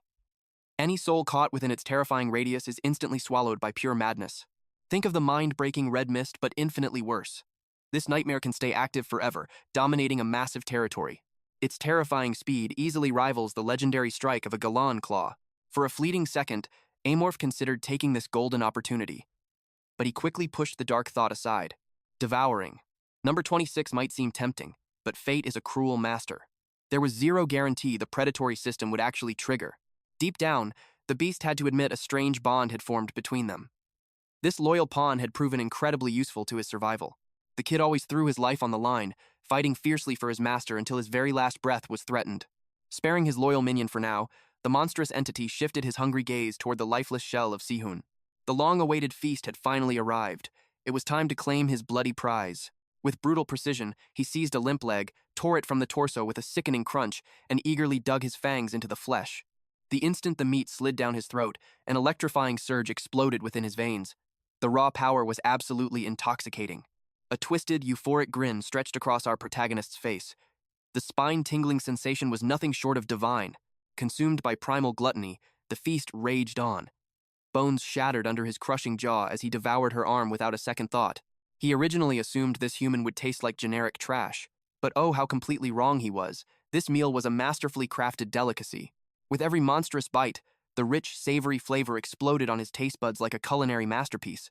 It was an undisputed fact. This fallen enemy tasted infinitely better than any prey he had hunted in his entire life. Inside the metallic walls of the drifting escape pod, silence reigned supreme. Only the feasting monster and the unconscious number 26 remained. Not a single soul could dare disrupt this sacred banquet. Suddenly, a brilliant blue system window shattered the silence, declaring a successful predatory awakening. The biological essence of Eugene had been fully absorbed. He had just unlocked the legendary X-ray vision skill, but the system rewards didn't stop there. He also inherited the ultimate camouflage skin and the devastatingly lethal claw of Gulerg. Far across the dark cosmos, on the Star Union capital planet, Jax-01, a lone cybernetic cat prowled through the freezing rain. Turning down a neon-lit alleyway, its optical sensors locked onto heavily armored, mechanical legs stomping through the flooded streets. An army of loyal soldiers stood in perfect formation, throwing their hands up in an atmosphere of absolute reverence. They were offering their undying respect to the great Commander Zubaka, the undisputed god and creator of the cyborg revolution. His imposing metallic visage dominated every gigantic holographic billboard towering over the futuristic skyline.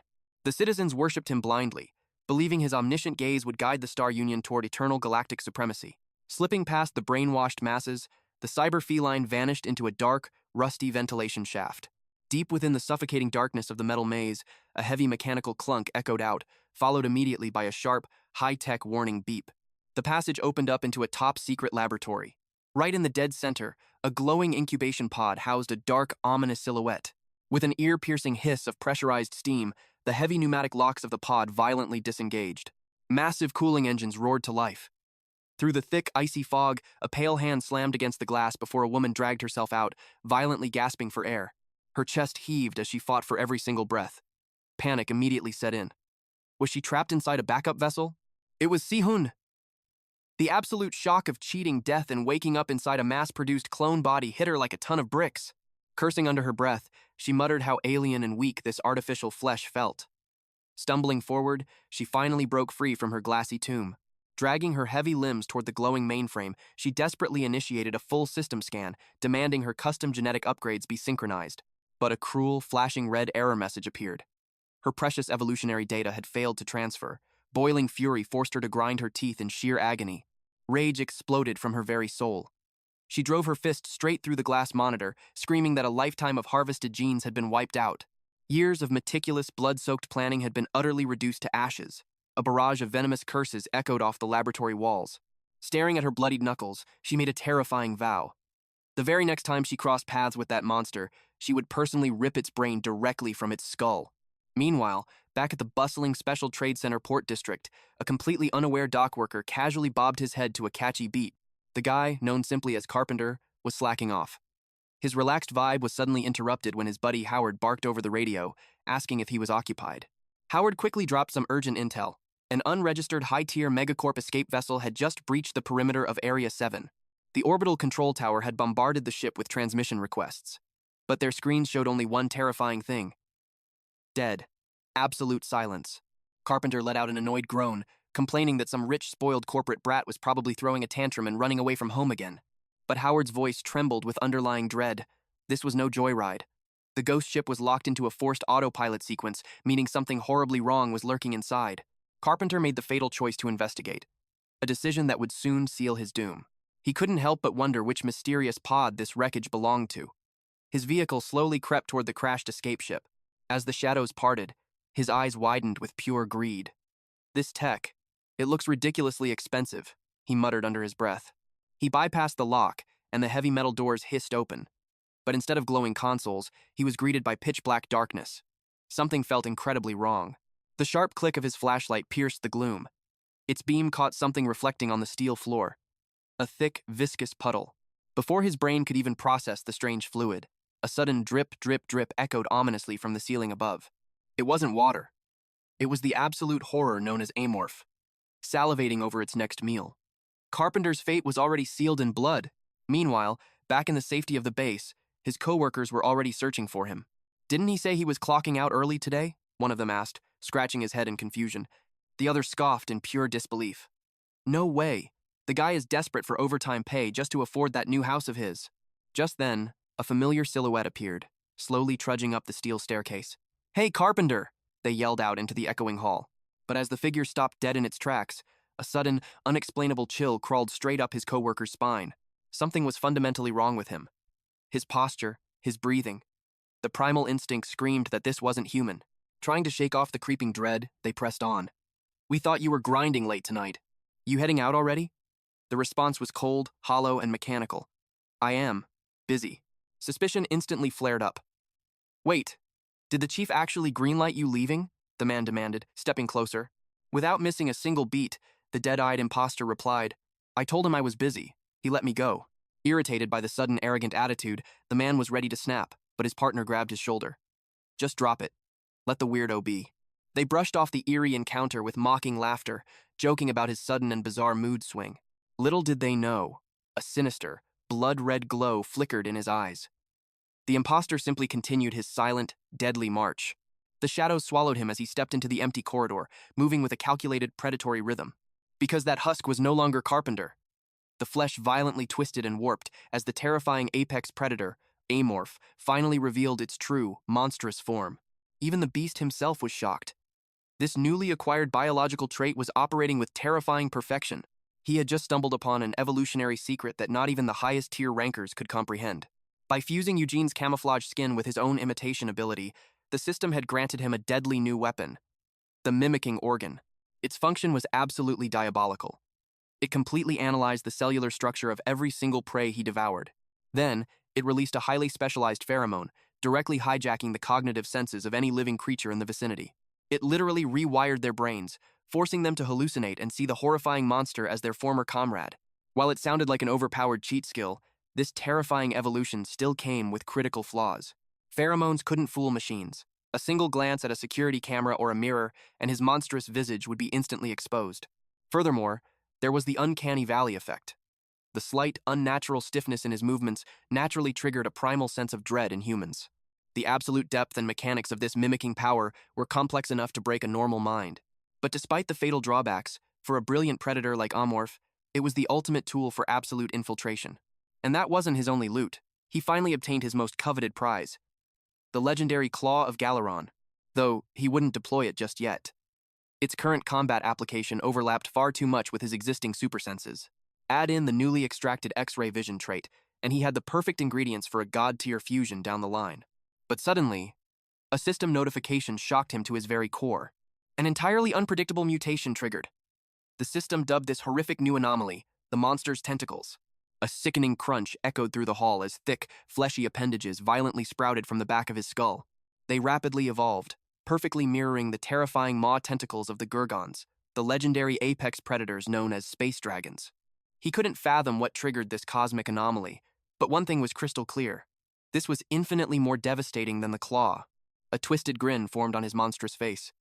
He knew he owed this magnificent, terrifying evolution entirely to Sehun.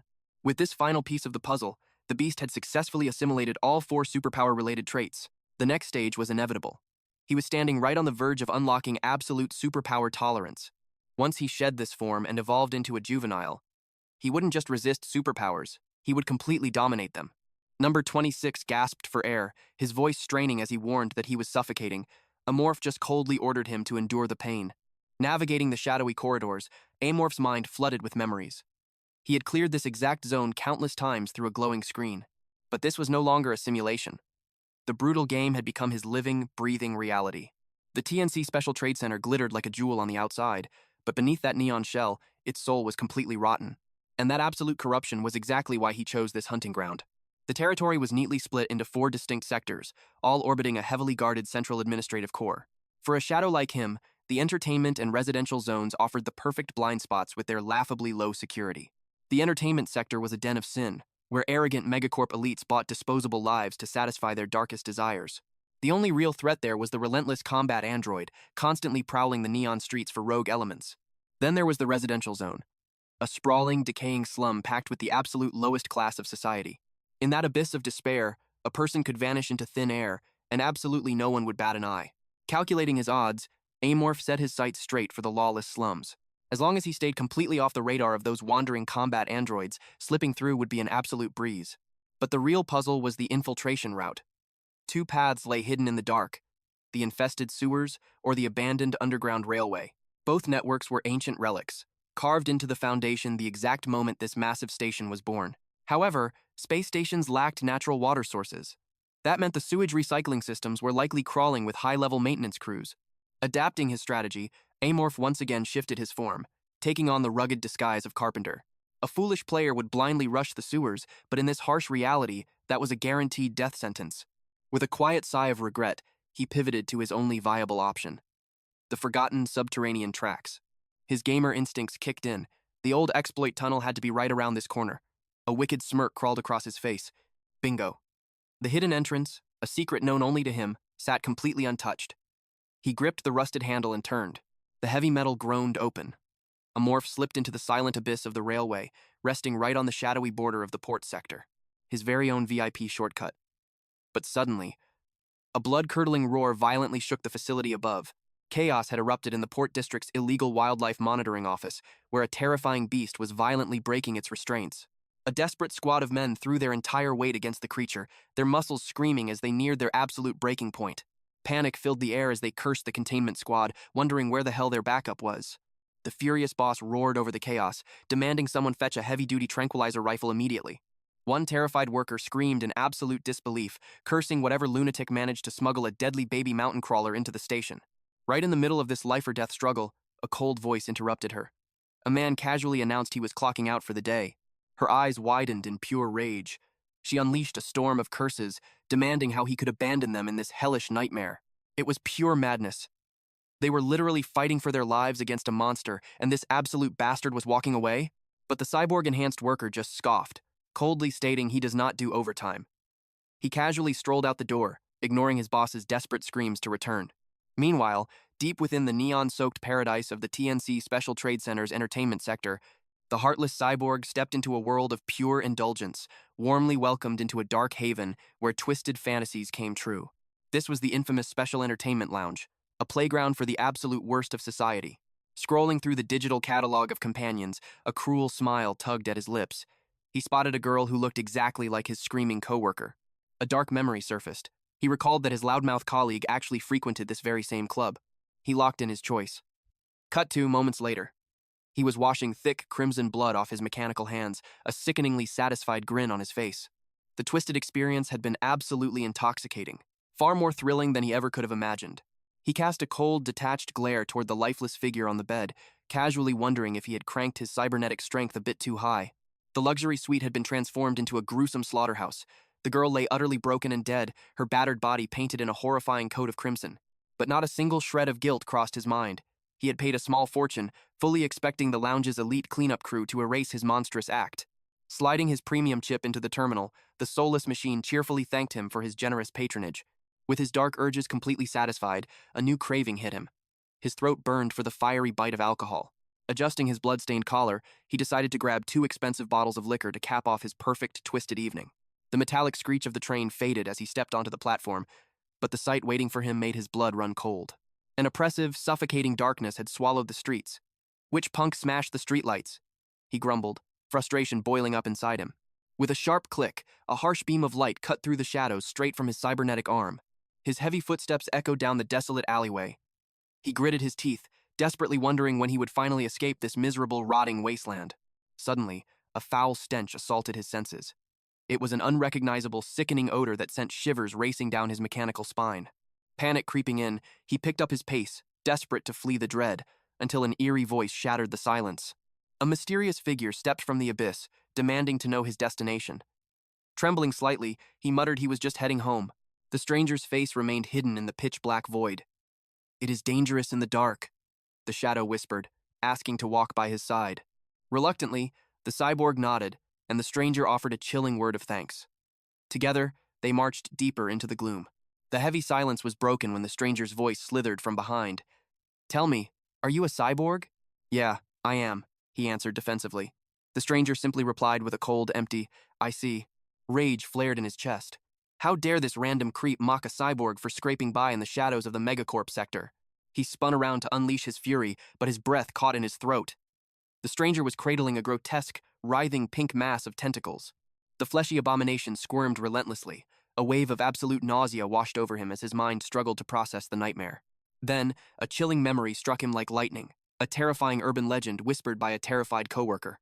A deranged psychopath who harvested human heads for his twisted games. The cyborg stumbled back, his mechanical legs trembling with sheer terror. Every alarm in his system screamed in overdrive.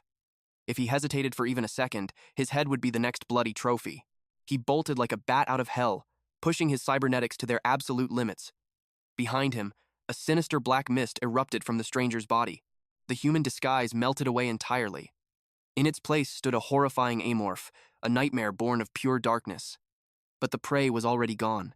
The monstrous predator tilted its head, convinced of one thing. It assumed the fleeing man was deathly afraid of number 26, but the Amorph was deeply puzzled. It had sensed the cyborg's heart rate exploding the very second he laid eyes on the pink blob. The terrifying beast could not comprehend it. What could possibly drive a grown man to such absolute mind-shattering panic? After all, it was merely cradling a bubble amoeba, a harmless little mutant widely adored across the galaxy for its impossibly cute features. Sure, number 26 possessed a mutant gene, but its wriggling pink tentacles were no different from any ordinary lovable pet. The Amorph tilted its massive head in sheer confusion. How could anyone flee for their life from something so undeniably adorable? Humans truly were an unsolvable mystery. But then, a sinister realization dawned on the beast. The terrified prey had declared himself a cyborg. Just as the thought crossed its mind, the lingering effects of the cyanium completely faded away, draining its formidable power. The towering nightmare shrank into the shadows, forcefully reverting to its vulnerable, much weaker youngling stage. A sickening hunger rumbled in its core. To trigger its juvenile evolution, it desperately craved cyborg flesh, and that terrified runner was the perfect main course. Meanwhile, the frantic cyborg finally reached his apartment block. He threw himself through the threshold and slammed the heavy metal door shut. With trembling hands, he cracked open a cheap bottle of booze, chugging the burning liquid like his life depended on it. He truly thought he was a dead man walking. His mechanical legs wobbled under the sheer adrenaline crash. Dragging himself into the dingy room, he mentally drafted his sick leave for the next day. He collapsed onto his miserable mattress, desperate for any distraction, and blindly flicked on the static-filled television. "I cannot take another day in this cursed dumping ground," he cursed aloud. He swore to himself that the second his credits piled up, he was leaving this rotting city forever. But little did he know, the shadows of his own sanctuary held a deadly secret. The Amorph had tracked his scent straight to his front door. The false sense of safety did not last long. A few hours passed, and his liquid courage ran dry, forcing the terrified cyborg back out into the night for more booze. He dragged his feet through the neon-lit streets. Rushing back to his dump meant risking a run-in with a mutated mountain crawler, though he bitterly regretted skipping the arcade to blow off some steam. At least he had done the bare minimum. The authorities had already received his panicked report about the headless hunting freak. Yet, an icy grip of paranoia squeezed his chest. What if that twisted monster had bypassed security? What if it was waiting inside his miserable apartment? Swallowing his mounting dread, he crept back toward his residential block. Every shadow seemed to reach out and grab at him. He tried to convince himself he was safe now. The encounter was miles away, and the sheer psychological torment had left his throat bone dry. The promise of an ice-cold drink was the only thing keeping him moving. But the moment his apartment building came into view, his blood froze in his veins. Pressing his back frantically against the cold brick wall, he peeked around the corner. The Amorph was right there, its grotesque limbs silently dismantling the building's security panel. With chilling precision, the beast finished its tampering. It slipped into the shadowy corridors like a phantom, vanishing from sight entirely. Absolute, soul-crushing terror washed over the cyborg. His mechanical hands shook violently as he desperately fumbled with his comms device, praying someone would answer before he became the monster's next meal. Panic laced his voice as he frantically contacted the District C police station. He swore a terrifying monster had just invaded his home. Meanwhile, our protagonist, Amorph, slipped inside. His chilling gaze swept over the suffocatingly tight space. It was nothing more than a trashy, rundown studio. Yet, sitting in the middle of the squalor, was an obscenely luxurious bed. Amorph chuckled inwardly. It seemed their cyborg target had a taste for capital city luxury, at least when he closed his eyes. If he was going to feast on mechanical flesh, thorough scouting was absolutely essential. He had spent the daylight hours meticulously stalking every single tenant in the building. To his sinister delight, the apartment complex was an absolute buffet of diverse species. From cold-blooded reptilian humanoids lurking in the shadows to ferocious half-beast wolfkin. But evolving into his coveted subadult form, that required a maddeningly complex hunting list. The system demanded he devour the genetic code of all 60 playable races. And if that wasn't enough, he needed to consume 4 rare additional types just to trigger the evolution. It was such an impossible grind that most system players rage quit the moment they unlocked those hidden requirements. Honestly, considering the absolute hell waiting after the subadult stage, giving up was probably their smartest move. Amorph had figured the massive special trade hubs would be crawling with exotic prey, making gene harvesting a walk in the park. Not to mention, the all-powerful Mega Cobb held deep diplomatic ties with the notorious cult factions. He fully expected the Central Administrative District to be absolutely swarming with cultist genes just waiting to be harvested. Bagging 60 species sounded like a total breeze. Planning to make this dump his temporary hunting ground, he began analyzing his immediate surroundings. First fatal flaw of this building? The soundproofing was absolute garbage. He could vividly hear every footstep upstairs and every muffled conversation bleeding through the side walls. Fortunately, the unit directly beneath them was completely abandoned. Suddenly, his predatory instincts flared. Footsteps were rapidly approaching. 3 auras locked onto his location. The cyborg tenant, flanked by 2 armed officers, Amorph's muscles coiled, entirely prepared for a bloodbath. Number 26 telepathically chimed in, questioning the sudden tension. He quickly silenced her. Unwanted guests had arrived. An all-out brawl right now would draw too much heat. Melting into the shadows, the apex predator chose to silently observe his prey. Out in the hallway, the skeptical cops reviewed the frantic report. A terrifying monster had allegedly breached this very unit.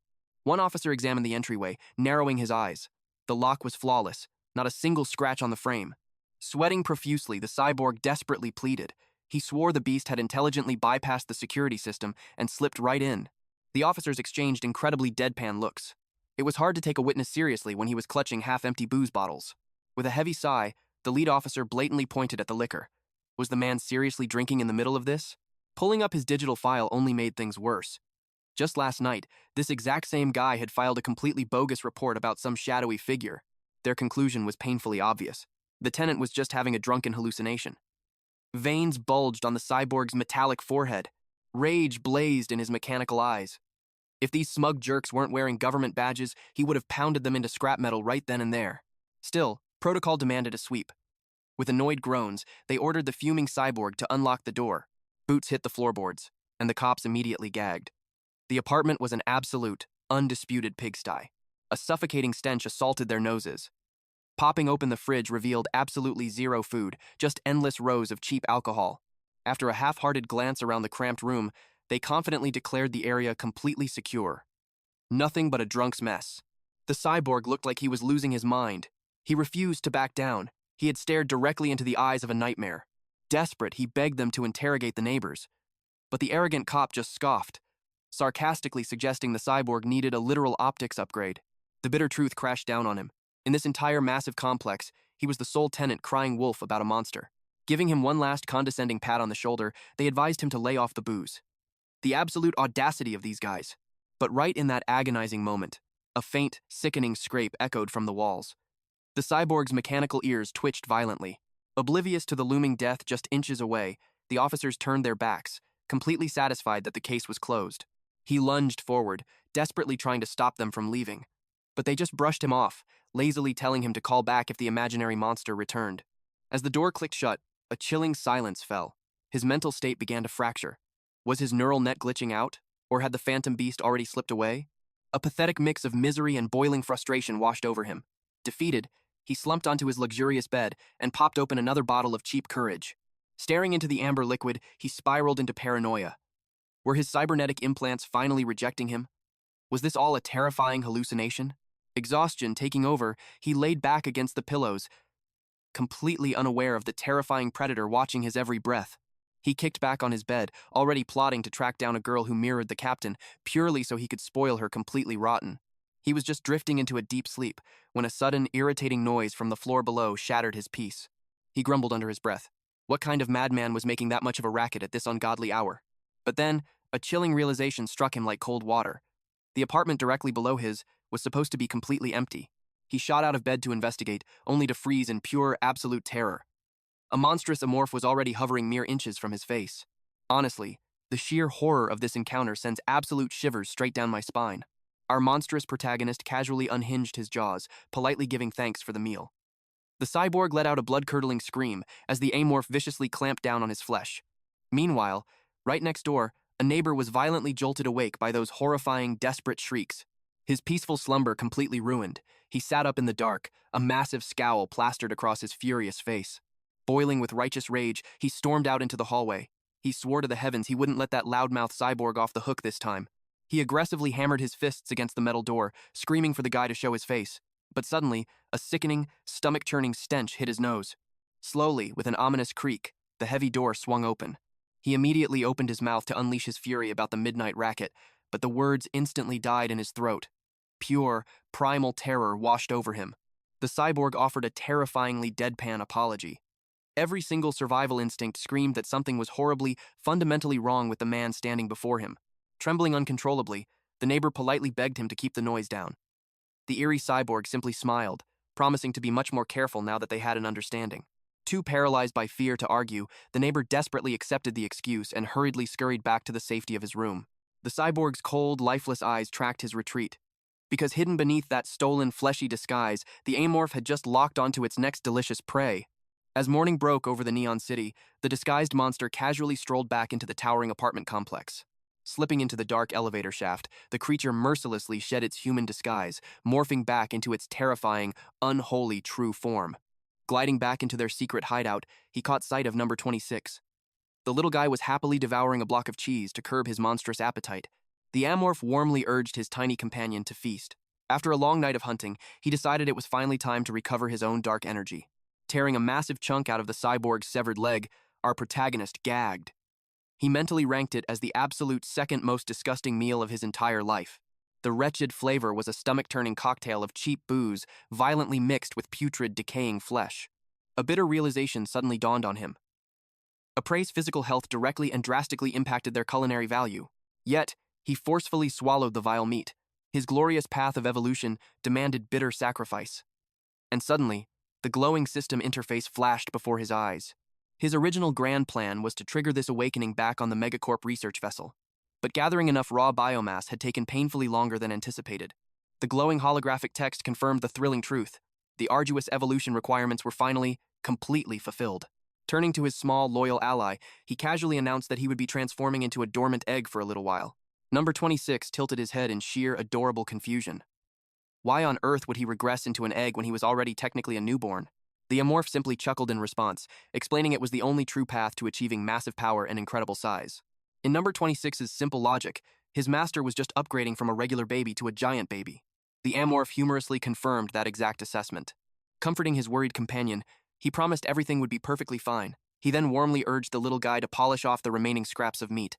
With a massive surge of anticipation, he mentally selected yes on the prompt.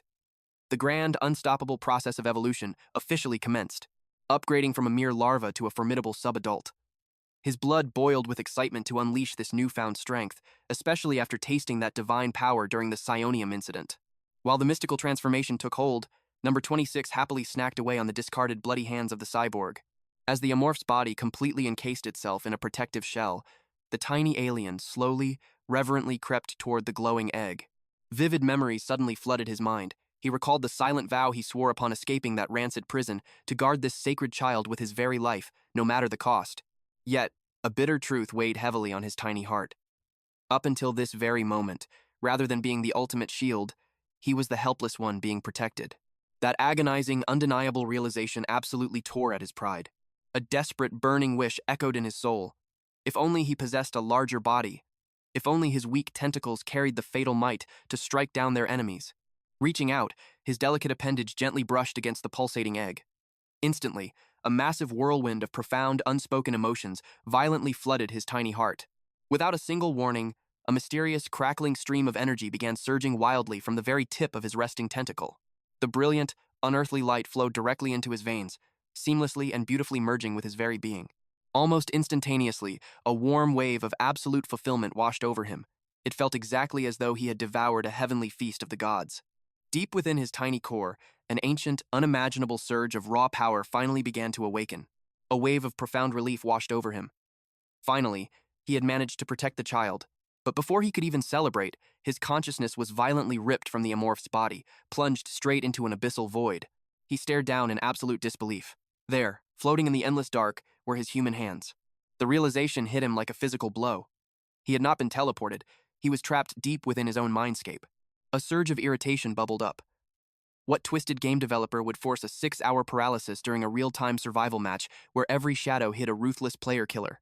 It was a fatal design flaw. Calling it a mere glitch would be the understatement of the century. But as the agonizing silence stretched on, he wondered if this suffocating, pitch-black space was the true reason behind the penalty. Suddenly, ghosts of his bitter past clawed their way back to the surface. An ominous black mist began to violently swirl at his back. The shadowy vapor twisted and churned, slowly taking the grotesque, terrifying shape of the Amorph's shed husk. Yet, his heart did not race with fear. Instead, a strange sense of comfort washed over his soul. To him, this monstrous phantom felt like an old friend. The moment his fingertips brushed the phantom shell, his senses violently snapped back to reality. The excruciating paralysis shattered. His legendary evolution was finally complete. The sensation was not entirely foreign, but the raw, unbridled power coursing through his veins felt absolutely intoxicating. With a mere thought, he summoned his status window. But his eyes widened at a sudden anomaly. A completely new feature had materialized. The blue holographic interface flickered to life. Species classification: unidentified hostile space organism. Current growth stage: subadult phase. Ultimate survival objective: endure and complete 2 more monumental evolutions. His anatomical arsenal was utterly terrifying. He now possessed razor-sharp wings and an impenetrable chitinous exoskeleton. The monstrous upgrades did not stop there. Hyper-regeneration, lethal neurotoxins, a towering kaiju bone structure, and blood that burned like pure, sizzling acid. Add explosive leg strength enhancement, deceptive mimetic organs, and vicious saw blade tentacles to the deadly mix. He was a walking biological weapon, Equipped with a highly contagious contamination core and a lethal spine-launching cannon, his psionic profile was equally devastating. Apex predator sense, monstrous telekinetic tentacles, a lingering shred of humanity, absolute mental resistance, and peak physical enhancement mastery. Suddenly, a barrage of unread system alerts chimed loudly in his mind. These notifications had been completely blocked when he devoured that rare psionium core. The truth struck him like lightning. This secret system interface only reveals itself to those who survive a true, formal evolution. Without hesitation, he accepted the prompt. The golden text burned into his retinas. The forbidden path of transcendence has been successfully unlocked. However, this updated game reality was far more brutal than he remembered. The very laws of the system had mutated. The new mechanic was mind-blowing. Fuse 3 or more existing biological traits to forge a singular god-tier unique ability. This fusion would not just upgrade his power, it would birth an entirely original mutation never before seen in the universe. The interface highlighted his prime fusion candidates: the impenetrable chitinous shell, the massive kaiju skeletal frame, and his explosive leg boosters. But a glaring crimson warning flashed across the screen. The pursuit of ultimate power carried the heavy risk of catastrophic, irreversible side effects. One wrong move could mean instant death. Every single evolutionary choice had to be calculated with absolute cold precision. Back in his past gaming days, trait-dependent species could only perform simple one-to-one fusions. The sheer, suffocating volume of abilities used to overwhelm top-tier players, leaving them completely blind to their own arsenals. He vividly remembered his past playthroughs. By the time he reached the final boss stage, he had hoarded over 500 distinct mutations. Managing that chaotic web of cosmic powers was enough to drive even a hardcore Amorph veteran completely insane. The fact that the system allowed such massive modifications now was both thrilling and terrifying. But a deadly trap lay hidden in the code. If he recklessly fused his physical stats right now, his physical enhancement mastery would instantly shatter, nullifying his hard-earned prerequisites. Worse yet, the grueling time penalty had already spiked his psychic enhancement burden straight to level 6. If he dared to acquire another physical mutation after the fusion, the system's merciless penalty would trigger a devastating chain reaction. The psychic enhancement requirement would skyrocket from a manageable 6 all the way to a crushing, impossible 12 points. A brand new, unique power was incredibly tempting, but gambling his very survival on such a volatile risk was sheer madness. With a heavy sigh, he forcefully closed the glowing interface. The glorious path of transcendence would have to wait. The dark allure of godlike power whispered in his mind, but his survival instinct screamed for absolute caution. Patience was the greatest weapon of an apex predator. He would stockpile a massive arsenal of physical mutations first, ensuring a flawless transcendence when the perfect moment arrived. Suddenly, a sickening crunch echoed through the silence. The thick, fleshy walls of his evolutionary cocoon began to violently crack and splinter. The terrifying new Amorph tore its way out of the shell. As he stretched his monstrous limbs, he realized his stature had grown into an imposing, towering nightmare. Subject number 26 beamed with pure joy at his return. When the towering beast asked if his terrifying form had changed, the innocent child simply wondered if his monstrous guardian could ever return to normal. A deep, rumbling confirmation echoed from his jaws. But as he stared down at the small boy, his predatory senses locked onto a mysterious, powerful new aura radiating from the child. The number of writhing tentacles had multiplied significantly. Even their shape had mutated into something entirely new. Once no larger than an average human skull, the mass had now swelled to an imposing, terrifying size. Bewildered by this sudden transformation, he grabbed the creature and demanded to know what on earth had just happened. Number 26 eagerly explained this sudden power-up. Revealing the growth sparked the moment he touched the very egg Amorph had hatched from. The realization hit Amorph like a thunderbolt. These were the jagged, saw-like appendages of a monstrous sea demon, a biological weapon so intensely lethal that a mere brush against them could effortlessly shred flesh from bone. By making contact with that sacred shell, Number 26 had miraculously absorbed the residual aura from Amorph's own legendary evolution. The loyal minion puffed up with absolute pride, deeply thrilled that he finally possessed the sheer power to protect his master. Amorph brushed off the impossible logic with a simple, fond pat on the head. In his past gaming days, those sea demons were colossal leviathans. They were terrifying, quasi-boss-tier nightmares, easily reaching up to 20 meters in pure, destructive length, armed with hundreds of those deadly whips. Having such absolute firepower on his side would be a monumental, game-changing advantage. Direct genetic sharing was off the table. But he could certainly bless the creature with his leftover evolutionary scraps. It was time for a feast. And their primary target was the unsuspecting enclosure right next door. A chilling thrill ran down his spine as his bloodlust surged for the impending hunt. Meanwhile, under the corporate banner of TNC.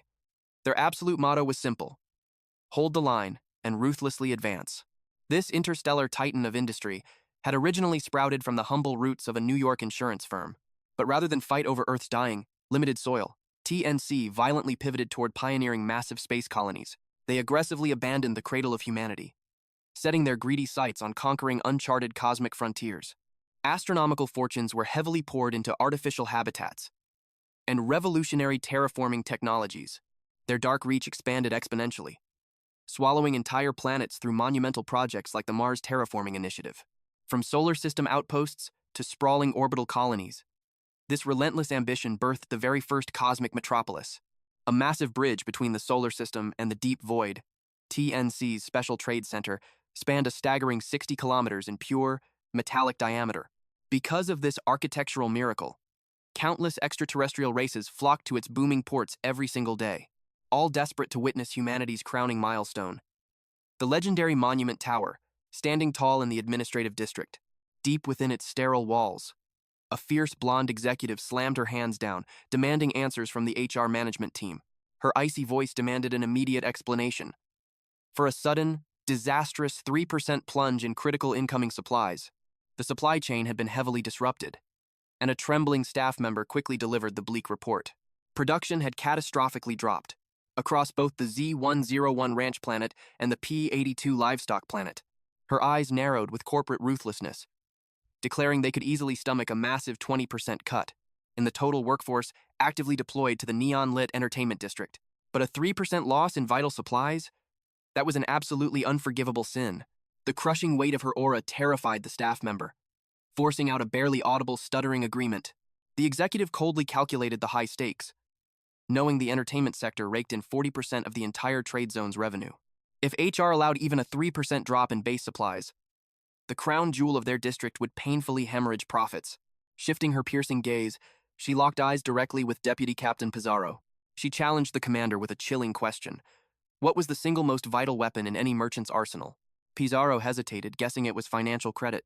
But the blonde executive instantly cut her off. The answer was unshakable credibility. Even if they masked their failures with pathetic excuses today, the fatal crack in their reputation would permanently shatter that credibility. These elite guests crossed entire galaxies just to step foot in their halls. If they were disappointed even a single time, they would turn their backs on the center for all eternity. Her voice dripped with absolute authority, demanding to know if her dire warning was crystal clear. Bowing deeply under the immense pressure, Pizarro swore to carve those words into her very soul. The executive's voice echoed through the tense room. They were approaching their most critical hour, the inaugural, high-stakes board meeting. An unprecedented tidal wave of intergalactic tourists was about to mercilessly flood their grand city. There was absolutely zero margin for error. She demanded perfect execution, and the entire room erupted in a unified, terrified salute.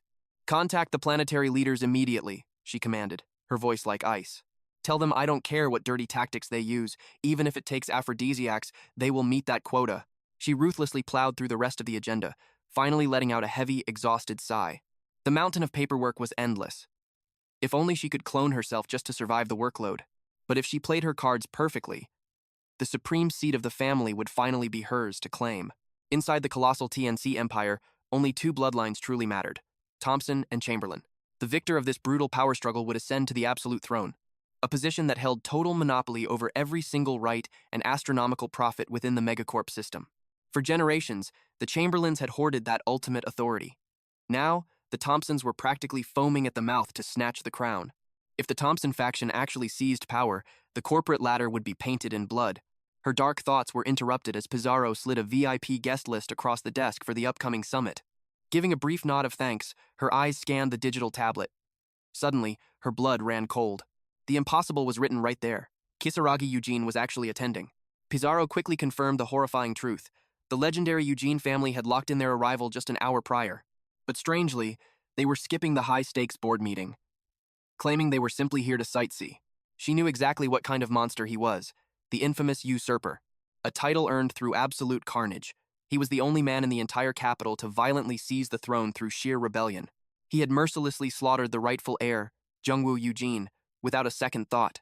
And in a twisted display of dominance, he broke the fallen heir's daughter and turned her into his own personal shadow. Nobles and clansmen alike were tortured and executed while he didn't even blink. He was a complete psychopath, but a terrifyingly competent one. Even when the remnants of the fallen family dared to strike back against him, he crushed them effortlessly, ruling the Eugene faction of Mega Corp with an iron fist for nearly a century. He wasn't just a man, he was a living nightmare. She wasn't foolish. If she clashed with that titan head-on, she would be crushed like an insect. But the gears of fate were already turning. Retreat was absolutely out of the question. Snapping back to reality, she demanded the time for her next appointment. 10 minutes, Pizarro answered sharply. The next mission was crucial, a full security sweep of their core facilities, followed by locking down the defense grid for the administrative sector during the upcoming board meeting. She clenched her fists. Failure was simply the mother of absolute success. Even if this power play ended in defeat, it would just be another bloody stepping stone toward ultimate victory. True to the ruthless TNC philosophy, she never flinched in the face of death. No matter how hard she fell, she would always crawl back to the top. But there was one fatal flaw in her grand design, something she was completely blind to. A catastrophic nightmare had already breached her domain. The apex predator, known as Amorph, had just begun its horrific feast. That nosy neighbor, already wiped from existence. Meanwhile, subject number 26 calmly munched on a sandwich amidst the chaos.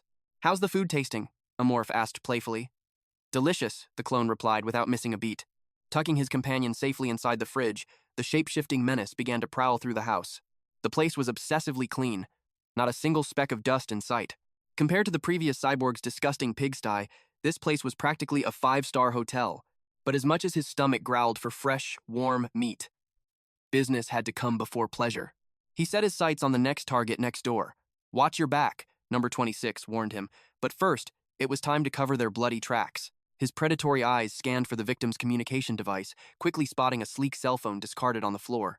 The dead cyborg was named Ross.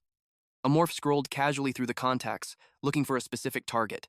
And there it was, a contact simply named Bastard. A wicked grin spread across his face. Every corporate drone secretly hated their boss, right? Without a second of hesitation, he smashed the call button. The receiver practically exploded with yelling. The boss furiously demanded to know why Ross was slacking off during a critical shift. Mimicking Ross's voice flawlessly, Amorph simply sighed and said, "I quit," leaving the boss screaming on the other end, convinced his employee had completely lost his mind. He cut her off with a cold farewell. Her frantic voice was still buzzing through the speaker when he ended the call. He knew his incompetent boss would completely forget about the conversation by tomorrow morning. But he preferred to tie up loose ends perfectly. Sending a formal resignation from the company laptop was the ultimate finishing move. The screen flickered to life, and he immediately began digging for hidden intel on the late, unlamented Ross. His eyes scanned the classified seizure inventory of the smuggled animal surveillance team. Just a single glance revealed a breathtaking variety of targets. Devouring those beasts would grant him an overwhelming amount of genetic material. But the security around them was bound to be an absolute. His master plan began to take shape. He would use Ross's stolen voice to lure out the staff members, feast on their flesh, and forge the transfer documents. That alone should be enough to snatch a specimen or two from right under their noses. But to pull off a truly massive heist? He absolutely needed a middleman in the underworld. Amorph's sharp gaze caught a crucial detail. Countless data entries had completely empty destination fields. The pieces of the puzzle clicked perfectly. Wasting no time, he weaponized Ross's identity to establish contact with the dark web's broker. If the negotiations went south, the solution was devastatingly simple. Devour the middleman, steal his face, and take whatever he wanted. That metallic fool, Ross. His cyborg corpse had left behind an absolute treasure trove of resources. If only his mechanical flesh hadn't tasted so utterly revolting, then it would have been a flawless victory. Meanwhile, number 26 was lounging comfortably atop the bloody remains of Ross's neighbor. He greeted Amorph with chilling excitement. Amorph waved off the meal, stating he had no appetite for the man. But number 26 warned him that a true predator could never afford to be a picky eater. Compromising, he decided to sever the legs for himself, leaving the rest of the gruesome feast for number 26 to enjoy. Number 26 eagerly asked if he was truly sure. With a dismissive wave, he commanded the creature to devour it all. Amorph hungered for prey of a much higher quality. He tossed the severed leg into the fridge. Once Ross's usefulness expired, the neighbor's identity would become his next flawless disguise. His mind raced with deadly calculations. Who would be his next pawn on the board? Scrolling through the stolen phone, it was pitifully obvious. Ross was a loner with barely any valuable connections. He desperately needed a target who held the key to reaching the middleman. But aside from the high-ranking captain, the options were devastatingly slim.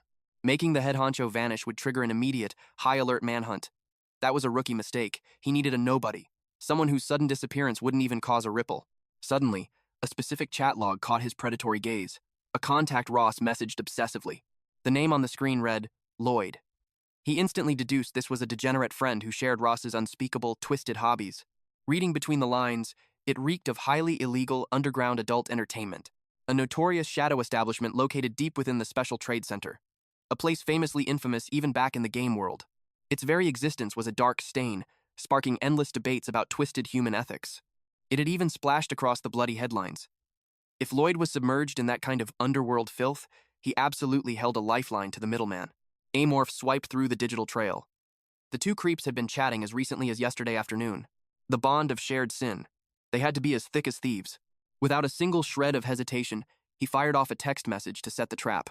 Lloyd immediately replied, genuinely shocked by the sudden resignation. He called Ross a total lunatic, frantically asking what on earth triggered the breakdown. Playing the role of a burnt-out worker perfectly, Amorph typed back. He claimed the daily grind had crushed his soul, and he was ready for a completely different path. Lloyd instantly swallowed the bait, cursing their absolute garbage fire of a workplace in total agreement. When the inevitable question of his next career move popped up, Amorph delivered his calculated line. He smoothly confessed that the shadows were the only place he belonged. Lloyd bit hard, demanding the juicy details. Smuggling. Amorph dropped the dangerous word, proceeding with razor-sharp caution. He knew the unspoken rule of the hunt. Drag this digital dance out any longer, and Lloyd's survival instincts would surely kick in. It was time to reel him in, and fast. But Lloyd suddenly threw a wrench in the gears, reminding Ross of his past vow to abandon the deadly life of crime. He practically screamed through the screen. What was the point of quitting a terrible job just to walk straight into a lethal death trap? Amorph masterfully manipulated the target's sympathy. He painted a picture of absolute desperation, claiming he was backed into a corner with no other way to survive. Just one last job. He just wanted to roll the dice and see if fate smiled upon him. Hook, line, and sinker. Lloyd surrendered with a heavy sigh and agreed to forward the classified intel. Sensing blood in the water, Amorph pushed for a face-to-face meeting. The deadly spiderweb was finally spun. He sent the coordinates to a shadowy, run-down bar down in the Port District. The hunt was officially on. Lloyd could hardly believe his ears. His usually stingy coworker, offering to buy a round of drinks, it was completely out of character. But Amorph played it cool. He casually mentioned leaving his job, claiming a farewell drink was simply the right thing to do. Touched by this supposed maturity, Lloyd fell right into the trap. He eagerly asked what time they should meet up. A sinister smirk crossed the face of Amorph as he suggested 9 p.m., right at the desolate edge of the port. The real reason? It would be the perfect, secluded spot to devour him whole after a long day of work. Clueless to his impending doom, Lloyd texted back, whining about how lonely it felt to hit the bar by himself. Amorph chuckled darkly to himself. Oh, he would not be lonely for long. He was about to join Raz in the belly of the beast. With his late-night snack officially scheduled, the Predator turned his attention to his next immediate move. Beside him, number 26 let out a tiny yawn. The kid was stuffed to the brim, mumbling about needing proper sleep for a growing body. Giving the boy a gentle pat on the head, Amorph shifted his focus back and settled down in front of the glowing laptop screen. Before the hunt, he needed to review the seized inventory list. Scrolling through the data, his eyes caught the mention of mountain crawlers. But then, his breath hitched. Impossible. They had actually managed to capture an outspacer? How on earth did they pull off a feat like that? Checking cell number 20, he noticed the transfer destination was completely blank. A predatory grin formed. That meant the ultimate prey was still sitting right there in its cage. For the uninitiated, outspacers are exactly what they sound like. Terrifying alien monstrosities born from the deepest, darkest corners of the cosmos. If the design of Amorph was inspired by classic sci-fi, then this creature was straight out of that legendary old-school survival game. In the game, you play as a horrific hive queen, expanding your deadly swarm by devouring the genetic material of other species to evolve your ultimate soldiers. Just like Amorph, it was a late-blooming powerhouse of a species, but their evolutionary mechanics were completely different beasts. Though, to be completely honest, the soul behind Amorph still vastly preferred his current monstrous form. Outspacers were insanely rare. But if this sample was not biologically locked, he could absolutely absorb its god-tier predatory traits. The decision was made in a heartbeat. That cosmic horror was officially first on his menu. As for the rest of the inventory, most had less than 10 units. Even a complete feast might not guarantee a successful trait evolution. The chance of absorption was always a massive gamble. With his grand strategy set, he slammed the laptop shut. His heightened senses twitched, expecting company any second. Noticing the shift in aura, number 26 asked what was going on. Amorph simply stretched his limbs. He told the boy to get ready, because they were going out for a little midnight stroll. The kid curiously pressed for their destination, but Amorph kept his secrets, promising an epic surprise once they arrived. Launching himself out of the building, Amorph landed effortlessly on the adjacent rooftop. His piercing gaze swept over the urban wasteland. Rows of razor-sharp teeth gleamed under the moonlight. The hour of the hunt had begun, and the port was his absolute feeding ground. He moved like a phantom in the night, leaping from roof to roof with terrifying, inhuman agility. Dropping down into the concrete jungle below, he sprinted through the shadows of the deserted city streets. His monstrous instincts locked onto the underground tunnel entrance. Emitting silent echolocation waves, he instantly dove into the pitch-black cover. From the darkness, two glowing synthetic eyes pierced the gloom. An unblinking mechanical gaze was scanning the perimeter. Number 26 whispered nervously, sensing the danger. Amorph hushed him, signaling an enemy presence as heavy metallic footsteps marched forward. The sensory traits of Amorph immediately identified the threat. This was no basic drone. It was a high-tier combat-type android. The chassis was completely different from those weak mobs he slaughtered back at the pirate ship reactor core. This thing was heavily modified. It even had an extra, tactical combat arm viciously mounted right onto its hip. Analyzing its loadout, his eyes narrowed. The mechanical beast was wielding a devastating Gauss rifle. Why would a patrol unit carry such massive firepower? Sure, a Gauss rifle is one tier below plasma tech, but it was still absolute overkill. Firing hyper-accelerated tungsten rounds, it was specifically designed to shred right through heavily armored targets. It made zero sense. A standard observational android having access to such high-tier, armor-piercing weaponry? The system logic did not add up. Unless some massive special protocol was triggered, a major world event had to be unfolding right now. He remembered his past game knowledge perfectly. This exact location was a notorious hotbed for triggering unpredictable, large-scale quest events. If a major scenario was kicking off, it totally explained why the area alert level was cranked to the absolute maximum. The heavily armed android paused, its internal sensors sweeping the oppressive darkness. Its mechanical head swiveled from left to right, hunting for anomalies. Finding nothing, the metallic titan resumed its deadly patrol. The coast had been completely cleared just moments ago, but now, the shifting atmosphere sent a chill down his spine. Deciding to tread with absolute caution, he pried open the heavy iron manhole and vanished into the subterranean shadows. Number 26 tilted its head, questioning their sudden departure. He simply muttered that they were retracing their steps. His original blueprint for domination was simple. Construct a breeding nest first, then unleash the parasitic spores. However, this unexpected event threw a wrench into his plans. He needed an absolute surveillance network, and he needed it now. Without a second thought, a thick, venomous green mist began seeping from his pores. The toxic haze blanketed the entire sector. Just like that, his biological radar was perfectly calibrated. Within 48 hours, those very spores would mutate into a terrifying nest. With the trap set, he breached the surface once again. Exactly as his predatory instincts predicted, the alleyway was dead and abandoned. He ordered number 26 to hold position in the darkness, but the loyal minion practically begged to tag along. He firmly refused, knowing its monstrous appearance would instantly trigger the enemy's alarm. Number 26 obediently sank back into the shadows. Straddling the desolate district border, the location was completely devoid of human presence. It was the ultimate hunting ground. He waited in deadly silence until a presence flickered on his radar. A solitary female figure was closing in. He had naturally assumed a contact named Lloyd would be a man. Yet, the person stepping into the light was shockingly ordinary. With her fragile silhouette, she looked like someone who could not even crush a fallen leaf. For a split second, he wondered if she belonged in one of the city's neon-lit pleasure districts. But in this twisted underworld, she was just as likely the type to rip out a man's spine without batting a single eyelash. He finally stepped out of the gloom. Spotting him, she spat a string of curses, demanding to know why they were meeting in such a sketchy wasteland. He smoothly deflected, stating that their dark business was hardly meant for polite society. She scoffed in agreement, then narrowed her eyes, questioning why he was still dragging around his old work uniform after quitting. The realization hit Amorph like a thunderbolt. To her human eyes, his biological exterior literally looked like fabric. His cellular mimicry system was far more advanced than he thought. It had perfectly replicated the dead man's clothing. The monstrous organ did not just harvest genetic data. It absorbed every single layer of visual and sensory output, forging a terrifyingly flawless copy of the prey in their exact final moments of life. But there was a fatal flaw. It locked him into that exact aesthetic, unable to alter anything beyond what he had consumed. Back in his past game life, changing outfits was never an issue, causing a dangerous lapse in his judgment. He etched this critical weakness into his mind. One wrong aesthetic choice could blow his entire cover. Playing the fool, he offered a casual shrug, muttering that it was the only clean thing left in his closet. She rolled her eyes, nagging him to buy some decent civilian threads now that he was a free man. But as her gaze lingered on him, A flicker of suspicion crossed her face. He casually asked what was bothering her. She wrinkled her nose, complaining about a sickening, unnatural stench. Amorph immediately pivoted, demanding intel on the mysterious middleman. Her eyes widened in shock. She could not believe he wanted to discuss such highly classified secrets in a dirty alley. His voice dropped to a deadpan whisper. The walls at the bar had ears, and this intel was too volatile to leak. Her demeanor instantly turned serious. He was absolutely right. One wrong whisper could mean death for them both. Reaching into her pocket, she tossed him a sleek flash drive loaded with the middleman's darkest transactional secrets. She shot him a piercing glare, warning that the digital encrypted files would self-destruct in exactly 24 hours. He let out an exaggerated groan, complaining about the paranoid underworld security measures. She merely smirked, stating that survival in their brutal business demanded nothing less.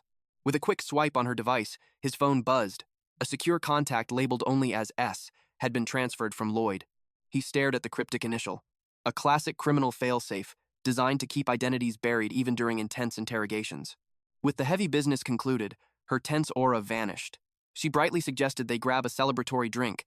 Stepping playfully into his personal space, she tapped his arm and teased that the tab was entirely on him. But the very second her fingertips grazed his sleeve, a horrifying sensation paralyzed her.